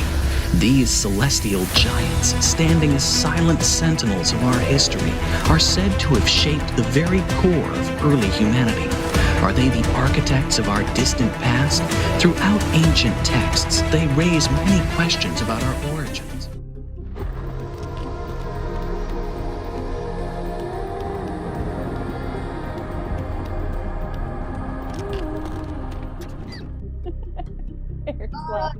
We're just talking about which aliens are the creepy aliens. I don't know. It's really good. And we're going to talk to some of the good guys, the Tall Whites, which we have channeled in the past, which is kind of weird. Y'all can go to the CE YouTube channel and find out more about this. All aliens are coming to Earth to save it. In this one video, in this video, we want to go deeper on this topic. Maybe Eric can bring in a Tall White, alien that is willing to answer our questions. So I don't know. Eric, did we have to bring in a Tall White, or that might be a little bit too much for Michelle? What do you want to do? No, he says there's one here. So okay. he's showing me, he's like opening the door and going like this. Come on in. Select door number 3, 1, 2, or 3. Hello, Mr. Tall White alien, or Mrs. Tall. Are you female or male, or? Here's the name. I'm actually getting a name right away, and I'm gonna say he, because he is coming through more of a masculine energy, but he's acknowledging that there's not really, some of us do carry more of a masculine and feminine energy. They are tall, pale, and extremely intelligent. What's more, they secretly live among us. In 2012, former US Air Force weather observer Charles James Hall published the first part of a book series claiming that these beings not only exist, but they have aided in creating the advanced technology we all use today. Sounds like science fiction, right? But Charles Hall is just one of the many witnesses who have encountered the tall whites. I could get a closer look. Is anyone out there? Are you a little lost girl? And then every now and then I would get a glimpse of her. I could just tromp down the sagebrush and make, broad lanes for me to go through. And as soon as I started doing it, I noticed that all the meadowlark sounds that I'd heard coming from down the valley suddenly moved up the valley quickly. It just seemed like there was a flock of birds around, and you could hear one off to the sagebrush on my right and one off to my left, none actually behind me, but then like an arc around me. And of course, it made me a little nervous, but I was determined to make sure, because I would every now and then would get glimpses of the little girl. And one of them put out a real shrill sound. It was off to my right. And the little girl stopped running and just stood there in the lane, out there some distance away from me, with sagebrush in between me and her, and waited for me to break through to where she was. And so, in a very patient and deliberate fashion, I broke down the sagebrush, made a real nice wide trail, and broke it off until I could get to the lane where she was, and in effect have her trapped in a box canyon in the sagebrush, no more than from here to, say, where the camera is.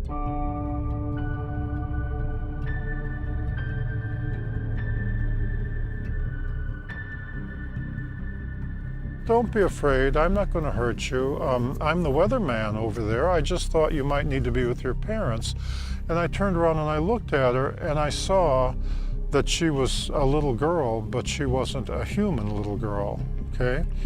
And the shock I felt can hardly be described. I heard all these meadowlark sounds. I kind of turned around and put my back to her so that I could control my own fear. And I kind of started staggering back to my weather shack, and I had to go down through the lanes I had cut. And I was just saying, I'm the weatherman. I'm over here in the weather shack. If you need some water, I have it. If you're lost, just come to where I am and I'll call the base commander and stuff. I was coming down the last big wide trail with sagebrush on both sides. And I wondered if she was following behind me. And I stopped and turned around slowly, and a sight I'll always remember, running straight towards me, not as far away as the car, 50 feet, maybe less, was one of the tall white men, Range 4 Harry. He was running down the trail straight towards me, and I stood there like a deer in the headlights. He could have run right over me. I was in such shock. And he got to a cross lane that I had cut, and then he turned quickly into the cross lane and ducked down behind the sagebrush, and then would peek at me over the sagebrush. And I was in such shock, I was kind of staggering. And all I could think was, just keep walking. What you don't know about won't hurt you, And I just kind of staggered back into my weather shack at Range 1, and I closed the door, and I just sat there for like a half hour.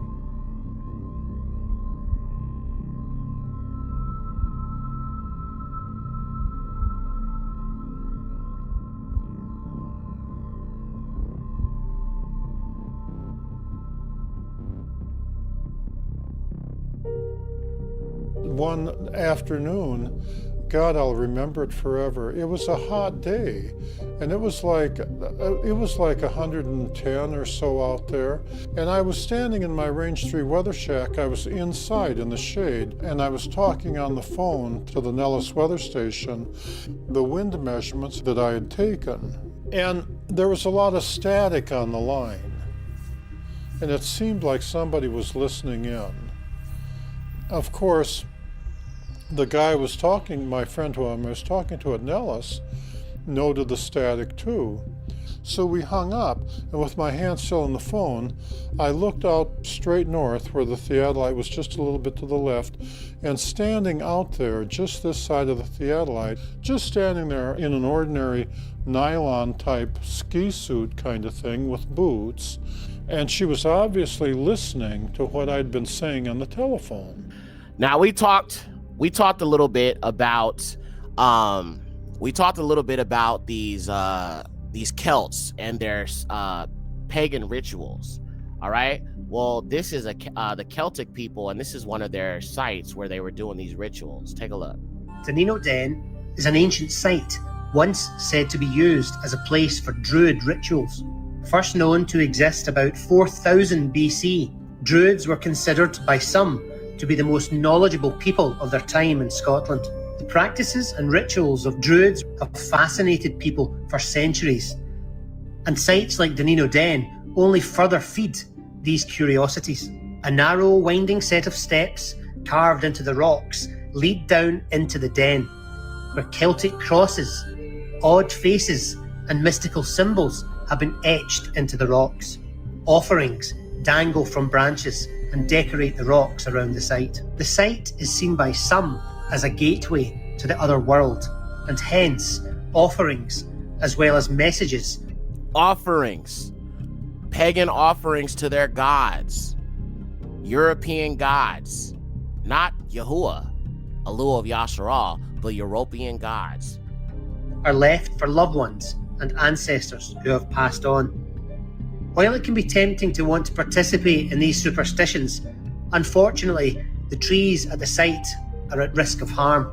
A sign at the den reads, "Please don't leave anything here that you brought with you, for the health of the trees on this wonderful site. If you feel you must leave a token, please use a strip of biodegradable cotton tied very loosely. So remember, folks, if you're visiting the den, as always, leave only your footprints and take only memories." All right, check this out. It says Jews and Arabs descended from Canaanites. DNA analysis from bodies found at several sites explain more than half of ancestry. After examining the DNA of 93 bodies recovered from archaeological sites around the southern Levant, the land of Canaan in the Bible, which is not the Middle East, by the way, but somehow they found Canaanite DNA, researchers have concluded that modern populations of the region are descendants of the ancient Canaanites. Most modern Ish groups and the Arabic-speaking groups from the region show at least half of their ancestry as Canaanite. So let's keep going now. We talked a little bit about albinism. Well, what I find so interesting is, like, if you look at some of these other nations, like these Indians that have albinism, look at this. Don't they look white? These are Indian people from India with albinism, but don't they look Caucasian? This goes to show you that pale skin is essentially a genetic mutation, because these are people who lack melanin, right? But they look very similar to Caucasians of today, which means Caucasians could not have been the first people on this earth. But yeah, look at this. Blonde hair, pale skin. Wow. Interesting, isn't it? That's an albino Native American, I'm assuming. That's what it says. Albino Indian man right here. Look at this. Crazy, huh? Now let me show you another thing here. Check this out. These are some albino Pakistanis. Look at this. Yeah, they look Caucasian to me. Look at that. Crazy. Let's keep going. Wow, look at her. This is an albino girl from Pakistan, but doesn't she look white? If you saw her, you would think she was a typical Caucasian. So now we're starting to understand that if Yahuwah, the Most High, created melanated people and the Garden of Eden, or Adan, is near the land of Cush, which we know is a Nubian area where Nubian dark-skinned people would dwell, where do white people come from? I think we understand the truth, a genetic mutation. And I'm going to show you more of that in a minute. There's another one right there. Look at that. Wow. Crazy. Now I'm going to go ahead and show you a few videos here that I have. So let me jump over here and show you this first thing. So this is an Asian with albinism.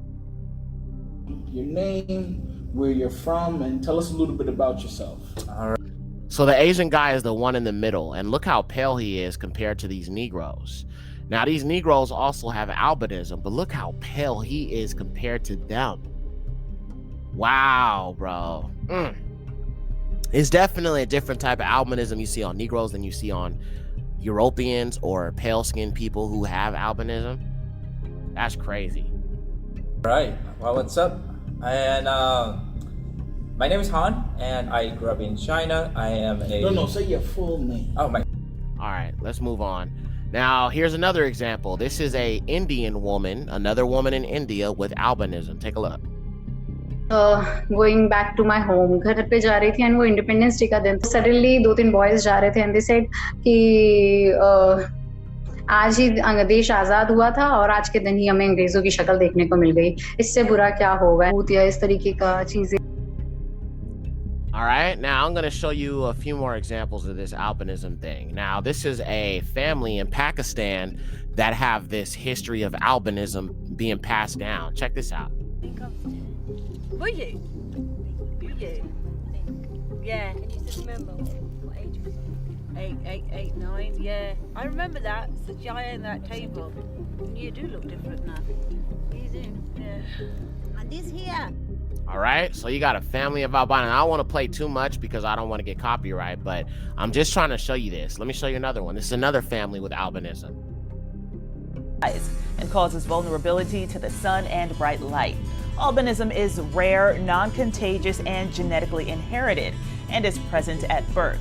In almost all types of albinism, both parents must carry the gene for it to be passed on, even if they do not have albinism themselves. There is no cure for the absence of the melanin central to albinism. Wow, crazy. Now I'm gonna show you one more. To when we are donated some of these items. Okay, all right. Now I have some more stuff from the internet that I want to show you guys because we're only just getting started here. So let me show you this next thing here. All right, so check this out. Somebody posted this on Twitter, and they said there is no bigger lie told about us, Revelation 2:9, than we are Europeans. We are the most distinct of all races. We are not even of the human race, let alone Europeans. Yeah, I agree with you. You guys are definitely a people who were never meant to be here in the beginning. But anyway, we are utterly unique. Our features only blend with humans. Our facial features and proportions infinitely more perfect. We are an Anunnaki and Naphalym. Okay, so I want y'all to hear what this Revelation 2:9-3-9 is saying. He is admitting that they are Naphalym. They are Naphalym. They are the descendants of the fallen. But look, it says we are Anunnaki and Naphalym, and our DNA is of the gods. When they say gods, plural, that tells you that these people are not monotheistic. They do not believe in one Eluah. I believe in one Eluah, the creator of all things, Yahuwah, the Eluah of Yashar'AL, okay? One creator. But they said that they're descendants of the gods. Their DNA is of the gods, meaning those fallen angels, their children, which are the Naphalym, were worshipped as gods. That's why they were called the men of renown. So they're basically saying that they descend from the fallen. That's a open confession.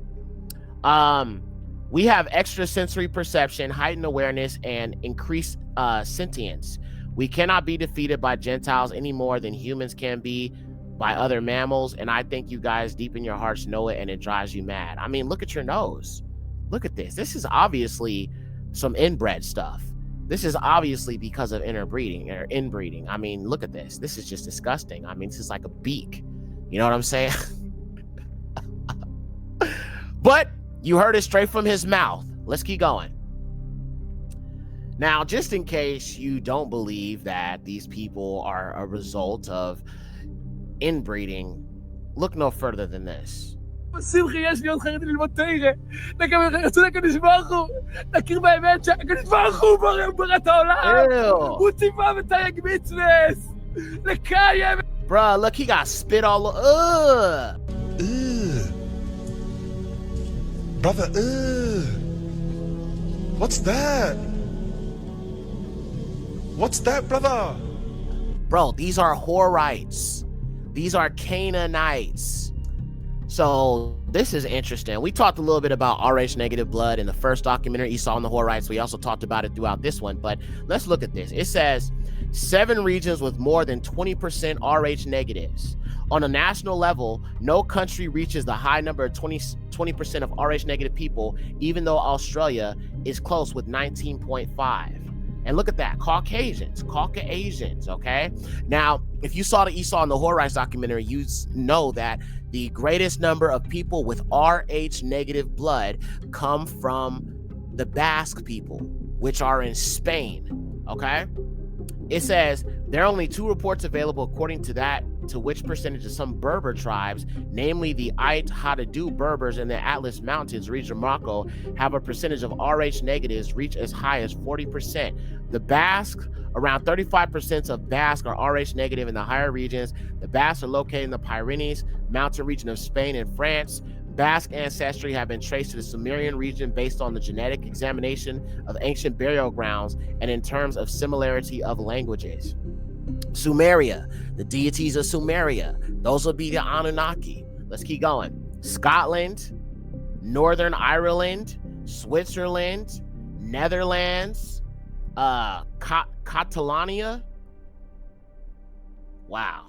Yeah, mostly European nations. It says, except the Atlas region, these areas are all by the sea, most in mountainous regions. The people who dwelled in the caves. Do you see where I'm going with this? Do you see where I'm going? I'm tying it all together. I did all these breakdowns. I went through all the scriptures. I'm just trying to show you sources outside of my own personal research that corroborate with my research and what the Bible says. This could easily be due to migrant settling in a region where they felt protected by vicinity and surroundings.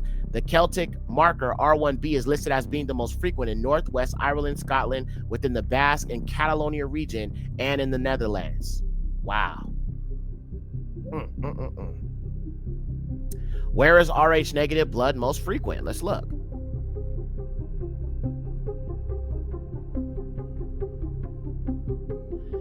So it says, on a national level, new data shows Poland having a slightly higher percentage of Rh negative within the population. And then we talked about Australia. Let me see if I can make this bigger. There we go. Okay. So if we look at this, we can see more evidence of these European countries that have this high percentage of this Rh negative stuff. All right. Wow.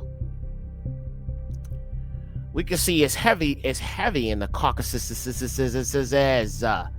All right. Now, let me show you this next video. And this is talking about these.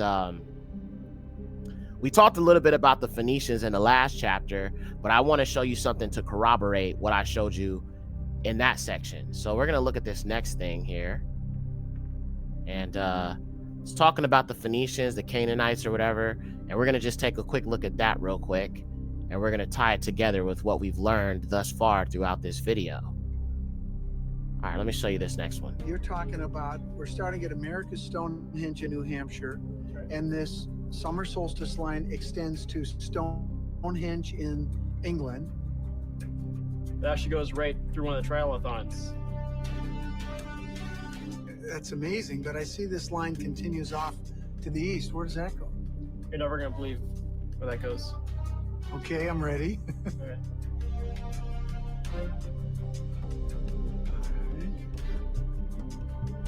I'm gonna fast forward a little bit of this.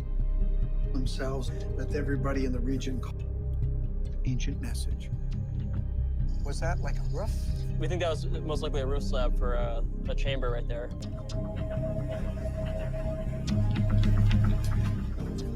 Scott, this is the ball stone. It was found in 1964. What does it say? Well, it says, to Baal, on behalf of the Canaanites, this is dedicated. The Canaanites. Wait, it says Tubal? Now, y'all remember Tubal-Cain. That was one of Cain's descendants, is Tubal. Okay? And Tubal-Cain. I find that to be very, very, very interesting. Let's keep going. The land of Canaan. That's right. That's what they used to call themselves, but everybody in the region called them the Phoenicians. They got all over the known world at that time, and many people believe that they made it over here to North America. And there are many examples of possible Phoenician writings all the way from Maine down to Brazil. As number 3. Spices here? Can we believe? All right, we're going to move on. So we're going to look at this next thing, and it's talking about the Canaanite rituals and things of that nature that have been taking place all around the world. All right, let's look at that.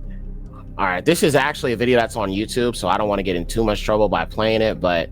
And truly the intention of it is really to go there and have sexual relations with people, to partake in drugs and fire for burnt offering. All right, let's keep going. Moloch, on the other hand, was a deity that was worshipped by the ancient Canaanites and Phoenicians. He was typically associated with child and was often depicted as a cruel and bloodthirsty figure despite his gruesome reputation. However, Moloch was seen as a powerful and influential god with the ability to grant his followers great power and wealth. An ancient civilization in North Africa killed their children for their gods.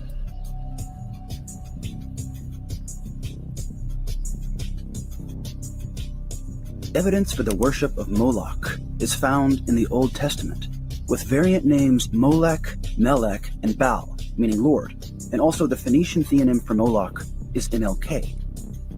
If the classical reports are accurate, Moloch represents a deity or symbology associated with child sacrifice and is fervently despised in the Old Testament. Has also been drawn and referred to as Kronos, due to the parallel mytheme of the Titan god devouring his children. I mean, that looked like a Horite to me. And I'm pretty sure this is an accurate depiction of what the giants look like. And this is a pale-skinned giant right here with shaggy hair, shaggy features, consuming human flesh. Just saying. Ritualistic intimations of Baal and Moloch have existed for thousands of years, with modern reimaginings depicting the idol as a machine. Other controversial interpretations can be found in the origins of Freemasonry, as revealed in the Royal Arch Degree in the Rituals of Exaltation. The name of the great architect of the universe is a trinity of words: Ja-Brulan, translating to Yahweh, Baal, and Osiris, the ancient Egyptian god of fertility, resurrection, and the underworld. In Tunisia, just outside Jerusalem, children were said to have been sacrificed, but the religion of Carthage in North Africa managed to continue the Canaanite ritual. With several modifications, they birthed what the Jewish virtual library called the Cult of Moloch, creating the largest Tophet ever discovered, covering almost 4 miles with 9 descending levels, and with dedications to Baal and the Phoenician theonym from Anda. They also reaffirmed previous analyses that because the ritual was so expensive, only the wealthiest and most powerful in Carthage could have practiced it. The cult of Moloch was real, an unspeakable evil carried out by wealthy humans while their society was flourishing. An author of the study said, quote, "We should not imagine that ancient people thought like us and were horrified by the same things. But remember, the Greeks and the Romans were just as appalled then as we are now. Even many animals have an unquenchable desire for the safety of their offspring." All right, moving on.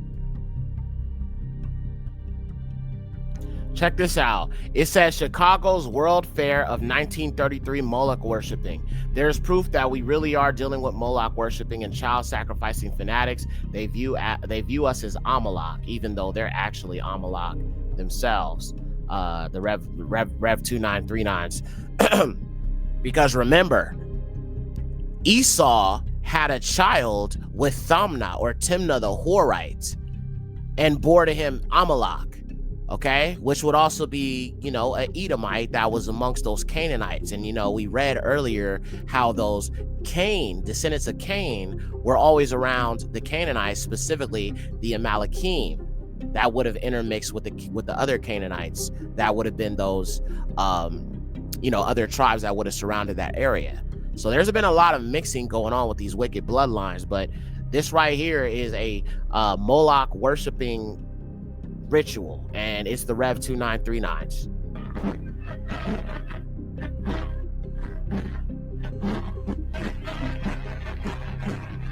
Okay, yeah, I'm not rocking with the sound. The sound is really bad, so I'm gonna just mute it. But you can see this right here.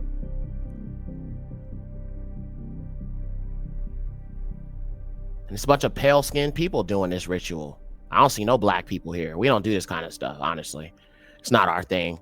Not Negroes, at least. Maybe some of the other peoples that might be melanated, but we don't do that, bro. All right. I guess we'll stop there. All right, cool. So let's keep going. There's so much more I want to show you guys, so we're gonna just move on from there. All right, we looked at that.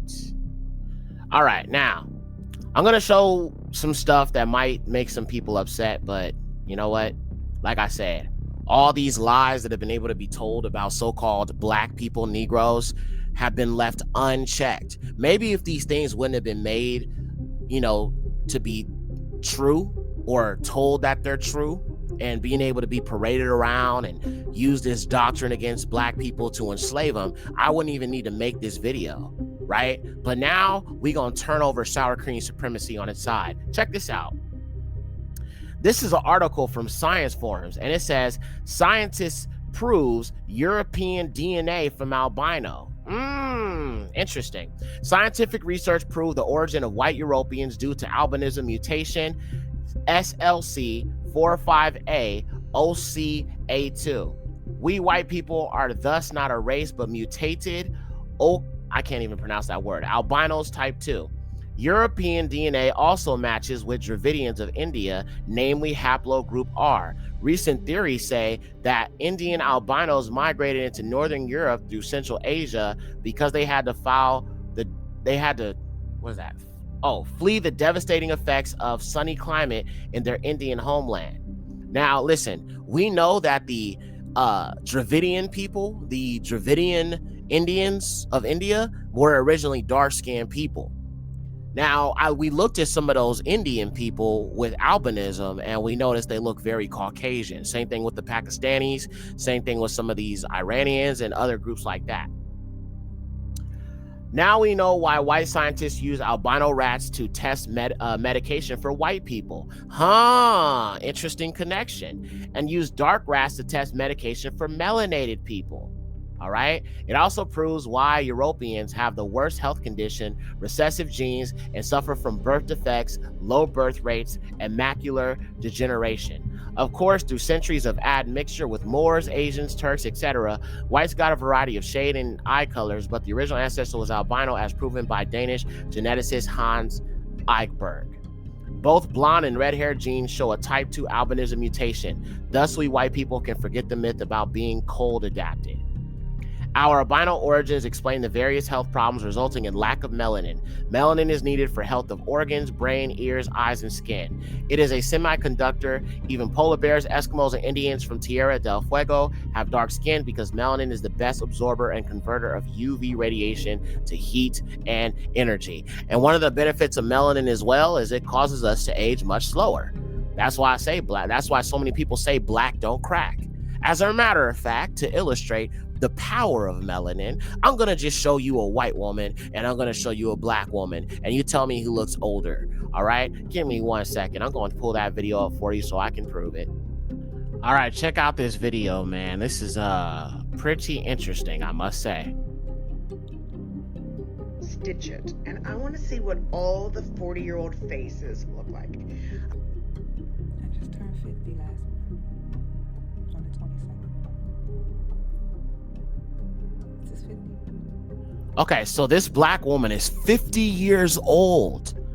Bruh, look how young she looks. Now, this white woman is younger than her. She's 40. Look how old she looks. This is what I'm saying, all right? We were created in the Most High's image. And I'm not saying that to brag. I'm trying to get you to understand white supremacy is a myth. It's not real, okay? Look how old this lady looks. She's 10 years younger than that black woman, but look how old she looks versus the black woman. Come on, bruh. There's no comparison. There is no comparison. We are the children of the Most High. We are. Melanin came from the highest Yahuwah. He created all his people with melanin. And even the other nations that came from Adam would have been melanated. Adam would have been melanated. He was formed from the red dirt of Africa, Ethiopia, all right? But these people right here, Canaanites, genetically recessive, descendants of the fallen. I don't know why the heck y'all Negroes be wanting to marry them. I'm just saying, I don't understand it. When you got all this melanin perfection right here. Absolutely beautiful black woman. But let's keep going. I just wanted to show y'all that because that's something else you need to factor in. I mean, y'all probably don't know this, but melanin is worth more than gold. And maybe we can get to that a little bit later on, but we still got more to look at. So let's keep going.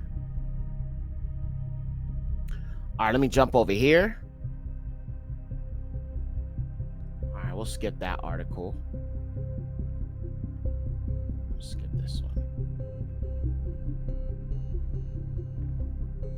All right, we're gonna look at a few more things here and we will understand a little bit more information as we continue with this, because there's a lot more truth that's gonna be brought out today. All right, so let me show you this next article. Now, this one is very, very interesting. Check this out.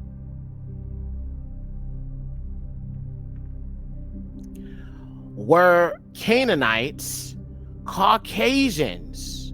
Researchers at the Hebrew University have found the genetic roots of the Canaanites stretch as far as the Caucasus. Now, we read that earlier. Remember, it said that there's probably like the Canaanites could be mixed with Iranians and Caucasians because they was up in the Caucasus. So it says, who are the Canaanites, the oldest known inhabitants of what was to become Yashar'AL, the biblical promised land? This is not just a historical and archaeological question. It is now also a political issue. Researchers at the Hebrew University in Jerusalem have now established the genetic roots of the Canaanites stretch as far as the Caucasus and Iran. Wow. Well, there's another witness to back up what I was saying and what I present in this video. All right, now let's go back. Let's look at this. All right. Are you of the most ancient bloodline? If you have a red gene, freckles, light skin, reddish hair, that is a sign. High intelligence is also a Neanderthal trait. That's hilarious. They said that Neanderthals are smart. That's hilarious, bro. The Neanderthals had large craniums and therefore more brain. You see, now that the truth has come out that they were a bunch of cave dwellers and Neanderthals, now they want to make Neanderthals out to be very intelligent, highly sophisticated, but we know that they was over there grumbling around, crawling on all fours, and all type of other stuff like that. They survived through the ice ages, which required the ability to adapt to hunger and to be able to kill large animals. This meant they had good skills in teamwork. From a combination of old and new evidence, it appears that at least we have a satisfactory answer to the age-old question, what happened to Neanderthals? If the current reasoning is correct, their descendants are still with them and are still with us, and we call them the Basque people. So the people with the highest rate of Rh negative blood are the Basque people. So those blue-eyed, blonde hair, red hair, blonde hair individuals are Horites, Neanderthals, that's where the bloodline comes from. Do you see how it all connects? RH negative blood, that is a fallen bloodline. That's why the royal family has it. It came from the fallen. Now listen, if you are RH negative, I am not saying you are inherently wicked. I understand some of our people have RH negative blood because of slavery. But the truth of the matter is the source of this bloodline comes from the Naphalym period. All right, let's keep going. Robert J. Sawyer has recently published this book, Hominids, a fictional account of an interaction between sapiens, humans, and Neanderthals, but drawing on the latest scientific research about Neanderthals. This research includes studies of DNA extracted from bones of Neanderthal remains. The account mentions 5 months of painstaking work to extract a 379 nucleotide fragment from the control region of the Neanderthals' mitochondrial DNA, followed by the use of polymerase chain reaction to reproduce millions of copies of the recovered DNA. This was carefully sequenced and then checkmate of the corresponding mitochondrial DNA from 1600 modern humans, Native Canadians, Polynesians, Australians, Africans, Asians, Europeans. Every one of those 1600 people had at least 371 nucleotides out of those 379 the same. Maximum deviation was just 8 nucleotides. Listen to this. Looking now at the evidence for the theory that the Basques are descended principally from Neanderthals, everything suddenly falls into place and the supposition becomes almost self-evident. Location. The home country of the Neanderthals is well known to have been Western Europe. One source says that they dominated this area for at least 250,000 years. Okay, I don't know about all that because the Moors were ruling over Europe for 700 years. So I don't know about 250,000, but whatever. Chew out the meat, spit out the bones. Many of the best Neanderthal specimens have originated from the Iberian Peninsula. The Basque country lying on the western side of the Pyrenees and on the border between Spain and France fits in neatly with this location. The Basques are well known to have distinctive body characteristics, Kurlansky says. Ample evidence exists that the Basques are a physically distinct group. There is a Basque type with a long, straight nose, thick eyebrows, strong chin, and long earlobes. Basque skulls tend to be built on a different pattern in the early 1800s. A researcher reported, someone gave me a Basque body and I dissected it, and I assert that the head was not built like that of other men. Okay, so we can admit there are some people who were never supposed to be here, family. And that's what I keep trying to get y'all to understand. It's because of the fallen that these people exist. Let's keep reading. Even stronger evidence comes from the rhesus factor discovered only in 1940. The blood of most humans and or apparently other primates contains this factor, and it's called rhesus positive or RH positive blood. Blood lacking this factor is called rhesus negative. The Basques are well known to have the highest percentage, around 33% of rhesus negative blood of any human population, and are so regarded as the original source of this factor, which would be the Neanderthals as well and the fallen, or the Naphalym. In the United States, some 15% of the European population are RH negative, while the percentage in the Asian and Black population is much less than this, right? So this is actually something that is more prevalent in white people than it is Negroes, Black people. The only reason some Black people have this is because of slavery, if I'm being honest, which is why I keep telling y'all, stop mixing with them. If you are a Black man, get you an Israelite Black woman. If you are an Israelite Black woman, get you an Israelite Black man. Stop mixing with these mutants. Stop mixing with these non-human entities. Stop mixing with the children of the fallen. Stop doing it.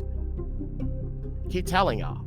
Possession of RH negative blood can be a major disadvantage for human population. A RH negative woman who receives a RH positive child with a RH positive man will typically bear her first child without special problems. However, because of the intermingling of fluids between the mother and fetus, the first pregnancy builds up antibodies to RH positive blood in the woman, which typically attack the blood of her subsequent RH positive children, causing them to miscarry, be stillborn, or die shortly after birth. Now, let me say something to people with RH negative blood, because a lot of people got mad at me when I pulled out what I pulled out on Esau and the Horites. Listen, RH negative blood is not from the Most High.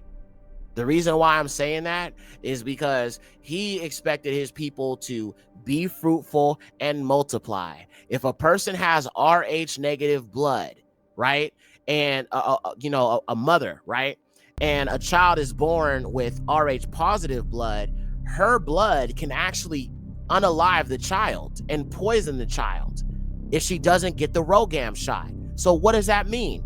That means that is not something the Most High will put in our blood. It comes from something else, which is not of this world, and that's why a lot of Rh negative people will tell you they've had experiences with so-called abductions. They have, psychic abilities, extrasensory perception, and all these different things. They're counting it as a flex. But the real reason why they have these issues and these experiences is because they are descendants of the fallen angels. All right? That's what they're not going to tell you. People over here talking about, I'm starseed. Oh, I'm this, I'm that. You have a bloodline from a wicked people, wicked beings that were never supposed to be here to begin with. And like I said, I know this might be hard for some people to hear, but it is what it is. This is the truth you need to know, because ain't nobody telling you the truth about this. So I'm going to tell you.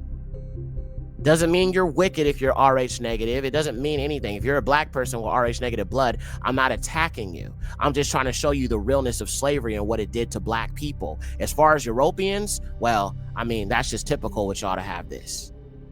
But black people with Rh negative blood, look, it's not your fault. I mean, what happened to our people happened to our people.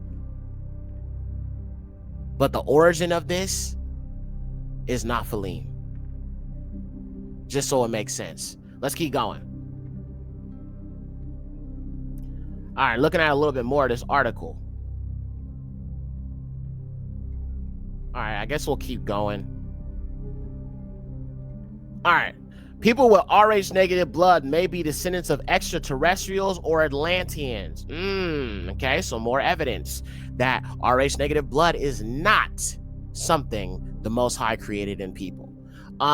Do you know your blood type? Even every human on this planet has either O, A, B, or AB. Within these types, you either have Rh positive, Rh negative blood. The rhesus factor refers to specific antigen in the blood. If your blood lacks Rh antigen, you are Rh negative. If your blood has the antigen, you are Rh positive. About 85% of the population has antigen, 15% does not, and are considered Rh negatives. Rh negative blood types are one of the most fascinating subjects I've ever researched. In the study of genetics, we find that we can only inherit what our ancestors had, except in the case of mutation. We can only have any numerous combination of traits inherited from all our ancestors. Nothing more, nothing less. Therefore, if man and ape had evolved, okay, like I said, chew up the meat and spit out the bones. All right, I'm going to just skip forward because, yeah.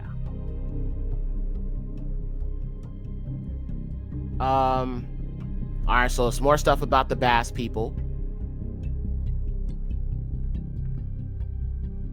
Look at this. The Oriental Jews of Israel also have a high percentage of Rh negatives in their population, although most other Oriental people only have 1% Rh negative, which makes sense because the Khazars come from an Asiatic people, so that would make sense. Which we know that them people are Khazars. Listen to this. Rh negatives also tend to have strange characteristics about themselves that are uncommon to most other people in society, such as a feeling of not belonging. Truth seekers. Well, I don't think that's necessarily an Rh negative trait. I mean, we're all seeking truth in this world. A sense of mission in life, empathy, and compassion for mankind. Now, I don't think that that's necessarily a bad thing, but I have dealt with people who are Rh negative and they're extremely sensitive, right? They can't watch the news. They can't watch, movies where there might be things that might happen to certain people that are extremely traumatic. They don't like concerts. They don't like loud sounds, loud music. These are all traits of Rh negative people. So if you have these things and it's like to a point where a lot of people can't stand being around you because you have these sensitivities, it's most likely because you are Rh negative. Now, me, I like loud music. You know what I'm saying? Because I'm an artist. I'm a musician. So I love my music loud. I bump it loud. You know what I'm saying? Let's keep going. Higher than average IQ, ESP ability, love of space and science. Okay, that's fake. So a love of lies. Okay, well, there's no such thing as space. All right. The earth is flat. There's no such thing as planets and all this other goofy stuff. more sensitive vision and other senses, increased psychic and intuitive abilities. So I've heard people with Rh negative blood talk about things like they absorb people's energy, they feel people's energy, they feel people's pain and stuff like that. That is also another one of these traits of people with Rh negative blood. Look, if someone tells me how they feel, I can know what they're going through. I can look at a person and tell if they're sad, but I don't absorb their energy. I don't absorb anything, okay? I can tell based off of how I look at somebody by observation if they're going through something, but I don't absorb their pain and their energy. That is an ability that these Rh negative people have that are descendants of the fallen. Let's keep going. Lower body temperature, okay? So maybe anemic, possibly. Higher blood pressure, some say lower. Predominantly what? Blue, green, or hazel eyes. Red or reddish tint to their hair color. So when you look at people with red hair, that is another example of Rh negative blood. That is another example of people that have this trait. Let's keep going. Increased sensitivity to heat and sunlight. So again, this would affect people who were not originally melanated. So again, if you are a melanated person and you have this, just understand it's because of what has happened to our people in slavery, as I said before. Unexplained scars, empathetic illnesses, ability to disrupt electrical devices, experience strange unexplained phenomenon, psychic dreams, prone to alien abductions, and cannot be cloned. Very, very, very, very interesting. All right, we're going to move on. Now, since we're talking about red hair being a genetic mutation, let me show you this. The legend of CTK, red-haired giants in Lovelock, Nevada. So you have red-haired giants, okay? Am I starting to make some sense of this for you? Is it starting to make some sense? It's starting to make some sense that there are people here who are not fully human, that are direct descendants of the Naphalym. Let's look at this. It says, thus, the Paiutes, a Native American tribe that inhabitates sections of Nevada, have a narrative concerning their ancestors and a race of red-haired, what? White! Let me say it again. Hold on, one more time. And a race of red-haired, white giants that they told to early white settlers of the area. These colossal creatures are described as the CTK. Sarah Winnemucca Hopkins, the daughter of Paiute Indian chief, documented the story in her book, Life Among the Paiutes, Their Wrongs and Claims, which was published in 1882. So these Native American people were describing these red-haired giants, these colossal creatures with red hair and white skin, going right back to Enoch, okay? We read about Enoch. We read about Noah. Noah was born with albinism, and they thought that he was a descendant of the fallen. Why? Because of that complexion. A Negro with albinism would have looked like a pale-skinned giant, which is why, that's why Noah's father thought he was a descendant of the fallen, all right? These giants have been described as vicious, unfriendly, and cannibalistic. No wonder Europeans love to eat bloody meat. Despite their modest numbers, the CTK gave a great threat to the Paiutes, who were just beginning to establish themselves in the area. Legend has it that a great battle took place. The Paiute concerned in forcing the giants down into a tunnel system, heaped foliage over the entrance and set it on fire with blazing arrows, which resulted in their extinction in the site that is now known as Lovelock Cave.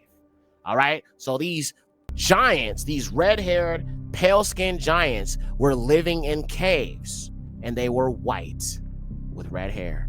And we know that red hair is something people with Rh negative blood have. Oh, it's all starting to make sense now, huh? Let's keep going. The account has been disregarded by modern historians and anthropologists as fiction and allegorical myth, but some have argued that archaeological evidence suggests otherwise. Archaeologists discovered thousands of items inside this cave during the early 20th century, prompting a lengthy excavation and speculation that the Paiute legend was true. Lovelock Cave in Nevada first drew archaeologists' attention in 1924, 13 years after miners began harvesting the bat guano that had grown up on its floor. Dry bat guano is traditionally natural fertilizer for use in organic gardening.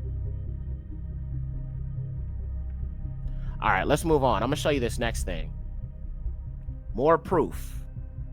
More proof. Let me jump over here to this next article that I want to show you guys that kind of ties to this as well. So let me pull this next thing up for you guys. Give me one sec. Now check this out right here. This is an article from the Science Times, and it reads, did U.S. soldiers encounter real giants in Afghanistan, exploring the Kandahar giant mystery? A strange story about U.S. troops who say they saw a giant in Afghanistan has amazed and confused many. Stories of people meeting legendary creatures have also made people interested and skeptical. The story of the giant from Kandahar.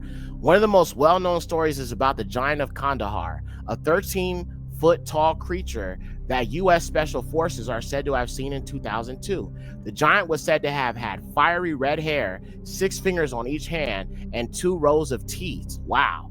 The fight is said to have happened in a rural area of Kandahar where a U.S. patrol went missing. The Special Forces group found the giant cooking food when they got there. When they got into a fight, the giant killed one soldier with a spear. After 30 seconds of steady shooting, the rest of the unit killed the giant. The Kandahar giant story became infamous on several websites and was told in Nick Orton's book, Tales from the Grid Square, a collection of strange military encounters. Even though the story received much attention, the U.S. Department of Defense had no record of such an event. Many people thought it was a myth or a complicated hoax. However, conspiracy theories and people of supernatural interests are still interested in the story. All right. It's a video. I don't know if I want to play it because copyright, but this is the giant right here. Matter of fact, I guess we can play a little bit of it. I'm just gonna fix it in post-production. Afghanistan, 2002. Picture this. You're a US soldier deployed in the rocky terrains of Kandahar. You're accustomed to the dangers of war, but nothing could prepare you for what's next. Emerging from the shadows is a colossal figure, a giant that could rival the biblical Goliath. This isn't fiction. This is a tale that has been circulated among certain circles within the military, sparking debates and gripping the imagination of those who dare ponder the unexplained. Welcome to the enigma of the Kandahar giant, a story nestled on the borderlines of military accounts and modern-day myth. Crazy, bro. All right, we're gonna keep going because I don't want to play too much of a video on here. So we're gonna keep this thing going. Okay. Now, let me show you something else. Give me a second here, because I got a few more things that I want to show you guys. We're almost done, fam. I know it's been a long stream, but there's a lot that needs to be shown. All right, here's another article. White people are mutants. Sandra Porter. No red herrings here. Lamson Edisa found a single gene that controls human skin color. While studying pigmentation in zebrafish, this zebrafish had an unusual golden color that turned out to be an important clue. Lamson and collaborators found that the golden zebrafish lost their normal color because of a mutation in the SLC24A5 gene. When the zebrafish have the mutant form, they produce fewer melanosomes. Fewer melanosomes, right? What on earth is a melanosome? Melanosomes are special compartments that store pigment. You can think of them like clear containers that hold brown paint. The brown paint will correspond to the pigment, melanin. There are also different shades of brown paint. Melanin, one lighter, pheomelanin, and one darker, eumelanin. Melanosomes are only found in special kinds of cells called melanocytes. Fewer melanosomes mean a lighter color. So we can see, according to science itself, Yahuwah created melanin. I mean, we have melanin receptors. We have areas in our body, compartments that store melanin. The more melanin you have, the more color you have to your skin, your eyes, your hair. So people with less melanin, I mean, what does that say about them? They are genetically recessive. They are, people who are not the original human beings. These are mutations that have caused white skin. But they told us it was the other way around. They said black skin is not, was a curse by the Father. But we realize white skin is, because that makes you less than the original Adamic people. That makes you basically a mutant, essentially. So if white skin is a mutation, then people that have it will be considered mutants. Now, leprosy, I think, is different. Albinism, I think, is different. But I'm talking about just pale skin in general, like, you know, because albinos are different than pale skinned people. It doesn't matter how many times pale skinned people breed, they cannot make a dark skinned child. But two albino people, two people with albinism, two Negro albinos could make a dark skinned baby. Or you could have two dark skinned people make an albino child. But white and white cannot make black. And let me show you something else, because people need to understand that there are blue-eyed black people too. Let me show you this. Just in case you didn't know this. Check this out. You have black people with blue eyes. Oh, you definitely do. Which I do believe could definitely be a mutation as well. But they are melanated people. Right? Look at those eyes. Wow. Crazy. Green eyes in Africa. Interesting, huh? See, this is what sour cream supremacy doesn't show you.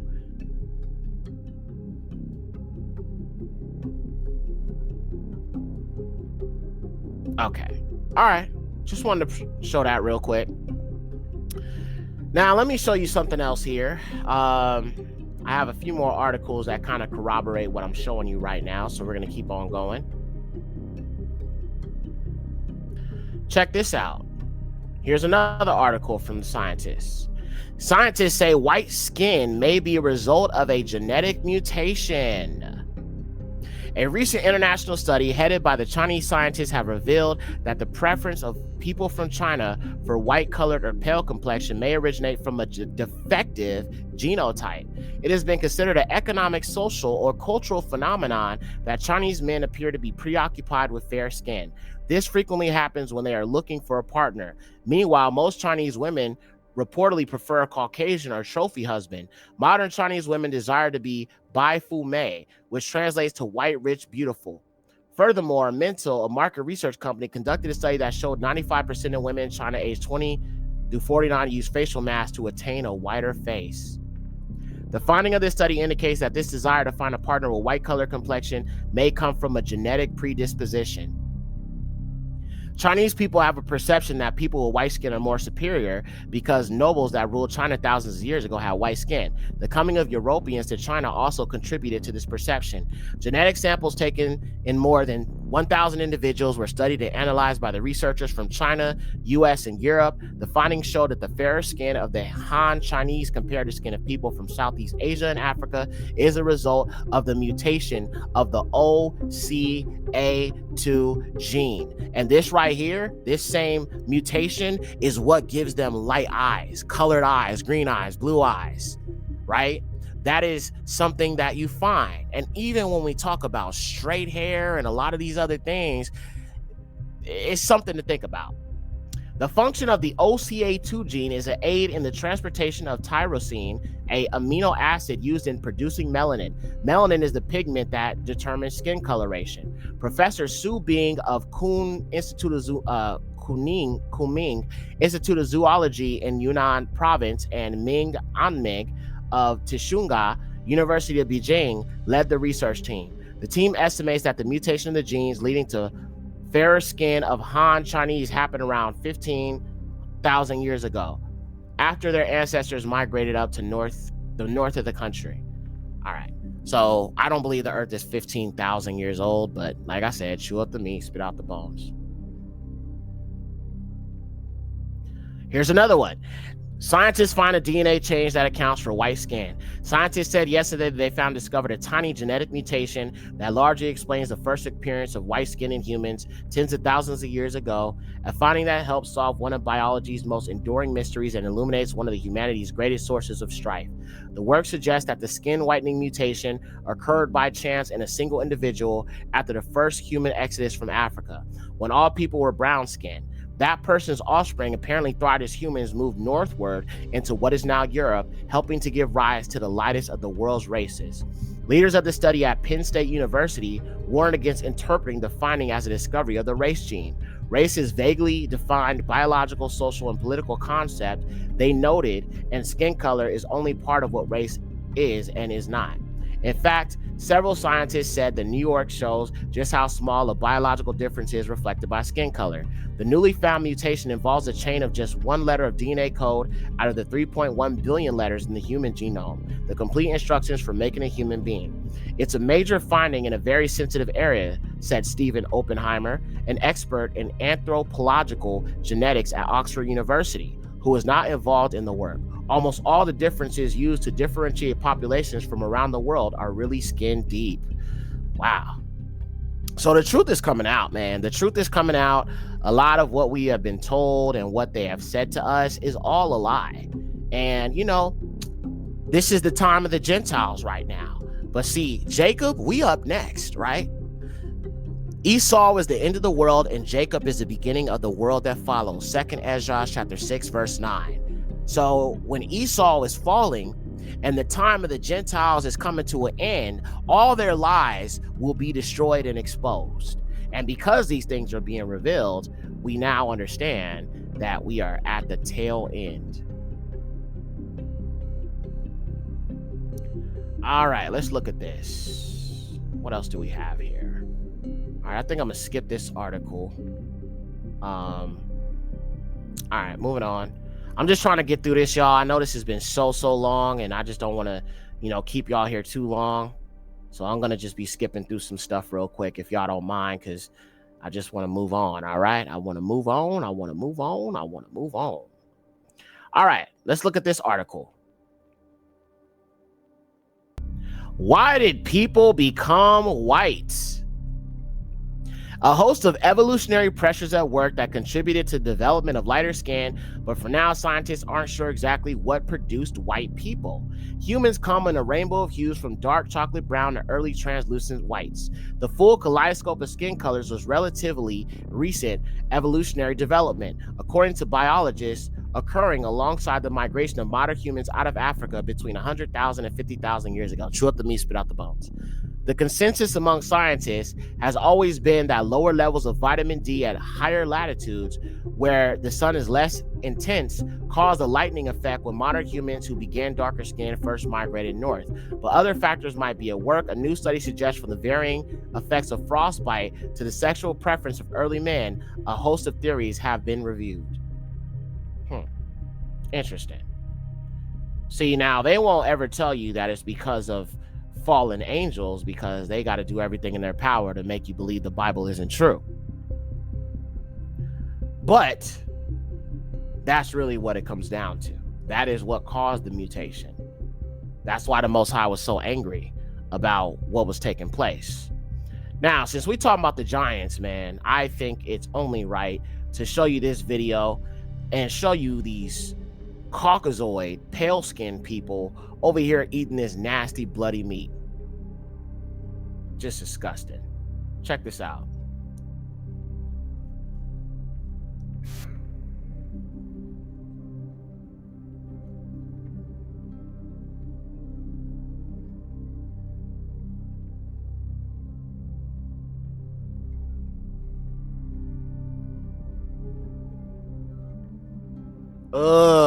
Bro. Brother, what's that? What's that, brother? Nasty, disgusting. Now, these look like some Asiatic people, but still, nasty.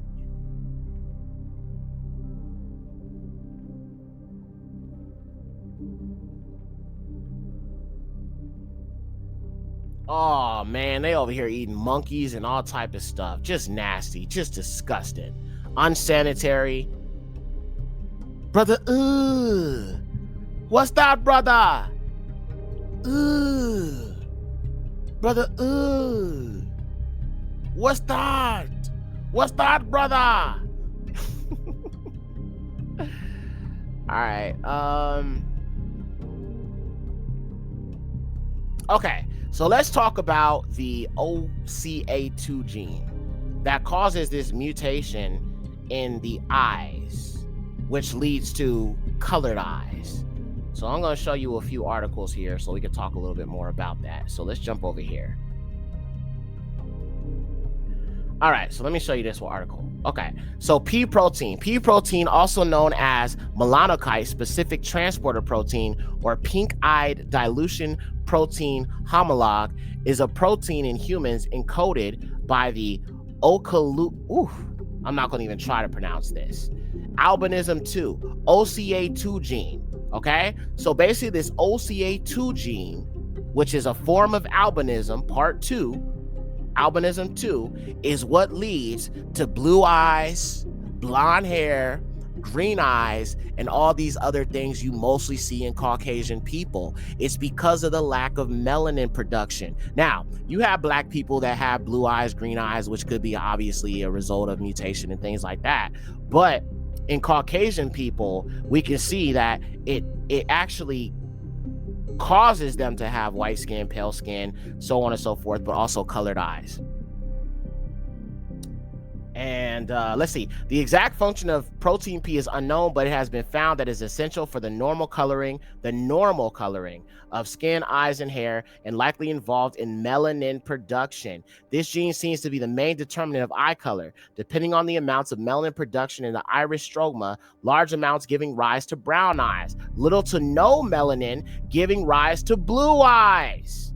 They told you blue eyes are beautiful. They told you green eyes are superior. You know, the Nordic races and the Aryan race and all this other goofy stuff. But now you realize they're mutants. The Most High didn't create blue eyes. It's a mutation. Everything about them is mutated. That's why they're weaker. That's why black people dominate sports, dominate music, dominate every form of art, athletics, everything.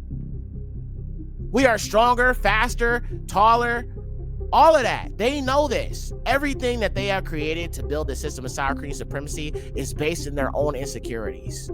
That's really what it is. And I'm not saying it to brag. It's a fact. We know black people are faster than them. I mean, I want y'all to think for a minute about Hitler and all of them folks, right? They were pushing this whole white supremacist thing, the Aryan races, the master race and all that. And then you had Jesse Owens, right? Compete in the Berlin Olympics and literally destroy the Germans. Hitler got proved wrong in front of everybody by the hands of a black man. You ever seen Get Out? Go watch that film. The dude was literally angry because he lost to a black man, and he, you know, Jesse Owens, without even intentionally doing it, just being a good athlete, just being a Yahudi, he destroyed sour cream supremacy and the whole Aryan concept. So how people still hold to it is because they're just disillusioned. They can't accept the reality. That's why they want to make the Messiah some white man. So you telling me that your Messiah is a cave dweller? I definitely don't want him. He a Horite. No thanks. I don't want your Horite JC. Anywho, let's keep going. All right, here's another article talking about this this factor that causes these colored eyes. So the like I said, I'm not going to try to pronounce that. So OA2 gene is a genetic condition that affects the coloring or pigmentation of the skin, hair, and eyes. Affected individuals typically have very fair skin or white or light colored hair. Long-term sun exposure greatly increases the risk of skin damage and skin cancer, including an aggressive form of skin cancer called melanoma in people with this condition. This condition also reduces pigmentation of the colored part of the eye, the iris, and the light-sensitive tissue at the back of the eye, the retina. People with this condition usually have vision problems such as reduced sharpness, nystagmus, and strabismus, and increased sensitivity to light, photophobia. This condition is caused by genetic changes in the OCA2 gene and is inherited in an autosomal recessive fashion. Interesting. Genetic mutations. So the OA2 is caused by genetic mutations known as pathogenic variants. Genetic mutations can be hereditary when parents pass them down to their children, or they may occur randomly when cells are dividing. Genetic mutations may also result from contracted viruses, environment factors such as UV radiation from sunlight exposure, or a combination of any of these. If you suspect you may have this disease, you may want to start collecting your family health history. Wow. Autosomal recessive. Yep. Yeah, this definitely doesn't apply to melanated people. Now, I will say this, the darker skinned people with the blue eyes, I believe, could have some form of this, but they were still able to retain their melanin. So they did not lack in melanin production in their body for like the blue-eyed, green-eyed, dark-skinned people, but somehow, some way, their eyes just changed, you know, by some kind of mutation, but they still were able to produce melanin in their body, which is why they're still darker skinned people. All right, moving on. We're almost done. I got maybe like a few more things I want to show you guys. Fallen angels and RH negative bloodlines. Here's a news flash for you. The RH negative bloodlines are the fallen Malachim, not the Hebrews. And 22 out of 200 went rogue, and humanity is now being deceived by the synagogue of Hashatan. We already know about that. Okay, so this is talking about them folk. I'm not going to go too deep into this because we already kind of covered this throughout the film, so we'll just keep going. All right, moving on. All right, now we talked a little bit about alchemy. Well, the secrets of ancient alchemy, tracing its journey from Egypt. Remember, the Canaanite stuff started in Egypt, alchemy, right? To Europe. So Europe is one of the greatest countries that produces and works in alchemy. All right, that tells you everything you need to know, Canaanite stuff. But let's see, alchemy, an arcane practice shrouded in mystery, has been a continuous thread woven through the fabric of ancient wisdom and the development of science. Its beginnings are as mystical as its principles, tracing back to the sands of ancient Egypt, where it amalgamated spirituality with the pursuit of material transformation. Conceived in a realm where the spiritual and physical worlds were not yet divorced, alchemy sought the perfection of matter and, more critically, the elevation of the soul. So the Templar Knights were heavily involved in alchemy. And they are also where you get, that was like your first real secret society that ended up becoming Scottish Rite Freemasonry. So we can see how these European nations have all kind of embraced this Cananistic kind of concept. That's why at the war shows, they doing these Canaanite rituals. That's why you got Abortion going on. All of these Cananistic rituals.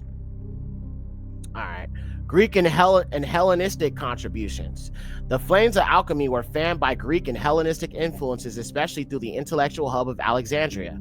Greek philosophers like Aristotle contributed significantly to the alchemic lore by introducing the concept of the four elements: earth, water, air, and fire, and essential building blocks. Alexandria's diverse milieu fostered a fusion of Egyptian secrets with Greek thought, giving alchemy a more analytic edge.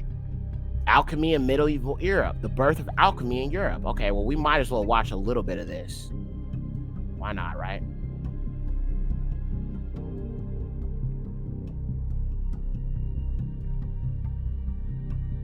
Let's watch.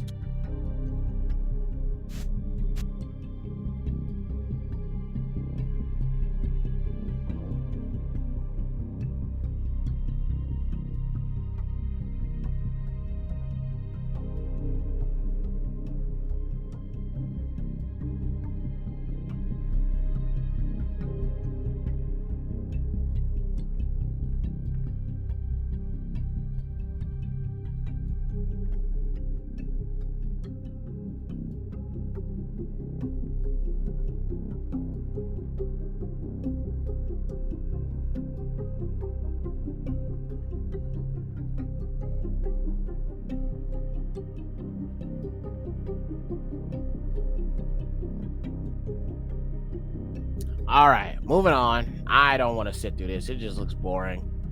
All right, let's look at this next thing.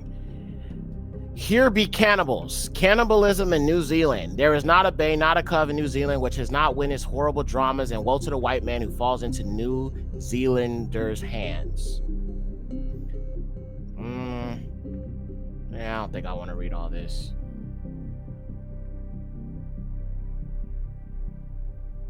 Yeah, so we'll skip that. Moving on. White Cannibals of Europe. Medical Cannibalism in Europe, Hidden History. The series entitled White Cannibals of Europe will give voice to the hidden but pervasive history of cannibalism, necrophilia, and necromancy in Europe among Western and Eastern European nations.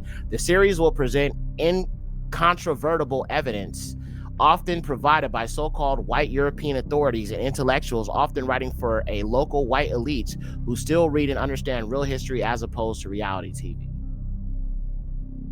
I'm assuming this is a text.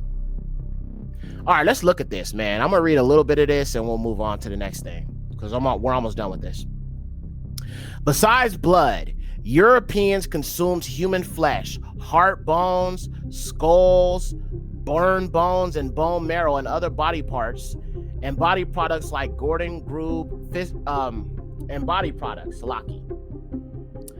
Physicians and pharmacies prescribe substances from human corpses to treat a variety of diseases, including arthritis, reproductive difficulties, warts, and skin blemishes. Make this bigger.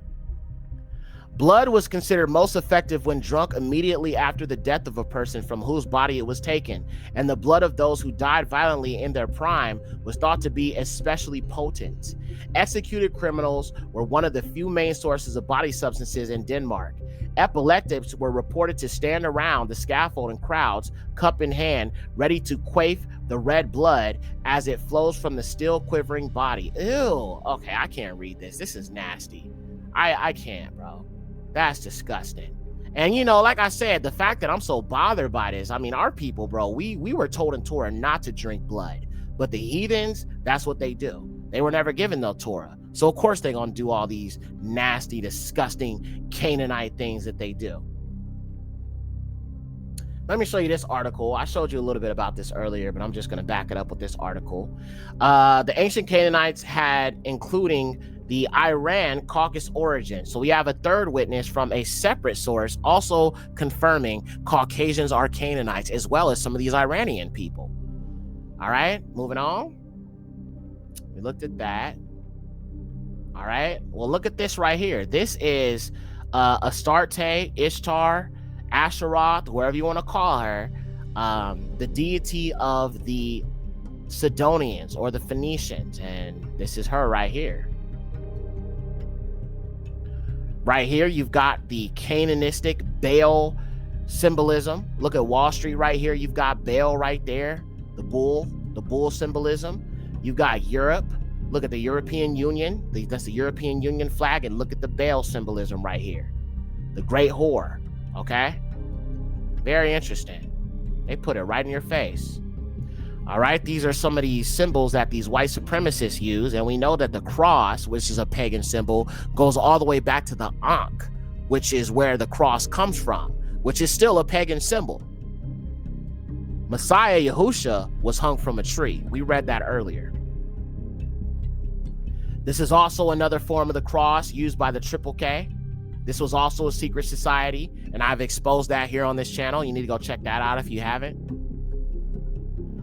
Okay, so these are the Knights Templar and some of these other secret societies and these crusaders, and they all use the pagan cross. Now, I've already talked about the Knights Templar and how they connect to the these secret societies and the Freemasons and the Scottish Rites and all of that. And a lot of these sour cream supremacists, they wear these symbols, which are heavily connected to the occult, which I find to be so interesting. Now, here's a map. Now, this is interesting. Legality of zoophilia by country or territory. All right. And the black is the unknown status. And this orange right here represents, let's see, legality of zoophilia by country or territory. All right. So the gray is legal. Black is unknown. Green is unenforced penalty. Brown, unknown punishment. So let's just look at this. So you see mostly black. It's unknown, meaning there's no way to verify if this is something that's being done regularly, right?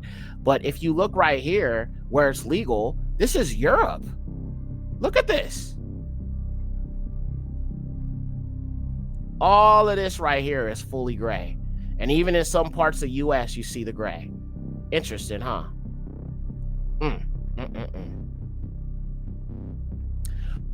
Worldwide laws regarding homosexuality. All right, so places where it's completely legal is the dark blue. And what do you see? Look at that. Some of Latin, South America, America fully supports it. You've got some of Canada, and up here, you got some of these countries over here, some of South Africa. I mean, mostly Africa is against that, but there are some people that obviously are undercover living that lifestyle. All right, let's keep going. LGBT rights. So light blue is supported. Look, all of this. Blue, blue, blue, blue, blue, blue. Africa definitely ain't rocking with that. And this is supposed to be Zeus, which is based upon JC, another Neanderthal. You got more Canaanite Baal symbolism right here. The Lamborghini, the Southern Cross, Merrill Lynch, and lynching, by the way. Interesting they got that word right there.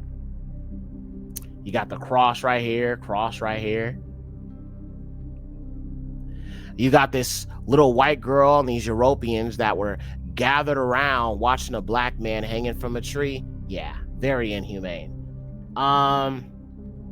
All right, I'm gonna share one more article and I'll get to my final thoughts and we'll close this out.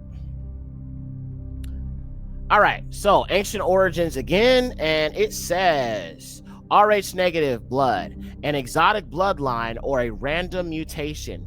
Most people who have the Rh blood are Rh positive. There are also instances, however, where people are Rh negative. Health problems may occur for the unborn child of a mother with Rh negative blood when the baby is Rh positive. So we know all of that. We understand all of that. What is unusual about Rh negative blood is that the gene for it is surprisingly common despite being potentially harmful. When a woman is Rh negative blood is pregnant with the child that is Rh positive, the mother's immune system creates protective antibodies to the Rh positive blood, and her blood essentially becomes toxic to the child. To some people, this looks like the mother's body is rejecting the baby, which is exactly what it's doing. All right, so we talked about the Bass people and all of that. Which are white people. Among the more exotic theories is the idea that Rh negative gene represents a separate branch of humanity that intermarried with the branch that came out of Africa. One blogger has gone as far as to say that those with Rh negative blood are descendants of the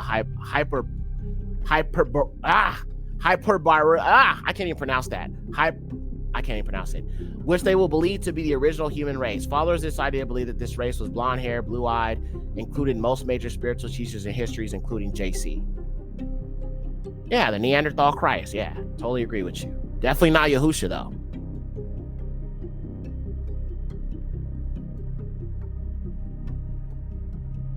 Could Rh negative blood come from extraterrestrials? The extraterrestrial explanation is even more problematic because the Rh negative gene is clearly a variation of any otherwise completely human gene. Unless it was specifically engineered by extraterrestrials from a pre-existing human gene, it is unlikely that it comes from anything other than Homo sapiens. Nah, it comes from the fallen. Okay. All right. Now, I want to show you a few more things. Before we close this out, I'm going to just show you a quick video about these Bass people. Now, if you want to know more about the Bass people, I highly suggest you check out my documentary, Esau and the Horites, because a lot of what we talked about today coincides with that film. The link is in description and the pinned comment below. If you have not seen that film, you'll want to check it out. I'm going to just show you a few more things about these Bass people, and then we're going to go ahead and close this thing out, and that'll be it. So let's look at that real quick, and then I'm going to give my closing thoughts. Let's go ahead and let's jump in. In a world that has intrigued scientists, geneticists, and historians alike, most humans share similar blood type markers, but a rare population stands apart with a peculiarly distinct trait, Rh negative blood. The Basque Cro-Magnon people of northern Spain and southwestern France have one of the highest concentrations of Rh-negative individuals in the world, and their genetic profile raises a fascinating question. Could this rare blood type trace its origins back to a much older, enigmatic population, the Neanderthals? Nestled between the rugged mountains of northern Spain and the sweeping Atlantic coast of southwestern France, the Basque people inhabit a land that is as unique as their heritage. The Basques are known not only for their distinct language, but also for their unique genetic profile, which has intrigued scientists for decades. Unlike most European populations, the Basques show a high degree of genetic continuity with Europe's ancient hunter-gatherers, specifically a group called the Western hunter-gatherers. This link provides a fascinating glimpse into Europe's prehistoric landscape, suggesting that the Basques may be the living descendants of Europe's earliest inhabitants.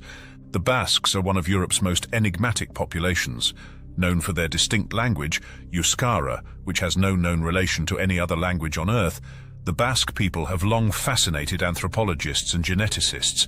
Studies show that the Basques have a unique genetic profile that sets them apart from other Europeans, with low levels of admixture from later migrations, such as those by Indo-European speakers. They are thought to be direct descendants of some of Europe's earliest hunter-gatherers, preserving a genetic legacy that stretches back thousands of years. In addition to their Rh-negative blood, Basques also have a higher prevalence of blood type O, another ancient trait. These distinctive genetic markers suggest that the Basques may have retained traits from a very early population, potentially dating back to Paleolithic Europe. But what could account for such high levels of Rh-negative blood? This is where the Neanderthal connection becomes intriguing. This question draws us deep into the roots of human evolution and across the rugged landscape of Basque country, exploring the tantalizing connection between Rh-negative blood, ancient humans, and the mysterious legacy of Neanderthals. To understand the mystery, let's begin with the basics of the Rh blood type. Blood types are classified by two primary systems, the ABO system and the Rh factor, positive or negative. The Rh factor, named after the rhesus monkey where it was first studied, refers to the presence or absence of a protein on the surface of red blood cells. If you have this protein, you're Rh positive. If you lack it, you're Rh negative. Globally, about 85% of people are Rh positive, while only 15% are Rh negative. The prevalence of Rh-negative blood varies by region, with the highest concentration found among Europeans, particularly the Basques. This trait is rare enough that it suggests an ancient origin, a genetic anomaly that persisted and thrived within certain populations while nearly disappearing in others. But how did this distinctive trait take root among the Basques? The genetic inheritance from Neanderthals has influenced many aspects of human biology, from immune system responses to skin and hair traits. However, there's no direct evidence linking the Rh-negative blood type specifically to Neanderthals, despite its unusual concentration among Basques. The absence of clear evidence has not stopped speculation about a possible connection, especially as researchers explore the uniqueness of the Rh-negative trait. While no definitive studies link Rh-negative blood to Neanderthal ancestry, it's an attractive hypothesis for several reasons. Firstly, the presence of Rh-negative blood among the Basques, a population with deep ancestral ties to Europe's prehistoric inhabitants, hints that the trait could have ancient origins. Some researchers suggest that Neanderthals might have carried an early form of the Rh-negative trait, which could have been passed on through interbreeding with early modern humans. Neanderthals lived in Europe for hundreds of thousands of years, developing unique genetic adaptations to their environment. If Rh-negative blood provided some kind of selective advantage, such as an immune response benefit in cold climates, it's plausible that this trait could have developed among Neanderthals and then been passed on to modern humans.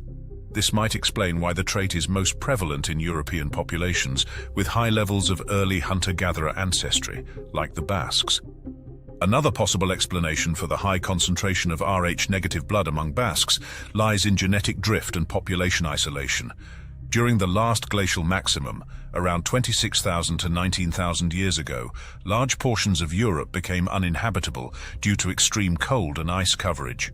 Populations in Europe were driven into southern refuges, including the Iberian Peninsula, where they remained isolated for thousands of years. In these isolated populations, rare genetic traits like Rh-negative blood could have been amplified due to genetic drift. a process by which certain traits become more common purely by chance. After the last glacial maximum, as these populations expanded northward, they spread their unique genetic markers, including Rh-negative blood.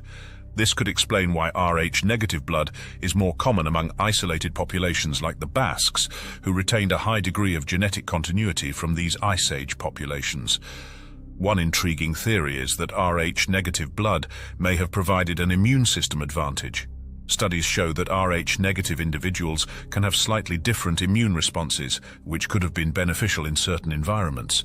If Neanderthals or early hunter-gatherers with Rh-negative blood were better equipped to fight specific pathogens, the trait might have been advantageous in certain climates or conditions, allowing it to persist through natural selection. Today, Rh-negative blood is most significant in the context of pregnancy, as Rh-negative mothers carrying Rh-positive babies can develop antibodies that threaten the fetus. However, in ancient times, this trait could have persisted if the immune advantages outweighed the reproductive challenges. This would have allowed the trait to remain in isolated populations, especially if they practiced endogamy, meaning marrying within the group, as the Basques historically did. So where does this leave us? The Rh-negative trait among the Basques remains one of Europe's most fascinating genetic mysteries, tantalizingly close to an answer, yet elusive in definitive evidence. Theories abound, from Neanderthal inheritance to evolutionary drift, and from immune advantages to unique regional adaptations. Each theory offers an intriguing perspective on the origins of Rh-negative blood, yet no single theory provides a complete explanation. All right, so let me just get my final thoughts on this. All of this had to be brought out because there's been a decade of lies that have been allowed to just kind of fester, to destroy a people, erase a people, justify enslavement of a people, mistreatment of a people, to keep their foots on our neck and all these things. Well, guess what? This is the time of the Great Awakening of the dry bones, Ezekiel 37, and the lies will no longer be able to affect us. We are waking up. We are coming back to our Father Yahuwah. We are coming back to the commandments of the Most High. And listen, let me just say this. If you are of these people, I would just tell you right now, repent. Repent for all the wickedness you've done. If you've harbored any type of hatred towards us, you need to repent for that. And you need to cleave to us. Because, listen, the truth of the matter is, if you don't, the only thing coming your way is destruction. Now, I know most of y'all won't, because your God is white supremacy. Well, check this out. I can't close this out without bringing out the scriptures. I need all Gentiles that's watching this to understand, if you accept Yahusha, the Messiah, all praises to the Most High. But don't be getting so caught up in trying to tell us something and lead us. Listen, we are the chosen. We are the Israelites. We teach the scriptures. I don't want y'all teaching us. See, if y'all are worthy to teach, y'all would have been told the truth about yourselves, but you lied, okay? You lied. So I'm going to bring out the scriptures as one of the true Yahudim, and I'm going to have to reveal some uncomfortable truths to y'all, even though this video has been nothing but uncomfortable truths. I just want the Gentiles to understand their position, all right? Your only purpose when you go into the kingdom is servitude to Yashar'AL, all right? You want to be grafted in. I need y'all to understand your purpose is only to serve us. That is your purpose. That is what you will be spared for. But just in case you don't believe me, let's look at the scriptures. All right, you're going to really have to humble yourself, denounce your Jesus Christ, denounce your white God, denounce your white supremacy, denounce your white privilege, denounce all your heathen idols, denounce America, denounce Donald Trump, denounce Kamala Harris, denounce all of it. Denounce the 400 years that y'all have done all these things. Then Yahuwah will accept you. But let's look at the scripts. Yashar'AL, Isaiah 14, 1-2. And Yahuwah will have mercy on Jacob, and will yet choose Yashar'AL, and they shall rest on their land, and the stranger shall be added to them. Yea, shall be added to the house of Jacob. And the Gentiles shall take them, and bring them into their place, and they shall inherit them, and they shall be multiplied upon the lands for servants and handmaids. And they that took them captives shall become captives to them, and they that had ownership over them shall be under their rule. So Yahuwah is going to choose Jacob, and the Gentiles will be serving the Israelites. Let's look at another one. It's important y'all know what's coming. If you want to accept Yahuwah, just understand this is what comes with it. Yashar'AL, Isaiah 54 verse 3. Spread forth thy tent, yet to the right and to the left, for your seed shall inherit the Gentiles, and you shall make the desolate cities to be inhabited. Another witness. Let's look at another one. Isaiah 61 4 through 9. And they shall build the old waste places, and they shall raise up those that were made desolate, and shall renew the desert cities, even those that have been desolate for many generations. And strangers, Gentiles, shall come and feed your flocks, and aliens, strangers, shall be your plowmen and vine dressers. But you, Yashar'AL, shall be called priests of Yahuwah, the ministers of Eluah. You shall eat the strength of nations, and shall be admired because of their wealth. So we get a double portion. All right, this is the time of the Gentiles, but what we getting a double portion. The time of the Gentiles is right now. When Yahushua comes back, we co-rule with him. The nations will serve us. Now, this is not harsh slavery. This is righteous rulership, but that is promised to us. Let's keep going. Deuteronomy 29, 9 through 11. And you shall take heed to all the words of this covenant, that you may understand all things that you shall do. You all stand today before Yahuwah, your Eluah, the heads of your tribes, and your elders, and your judges, and your officers, every man of Yashar'AL, your wives, and your children, and the stranger who is in the midst of your camp, from your hewer of wood, even to the drawer of your water. So even during Torah time, even during the Torah, the Gentiles were still serving us. The strangers were drawing our water. They were hewing our wood. As it was before, it shall be in the kingdom. All right, let's keep going. There's more. Naphalym, or Psalms chapter 2, verse 8. Ask of me, and I will give you the heathen for your inheritance, and the ends of the earth for your possession. 𝐤𐤔𐤋, Leviticus 25, 44 through 46. And whatever number of men servants and maid servants you have, you shall purchase male and female servants from the nations that are round about you, and of the nations of the sojourners that are among you, of these you shall buy, and of their relations, and all that shall be in your lands, let them be to you for a possession. And you shall distribute them to your children after you, and they shall be to you your permanent possession forever. But of your brethren, the children of Yashar'AL, no one shall not oppress his brother in labors. So again, this is Torah. You gonna believe in the Torah or not? You say you believe in Yahuwah, you say you believe in Yahusha, and you a Gentile, and you believe in Torah. So then this is gonna be. This is what it is. I gave you Torah. I gave you Dabarim. I gave you 𝐤𝐤𝐻, Leviticus, Deuteronomy, Yashar'AL, Isaiah. These things haven't happened yet. That's your purpose. Let's keep it going.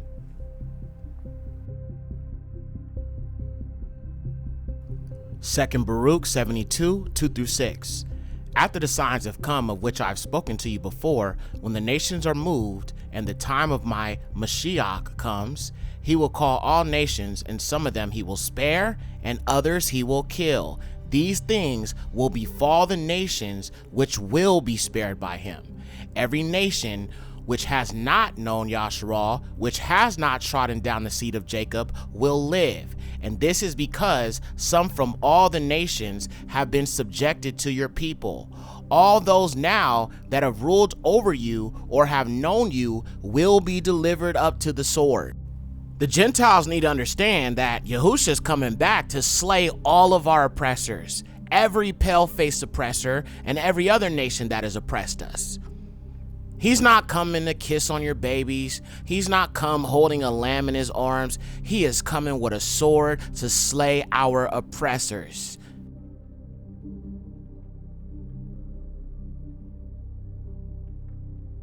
If you ain't willing to serve us, destruction is coming your way. If you have mistreated us, destruction is coming your way by Yahushua HaMashiach. Let me give you one more witness so you can understand what's going on here. Kazun, or Revelation 13:10, he that leadeth into captivity shall go into captivity. He that kills with the sword must be killed with the sword. Here is the patience and faith of the Kadashim.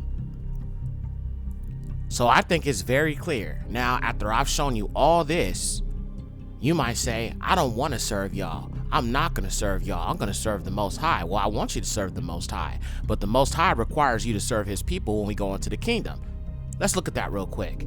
Everybody who chooses not to serve, that wants to be grafted in or be accepted by the Most High to come in covenant with him, anybody can serve the Most High if they truly love him, except Amalek. Amalek will be destroyed completely. But the scriptures give specific instruction about anybody that doesn't want to serve his children. Take a look.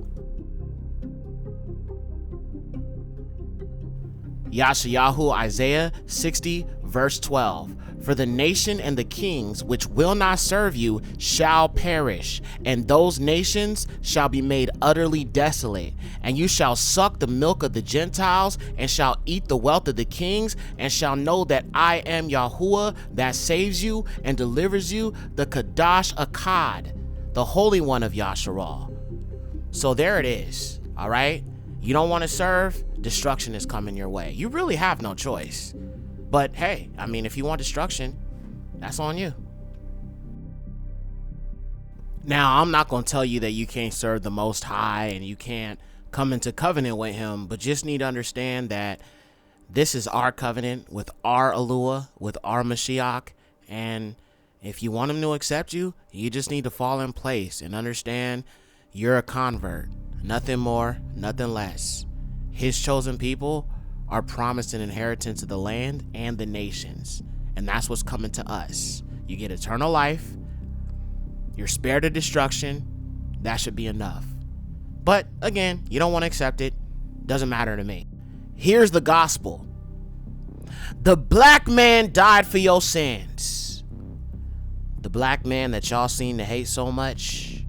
You called us monkeys, you called us savages, you called us slaves, you called us every byword that you could think of. But our Father is so merciful. But just understand, the only way to him is through Yahusha. And guess what? He's a Negro.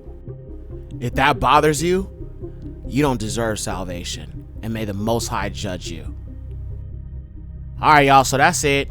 This has been Yekcyr. I know this has been a long video, but I just had to put it out there and make it so extensive because this is how you fight against white supremacy, with real information, deep research, pulling out the scriptures, showing the truth.